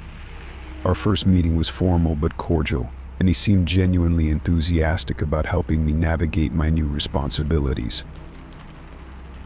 In the initial weeks, Greg's guidance was invaluable. He introduced me to key stakeholders, provided feedback on my work, and offered insights into the company's culture and politics. However, as time passed, his attention started to shift from professional to oddly personal. It began subtly. He would ask about my weekend plans, inquire about my family, and comment on my social media posts. At first, I thought it was just Greg's way of building rapport, but the questions grew increasingly intrusive. One Monday morning, as I walked into Greg's office for our weekly check-in, I noticed an unfamiliar, leather-bound folder on his desk. It was closed, but it had a personal-looking photograph peeking out from under the flap. I thought nothing of it at the time and assumed it was just a personal document Greg was reviewing.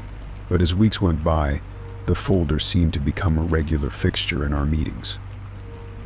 Greg would occasionally refer to it when discussing my progress or personal life, citing specifics that I hadn't shared openly.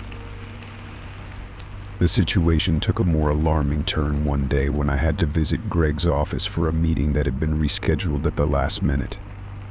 As I waited outside his office, I noticed that the door was slightly ajar. I could see into the room and caught a glimpse of the folder. It was now open, revealing not just the photograph but a collection of other items: handwritten notes, printed emails, and to my shock, private photos. My heart raced as I realized that Greg had amassed a considerable amount of personal information about me. I immediately retreated and tried to shake off the unsettling feeling. My mind raced with questions. How long had Greg been collecting this information? What was his intent? I needed to find out more before jumping to conclusions. Later that week, during a routine meeting, I decided to confront Greg. I started by mentioning how I had noticed him referring to the folder frequently and how it seemed to contain detailed information about me. Greg's demeanor changed instantly. He seemed startled, then quickly masked his surprise with a forced smile. He insisted that the folder was merely a collection of notes and documents related to my professional development. He downplayed my concerns, saying it was a standard practice for tracking progress. Despite his reassurances, my discomfort grew. I started to notice other peculiar behaviors. Greg would appear unexpectedly at places where I usually went for lunch, and he seemed to know more about my daily routine than seemed appropriate. The once helpful mentor now seemed like a shadow, always lurking in the periphery of my personal life. One evening, unable to shake my unease, I decided to investigate further. I asked a trusted colleague if they had ever experienced anything similar with Greg. To my surprise, they revealed that Greg had a history of overly intrusive behavior with other mentees, although it had never been reported formally. This revelation was both a relief and a new source of anxiety. The next step was clear. I needed to gather concrete evidence. I carefully documented every interaction with Greg that felt invasive and noted instances where he seemed to have knowledge about my personal life that was not publicly available. I also collected copies of any correspondence that hinted at his overstepping boundaries. Armed with this evidence, I went to HR. I presented my case, including the documentation of Greg's behavior and the unsettling discovery of the folder. The HR representative listened attentively, though with a look of concern that mirrored my own. They assured me that an investigation would be conducted promptly and assured me of confidentiality throughout the process. In the weeks that followed, HR conducted their investigation. Greg was temporarily removed from his mentoring role while the inquiry was underway. I continued with my responsibilities, albeit with a heightened sense of vigilance. The process was nerve-wracking, but it was comforting to know that my concerns were being taken seriously. Eventually, HR confirmed that Greg had indeed been engaging in inappropriate behavior. They had found evidence of his obsessive monitoring and concluded that his actions were a clear violation of company policies. He was dismissed from the company, and I was offered support and counseling to help process the experience. Though the situation was deeply unsettling, I felt a sense of relief and vindication. The support from my colleagues and the HR team helped me regain my confidence and focus on my work. The ordeal served as a stark reminder of the importance of boundaries in professional relationships and the need to trust my instincts when something feels off. In the end, while the experience was troubling, it also reinforced my belief in the importance of speaking up and seeking help when faced with unsettling situations. I moved forward with a renewed commitment to maintaining personal boundaries and ensuring that my professional environment remained respectful and supportive. Story 41. It was supposed to be a routine shift. I was the office cleaner, tasked with tidying up after hours, a job that left me plenty of time to unwind and reflect on my day. The office was usually a quiet place after the staff had left, a stark contrast to the bustling environment of daytime meetings and phone calls. I had always found a certain peace in the solitude, a chance to escape from the chaos of everyday life. But one night, as I was finishing my tasks, I stumbled upon something that shattered my sense of safety. The discovery began innocuously enough. I was sweeping the floor near the break room when I noticed a faint outline of a door behind a stack of unused filing cabinets. Curiosity piqued. I moved the cabinets aside and found a small, inconspicuous door hidden within the wall. It was slightly ajar, and the darkness beyond seemed to beckon. Despite my better judgment, I felt compelled to see what lay beyond it. Pushing the door open, I found myself in a dimly lit room that had been completely hidden from view. The space was cluttered with old furniture and dusty boxes, but what caught my eye were the walls, which were covered with disturbing photos and notes. The photos were of various employees, including myself, taken from different angles and at different times. Each picture was tagged with handwritten notes that described our daily routines and personal habits in unnerving detail. My heart raced as I scanned the room. The notes were even more chilling. They were filled with cryptic messages and plans that spoke of purging the weak and eliminating the compromised. The language was vague, but menacing, hinting at a dark agenda that I couldn't quite grasp. The walls were adorned with red lines connecting various photographs, creating a web of interconnected faces and names. It was as if the room had been used to meticulously track and plan something sinister. I felt a cold sweat break out as I realized that this was not some forgotten storage room, but a carefully maintained space dedicated to monitoring and perhaps targeting the employees. The sense of violation was overwhelming. I had always taken pride in my job, but now it felt as though I had stumbled upon a hidden world that existed in the shadows of the office, a world where I was under constant scrutiny. Desperate to escape the room before someone came looking for me, I turned to leave but froze as I heard a faint noise from the hallway.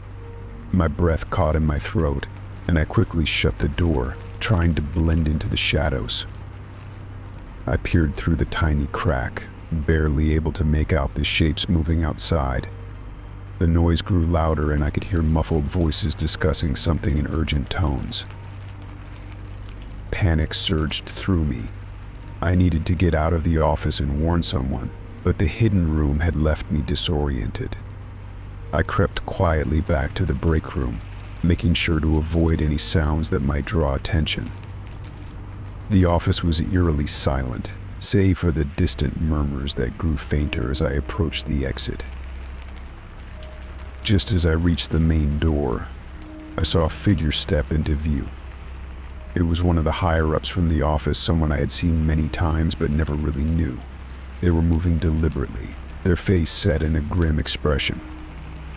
I ducked behind a stack of boxes, my heart pounding in my chest. The figure walked past without noticing me and continued down the hallway. I seized the opportunity to slip out, moving quickly and quietly to the front door.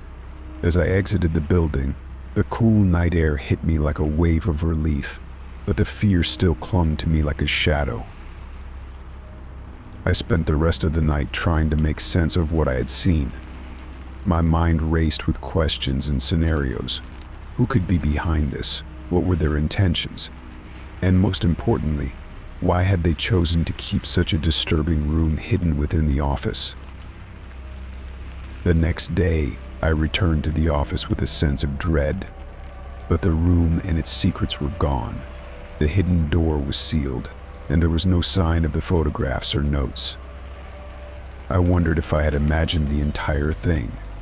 But the unsettling memory and the lingering sense of being watched were too real to ignore.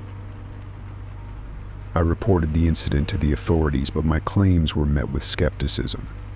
Without concrete evidence or witnesses, it was difficult to convince them of the existence of a hidden room or the sinister plans I had discovered. The investigation yielded no results, and the office resumed its normal routine, as if nothing had happened. I couldn't shake the feeling that I was still being watched. The paranoia that had begun that night never fully left me. I became hyper-aware of my surroundings, noticing every glance and every whisper as potential threats. The office, once a familiar and comforting place, now felt like a trap. Months passed, and while the intensity of my fear diminished, the memory of that night remained etched in my mind.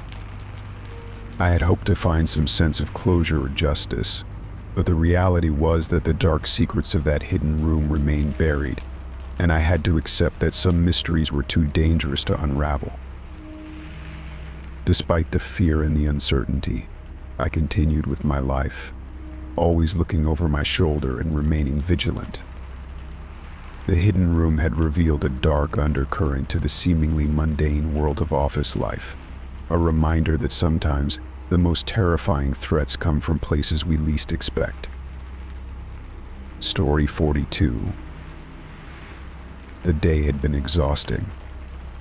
Meetings dragged on, paperwork piled up, and by the time I got home, I was ready to collapse into bed.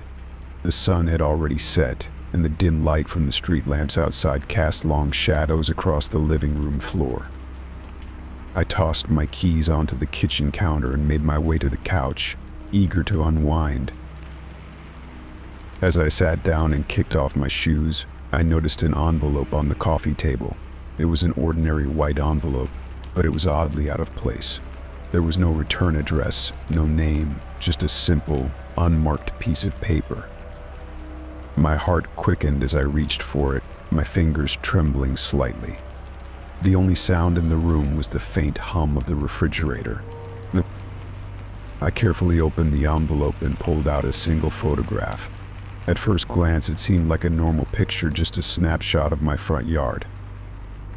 But then the cold grip of unease settled over me as I realized the photo was taken from a vantage point that suggested someone had been standing right outside my house. My own home looked almost too familiar in the picture, but it was the message written on the back that made my blood run cold. I see everything. The words were scrawled in a shaky, uneven hand, and they seemed to pulse with a disturbing sense of menace. My breath caught in my throat as I stared at the message. Who could have sent this? What did they mean by "I see everything"? I scanned the photo again, trying to identify any unusual details. There was nothing particularly alarming about the yard itself, just the neat flower beds, a well-trimmed lawn, and the porch light glowing softly. But the more I looked at it, the more I felt the photograph was imbued with a sense of intrusion. It was as if someone had been lurking just out of sight, watching me without my knowledge. The house, which had always felt like a safe haven, suddenly felt vulnerable and exposed. I began to replay the events of the past few days, searching for any signs that might explain who could have sent the photograph. Had I seen anyone loitering around the neighborhood? Had I noticed any unfamiliar faces? But everything seemed normal, no strange encounters, no peculiar behavior. I tried to shake off the unsettling feeling, convincing myself that it was probably a prank or a misguided attempt at intimidation. But as the days passed, the photograph and the cryptic message continued to gnaw at me. The sense of being watched grew stronger, and every little noise in the house seemed amplified in the silence of the night. I began to check the locks on my doors more frequently, double-checking the windows to ensure they were secure. I even went so far as to install motion-activated lights around the perimeter of the house, hoping that if someone was watching, they'd be deterred by the sudden burst of light. One evening, as I was finishing dinner, I noticed something odd through the window. The motion-activated lights in the backyard flickered on. I went to the window and saw nothing out of the ordinary. The yard was empty, save for the rustling leaves and the distant hum of traffic. I tried to convince myself it was just the wind or a small animal setting off the sensors, but the feeling of paranoia remained. The photograph had become a constant presence in my mind, a symbol of the violation of my privacy. I decided to take a different approach and went to speak with my neighbors, hoping to find out if anyone had noticed anything unusual. But my inquiries were met with blank stares and shrugged shoulders. No one had seen anything out of the ordinary, and no one seemed particularly concerned about my situation. Feeling increasingly desperate, I sought help from a private investigator. I showed him the photograph and explained my concerns. He took the case seriously, promising to look into it, but warned me that such situations could be tricky. He would start by conducting a surveillance sweep of the area and check for any signs of unusual activity. In the meantime, I continued to live with the constant dread that someone was watching me. Every sound became a potential threat, every shadow a possible intruder. I was becoming paranoid, jumping at every little noise and avoiding going out alone after dark. Then, one night, while I was lying in bed, I heard a sound that made my heart skip a beat, a faint scratching noise coming from the wall behind my bed. I tried to ignore it, telling myself it was just the house settling or perhaps a rodent. But the scratching continued, growing louder and more insistent. My hands were clammy as I reached for my phone and called the police. They arrived quickly, but after a thorough search of the house, they found nothing amiss. The scratching noise had stopped as soon as they arrived, leaving me with no concrete evidence to present. The private investigator's report came back with little information. He had found no immediate signs of surveillance or unusual activity around my house, and no identifiable suspects. The investigation turned up nothing that could explain the photograph or the unsettling message. Days turned into weeks, and the sense of unease slowly began to fade. I had taken every precaution I could, from enhancing security measures to seeking professional help. Despite this, the photograph remained a haunting reminder of the time when my sense of safety had been shattered. In the end, the mystery of the photograph and the cryptic message was never resolved. I continued to live in my house, ever watchful but gradually regaining a sense of normalcy. The experience had left me with a heightened awareness of my surroundings and a cautious approach to unfamiliar situations. Sometimes, as I sit in my living room, I catch myself glancing towards the window, half expecting to see a shadow or catch a glimpse of someone observing me. The photograph and its chilling message became a part of my past, a reminder of how fragile the illusion of security can be. Despite the passage of time, the sense of being watched lingers in the corners of my mind, a testament to the unsettling power of an anonymous threat. Story 43.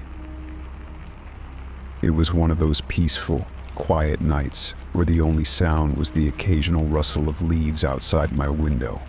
The moonlight filtered through the curtains, casting gentle patterns on the floor. I had just settled into bed with a book, hoping to unwind after a long day, when I noticed something peculiar. Out of the corner of my eye, I saw a shadow moving outside my window. At first, I thought it was a trick of the light or perhaps the shifting branches of a tree.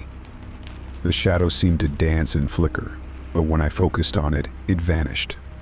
I tried to shake it off, telling myself it was just my imagination playing tricks on me. I was tired, and the day's stress might have been manifesting itself in strange ways. But the shadow returned, this time more defined and persistent. It was a dark silhouette moving slowly across the window, as if something or someone was lurking just outside. My heart began to race. I peered through the window, trying to make out what it was, but the moonlight was too weak, and the shadow was too elusive. I convinced myself it was probably an animal, maybe a stray cat or a raccoon, and I tried to ignore it. I turned back to my book, though I couldn't focus on the words. My mind kept drifting back to that unsettling shadow, which seemed to move with a deliberate, almost intelligent quality. Then, it happened. The shadow started tapping on the glass. The sound was soft at first, a faint rapping that could have been easily dismissed if it wasn't so perfectly timed with the shadow's movements. Tap, tap, tap. It was rhythmic and insistent, each tap a sharp reminder that something was outside my window. My pulse quickened. I hesitated, caught between the urge to investigate and the fear of what I might find. I grabbed a flashlight from my bedside table and made my way to the window. The tapping continued, steady and unrelenting. I drew the curtains back cautiously and opened the window, peering into the darkness outside. The night was still. The area around my house was deserted, with no sign of movement. I leaned out, scanning the yard and the surrounding shadows, but there was no one there. The tapping had stopped as soon as I had opened the window, leaving only the sound of the night breeze and the distant hum of insects. I shut the window and locked it, my hands trembling slightly. I tried to convince myself that it had been a figment of my imagination or a trick of the wind. I returned to bed, though sleep eluded me. The feeling of being watched persisted, a heavy weight pressing down on me. The following nights were filled with a growing sense of unease. Each time I settled into bed, I would catch myself glancing toward the window, half expecting to see that shadow reappear. The tapping had not returned, but the sensation of being observed never left me. I felt as though invisible eyes were always watching, waiting. One night, unable to bear the tension any longer, I decided to check the area around my house again. I grabbed a flashlight and went outside, carefully inspecting the grounds. The backyard was quiet, illuminated only by the dim light of the street lamp. I checked the perimeter, looking for any signs of disturbance, but everything seemed normal. The grass was undisturbed, and the only marks I found were those of small animals. Just as I was about to head back inside, I noticed something strange near the window where the shadow had been. There were faint, smudged marks on the windowsill, as if someone had pressed their fingers against the glass. My heart skipped a beat. The marks were barely perceptible, but they were their evidence of something having been close to the window. I went back inside, feeling more unsettled than ever. The marks on the windowsill were a chilling reminder that whatever had been outside had been within reach, just beyond the glass. I locked all the windows and doors, double-checking each one to make sure they were secure.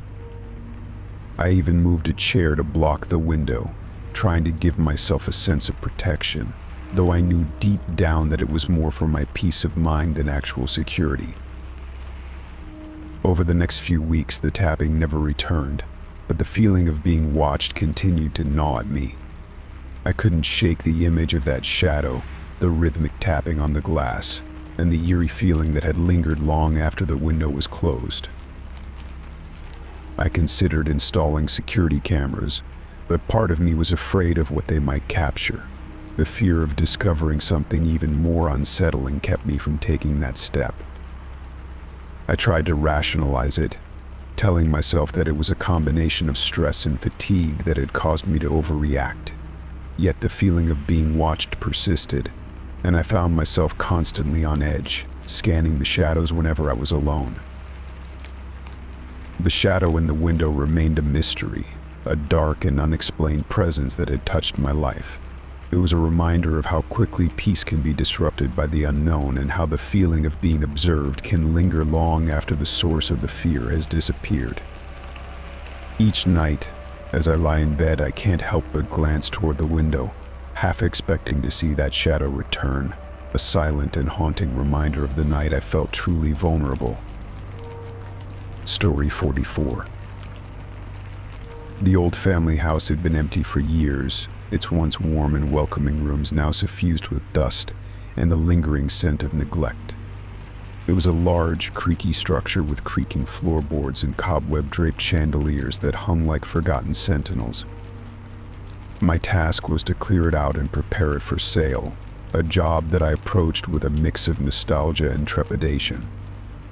The house had been in our family for generations, and as I sorted through its accumulated memories, I couldn't help but feel a pang of sadness.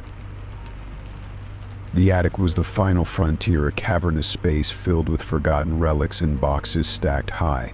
It was there, amidst the clutter of old furniture and moth-eaten blankets, that I discovered a large, ornate chest. Its wood was dark and polished, adorned with intricate carvings that seemed to tell stories of their own.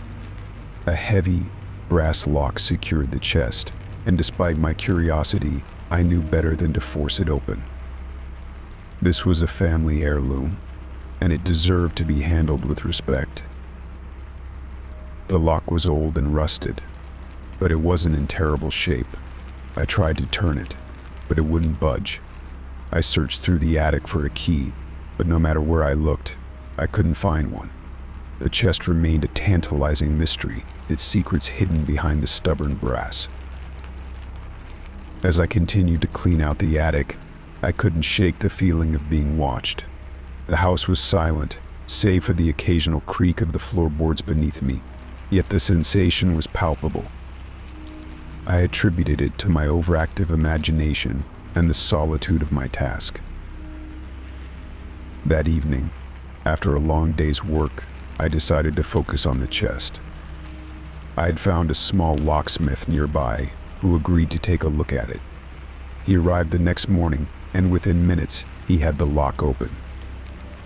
As the lid creaked upwards, a wave of musty air escaped from within, carrying with it a sense of foreboding. Inside the chest, I found a collection of old photographs and a single handwritten note. The photos were arranged in neat stacks, each one carefully labeled with dates and names. I sifted through them, noting their faded edges and sepia tones. The images depicted various family members from decades past, smiling and posing for the camera in various settings. But as I continued to look, a chill ran down my spine. The annotations on the photos grew increasingly disturbing. One photo showed a family picnic, with a label reading "They're watching us." Another depicted a family gathering, with a note scrawled across at the end as "near." The captions were unsettling, each one suggesting that something ominous was looming over the happy moments captured in the photographs. The final photograph in the stack was the most disturbing of all. It was a recent picture of me, taken from a distance, as though someone had been watching me without my knowledge. I stared at the image, my pulse quickening. The photo was taken in the backyard of the old house, and it showed me standing by the window, looking out at the overgrown garden. My heart raced as I tried to remember if I had noticed anyone outside that day. The realization that someone had been watching me while I was unaware was deeply unsettling. Next to the photos was the handwritten note, its ink smudged and barely legible. It read, "They know you're here. Leave now, or you'll be next." I felt a cold sweat break out on my forehead as I read the note. My hands trembled as I folded it and placed it back in the chest. The house, which had once felt like a nostalgic relic, now seemed to close in around me. The photographs and the note hinted at a dark presence, a force that had been watching and waiting. Panic began to set in. I quickly gathered the photos and the note, determined to leave the house and never return. As I packed my things, I couldn't shake the feeling that I was being watched. The shadows seemed to move and shift, and every creak of the house's old wooden frame felt like an ominous warning. I made my way downstairs, the weight of the chest and its contents heavy in my hands.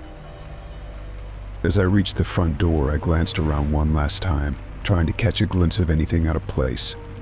The house was silent, but the unease that had settled over me felt almost tangible. I hurried out into the daylight, slamming the door behind me. The fresh air outside was a welcome relief, but the sense of dread still clung to me. I drove away from the house, my mind racing with thoughts of the disturbing photos and the ominous note. That night, as I lay in bed, I found it difficult to sleep. The images from the chest replayed in my mind, and the note's warning echoed through my thoughts. I couldn't shake the feeling that the house held more secrets, that something sinister had been lurking in the shadows. I eventually decided to contact a local historian to learn more about the house's past. Their research revealed a series of tragic events and unexplained disappearances associated with the property. It seemed that the house had been the site of dark and unexplained occurrences for years, leaving a trail of mystery and unease in its wake. The chest and its disturbing contents remained a chilling reminder of the house's dark history. I never returned to the old family home, and it was eventually sold to new owners. The chest, along with its eerie photographs and the foreboding note, was kept securely locked away, a silent testament to the secrets that the house had held for so long. The mystery of the locked chest and the warning it contained would linger in my mind, a haunting reminder of the darkness that can reside within even the most familiar places. Story 45. It was an ordinary Tuesday morning when I received the unexpected job offer. I had been checking my emails while sipping my coffee, and among the usual spam and promotional messages, there was a job offer from a company I had never heard of. The position was in a field related to my expertise, and the salary was more than generous. I was intrigued but wary, so I did a quick search on the company. Their website was polished and professional, with no red flags. I decided to follow up, and after a brief interview, found myself accepting the offer.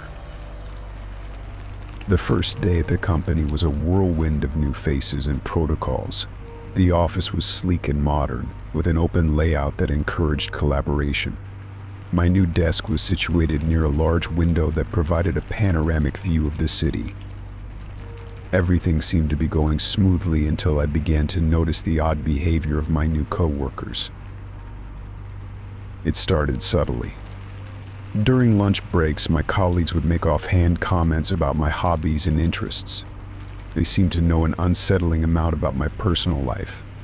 At first, I chalked it up to coincidence or perhaps the result of a thorough background check. But as the days went by, their knowledge became more specific and disconcerting. They would refer to my recent vacation plans, my favorite restaurants, and even my preferences in coffee and tea. I brushed it off as an anomaly until one evening when I stayed late to finish some work. I overheard a conversation between two employees in a nearby conference room. Their voices were low, but I could make out snippets of their discussion. "It's almost time," one of them said. "Everything is falling into place." "I know," the other replied. "We've gathered everything we need. The final phase is starting soon." The conversation ended abruptly when they saw me approaching. They offered me polite smiles and quickly changed the subject. I felt a knot of unease tighten in my stomach. It was clear that something more sinister was afoot. Determined to get to the bottom of it, I started observing my coworkers more closely. I noticed that their interactions with each other were not as casual as they seemed. There were furtive glances and whispered conversations that stopped abruptly when someone entered the room. I began to suspect that I was the subject of their discussions, but I had no concrete evidence. One afternoon, I decided to dig deeper. I pretended to be interested in the company's internal projects and asked questions about the various departments and their functions. The responses I received were vague and evasive. The more I inquired, the more I felt like I was being pushed away from the truth. Frustrated, I turned to the company's human resources department for answers. I approached a friendly HR representative, trying to mask my growing concern. I asked about the company's background checks and privacy policies, hoping to gain some insight. The representative assured me that the company adhered to strict privacy standards and that background checks were standard procedure. I left the HR office feeling more unsettled. The representative's calm demeanor seemed almost too calm, as if she were hiding something. That night, unable to shake the feeling of dread, I decided to do some research on the company's history and its key personnel. My investigation led me down a dark and twisted path. I discovered that the company had a history of legal troubles and had been involved in several scandals related to privacy violations and unethical practices. The more I dug, the more I found references to covert operations and secret projects that seemed to align with the odd behavior of my coworkers. The next morning, I confronted one of my colleagues, a man named Derek who had been particularly friendly but whose demeanor had recently changed. I asked him directly about the company's projects and the nature of their work. He looked taken aback but quickly recovered, dismissing my concerns with a forced smile. "Don't worry about it," he said.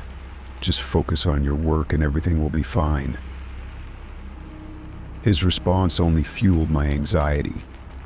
I decided to take a risk and try to uncover the truth on my own. I used my access to the company's internal network to search for documents and files that might reveal more about their activities. I found a folder labeled Project Epsilon that seemed to contain confidential information. My heart raced as I accessed the files, only to find that they were heavily encrypted. Desperation drove me to contact a cybersecurity expert who had been a friend for years. I explained the situation, and he agreed to help me decrypt the files. Over the next few days, I anxiously awaited his findings. When he finally got back to me, his message was chilling. The files detailed a covert operation that involved the collection and analysis of personal data from employees under the guise of routine background checks. The company had been using this information for manipulative and potentially illegal purposes, including blackmail and corporate espionage. I was horrified. It became clear that my employment had been part of a larger scheme to gather and exploit personal information. The final phase mentioned in the conversation I overheard was likely related to the implementation of these sinister plans. I knew I had to act quickly. I gathered all the evidence I had and contacted law enforcement. They launched an investigation, and within weeks the company was raided, and many of its key figures were arrested. The full extent of their operations was exposed, and it was revealed that they had been involved in a range of illegal activities. As for me, the experience left me shaken. I found another job and tried to put the ordeal behind me, but the sense of betrayal lingered. The company's intrusion into my personal life and their manipulative tactics had been a stark reminder of the potential dangers hidden behind seemingly ordinary facades. I had learned a valuable lesson about trust and the importance of staying vigilant, especially when dealing with unknown entities. The anonymous job offer had led me down a dark path, but it had also shown me the resilience and resourcefulness that I didn't know I had. Story 46. When my friend Alex invited me to a game night at his place, I was eager to join. We had known each other for years, and our friendship was built on a foundation of shared interests and a mutual love for board games and puzzles. So when Alex suggested an evening of games and challenges, I was thrilled. It was supposed to be a relaxing night of fun and camaraderie, or so I thought. The evening started off innocuously enough. Alex had prepared a spread of snacks and drinks, and the living room was set up with various board games and card games. The atmosphere was light and casual, and we spent the first hour engaging in friendly competition with classic games like Scrabble and Pictionary. Laughter filled the room as we reminisced and caught up on each other's lives. It wasn't until midway through the evening that things began to take a turn. Alex introduced a new game, one he had apparently just discovered. He described it as a psychological experiment designed to test our reactions and decision-making under pressure. I was intrigued, if a little skeptical. Alex had always been fascinated by psychology and human behavior, so this wasn't entirely out of character for him. The game started with a series of seemingly benign scenarios. We were each given a card with a hypothetical situation and asked how we would respond. The scenarios were interesting but not particularly unsettling, things like choosing between helping a friend in need or pursuing a personal goal. We discussed our answers and debated the moral implications, finding it engaging but harmless. Then Alex revealed that the game had a second, more intense phase. He explained that we would be put into scenarios designed to elicit strong emotional responses. The objective was to see how we handled pressure and stress. At first, I was a bit wary, but I trusted Alex and assumed that it was all in good fun. The first scenario was a simulation of a high-stakes situation. We were told to imagine ourselves in a room with a limited amount of time to make a crucial decision that would affect our future. The stakes were purely fictional, but the urgency was palpable. I felt a knot of anxiety in my stomach as we debated our choices and tried to manage the time pressure. As the night wore on, the scenarios grew increasingly disturbing. One scenario involved a simulated crisis where we had to choose who among us would be sacrificed to ensure the survival of the rest. The discussion became tense, and the room was filled with an uneasy silence as we grappled with the moral implications of our choices. I could see the stress on everyone's faces, and I began to question the nature of the game. It wasn't long before the true nature of Alex's experiment began to reveal itself. He introduced a scenario that seemed particularly unsettling. We were given a series of dark, cryptic clues that led us to a hidden object in the room. The clues were unsettling and seemed to touch on personal fears and anxieties. The atmosphere grew more intense, and I could feel my heart racing as we struggled to decipher the clues. The final scenario was the most shocking of all. Alex revealed that the game was not just a test of our reactions, but an elaborate psychological manipulation designed to explore our deepest fears and insecurities.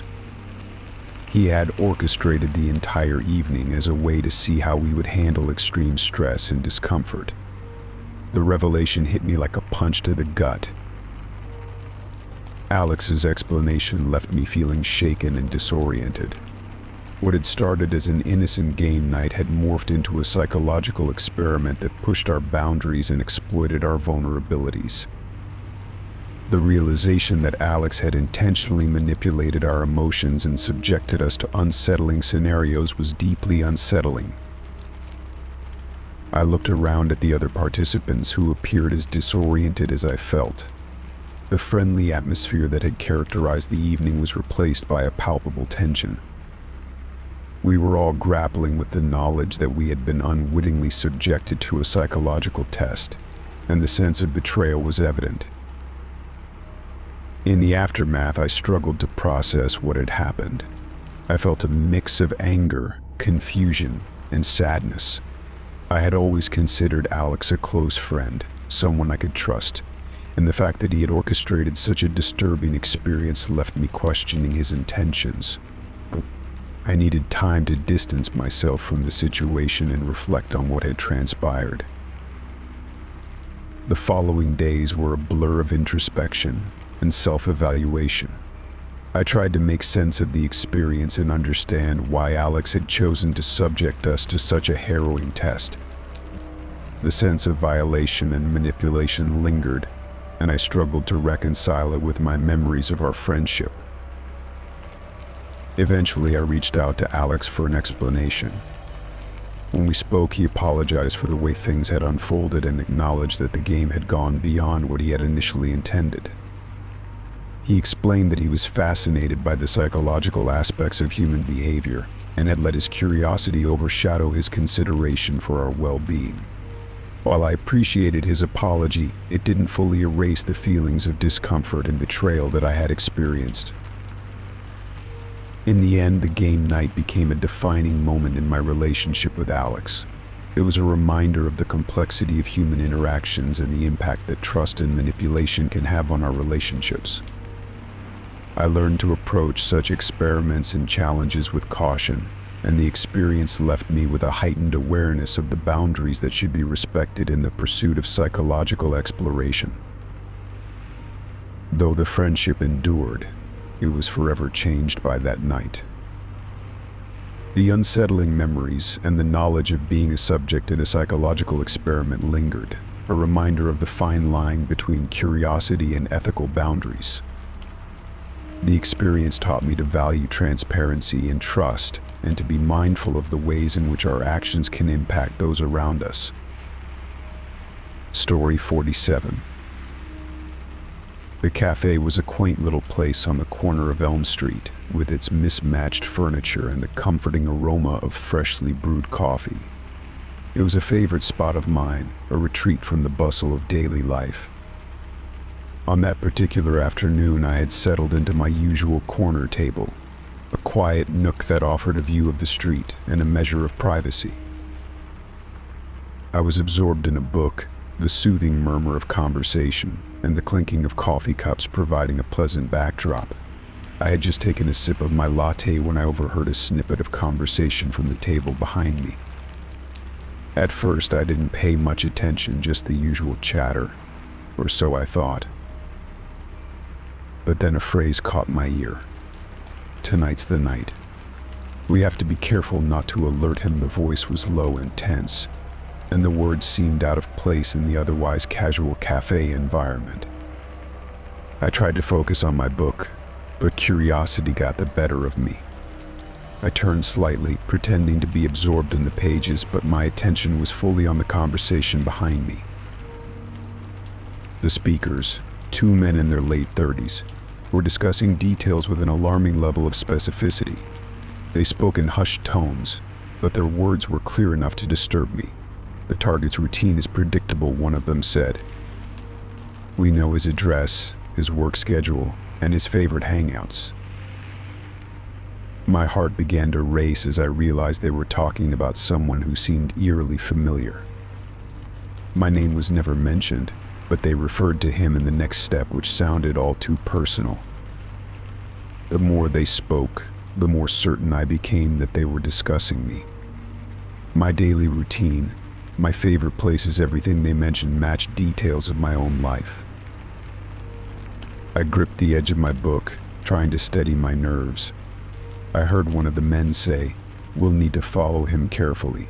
Make sure there's no chance of escape." The sense of dread intensified. I was the one being planned against. My mind raced through the implications of what I had overheard. Without making any sudden movements, I stood up, gathering my belongings with trembling hands. I had to get out of there before they noticed me. As I walked towards the door, I could feel their eyes on me, though I dared not look back. The conversation behind me had grown more frantic, but I couldn't afford to stay and listen any longer. Outside, I took a deep breath of the crisp afternoon air, trying to clear my head. My immediate priority was to get somewhere safe and figure out my next steps. I decided to drive straight home, taking the longest route I could think of to make sure I wasn't being followed. The drive was a blur of anxiety and racing thoughts. I kept checking my rearview mirror, half expecting to see a car tailing me. Every shadow seemed to loom larger. Every passing vehicle felt like a potential threat. When I finally reached my house, I was relieved but far from calm. Once inside, I locked the doors and windows and took stock of the situation. My hands shook as I dialed the local police department. I reported the incident, providing as many details as I could about what I had overheard. The dispatcher assured me that they would send an officer to check the area, but their voice lacked conviction, and I was left feeling uncertain about how seriously they would take my concern. I decided to take additional precautions. I set up my home security system, double-checked the locks on all doors and windows, and made sure my phone was always within reach. I also contacted a close friend, explaining the situation and asking them to check in with me regularly. The fear of being watched, of having my privacy invaded, was overwhelming. That evening I was on edge. Every creak of the house, every sound from outside made me jump. I couldn't shake the feeling that I was being watched, that the danger was closer than I wanted to admit. I avoided turning off the lights, reasoning that the brightness would deter anyone from trying to get in unnoticed. Throughout the night, I checked the security cameras obsessively, scanning for any signs of movement. My phone buzzed occasionally with messages from my friend, offering words of comfort and checking on my well-being. Their reassurance helped a little, but the anxiety persisted. By morning, the police had conducted their investigation, but they found no evidence of anyone stalking me or any suspicious activity in the vicinity. They advised me to stay vigilant, and to report any further incidents immediately. Their lack of concrete action did little to ease my fears. The days that followed were a blur of heightened paranoia and constant vigilance. I changed my routine, avoided the cafe, and took different routes to work. I even started varying the times I went out, hoping to throw off any potential watchers. My sense of normalcy was shattered, replaced by an ever-present tension that made even the simplest tasks feel daunting. Eventually, the immediate threats seemed to subside. The sense of being watched began to fade, though the memory of that unsettling conversation lingered. I never saw the men from the cafe again, and life gradually returned to a semblance of normalcy, though I remained more cautious than before. The experience had left a mark on me, a reminder of how easily our sense of security can be upended. I learned to be more aware of my surroundings and to trust my instincts, no matter how irrational they might seem. The cafe, once a sanctuary of quiet moments, remained a place of unease in my memory, a symbol of how a seemingly ordinary day can reveal hidden threats lurking just out of sight. Story 48. The morning sun pierced through the curtains, casting a soft glow across the room as I awoke with a jolt. My mind was foggy, and a dull ache throbbed behind my eyes. As I sat up in bed, I quickly realized something was amiss. There was a gap in my memory. I couldn't recall anything from the previous night. The confusion was unsettling, and as I tried to piece together the fragments of what might have happened, I felt a growing sense of unease. I stumbled out of bed, my body feeling heavier than usual. When I glanced in the mirror, I noticed several peculiar marks on my skin, faint bruises and scratches that I was sure hadn't been there the day before. I ran my fingers over them, wincing at the tenderness. It was as if someone or something had touched me with a force that left behind traces of their presence. Trying to shake off the disorientation, I went about my morning routine. I headed to the kitchen, only to find that several items were missing from their usual spots. My favorite coffee mug was gone, as was the small ceramic bowl I kept on the counter for keys and loose change. I shook my head, trying to convince myself that I must have misplaced them in a daze. The thought that something more sinister might be afoot was too disturbing to entertain just yet. After a hasty breakfast, I decided to review the security footage from the previous night. I had a small security camera system installed around my home, primarily for peace of mind. I sat down at my computer, fingers trembling slightly as I pulled up the footage. I hoped that the recordings would provide some mundane explanation for the missing items and the strange marks on my body. The footage began at 8 p.m., showing me leaving the house, heading out for an evening walk. I could see my figure in the video, waving to a neighbor and then disappearing out of view. The timestamp continued, and the hours ticked by until I returned home around 10 p.m. I looked relaxed as I entered the house and closed the door behind me. As the footage played on, I noticed something unsettling. Around midnight, a shadowy figure appeared on the screen. The figure was tall and indistinct, moving with a fluid grace that seemed almost unnatural. I watched in horror as the shadowy figure approached my front door, which seemed to open almost of its own accord. The figure slipped inside, and the door closed behind them. The next few minutes were a blur of dark shapes and movement. The figure moved through my home with disturbing ease, navigating the rooms as though they were intimately familiar with the layout. I could see the shadow rifling through drawers, taking items and placing them into a large bag. The figure's movements were quick, deliberate, and disturbingly precise. As the footage continued, my breath caught in my throat. The figure seemed to pause at the kitchen counter where my coffee mug and ceramic bowl had been. They picked up both items with practiced motions and placed them into the bag. I watched helplessly as the figure then moved to the living room, removing a few more belongings before finally making their way out the front door. The final shot of the footage showed the shadowy figure disappearing into the night. The front door closed behind them with an audible click. The timestamp on the video read 1:15 a.m. I stared at the screen, my mind racing with questions. Who was this person? Why did they target my home? And most chilling of all, why had I lost my memory of that night? I felt a cold sweat on the back of my neck as I replayed the footage several times, trying to find any clue about the intruder's identity or motive. The shadowy figure remained indistinct, their features obscured by the darkness. Despite my desperate attempts, I couldn't glean any useful information. As I sat back in my chair, the gravity of the situation settled over me. I needed to take action. I contacted the local police, providing them with the security footage and a detailed account of what had happened. They assured me they would investigate, but cautioned that without a clear identification of the intruder, it might be challenging to make progress.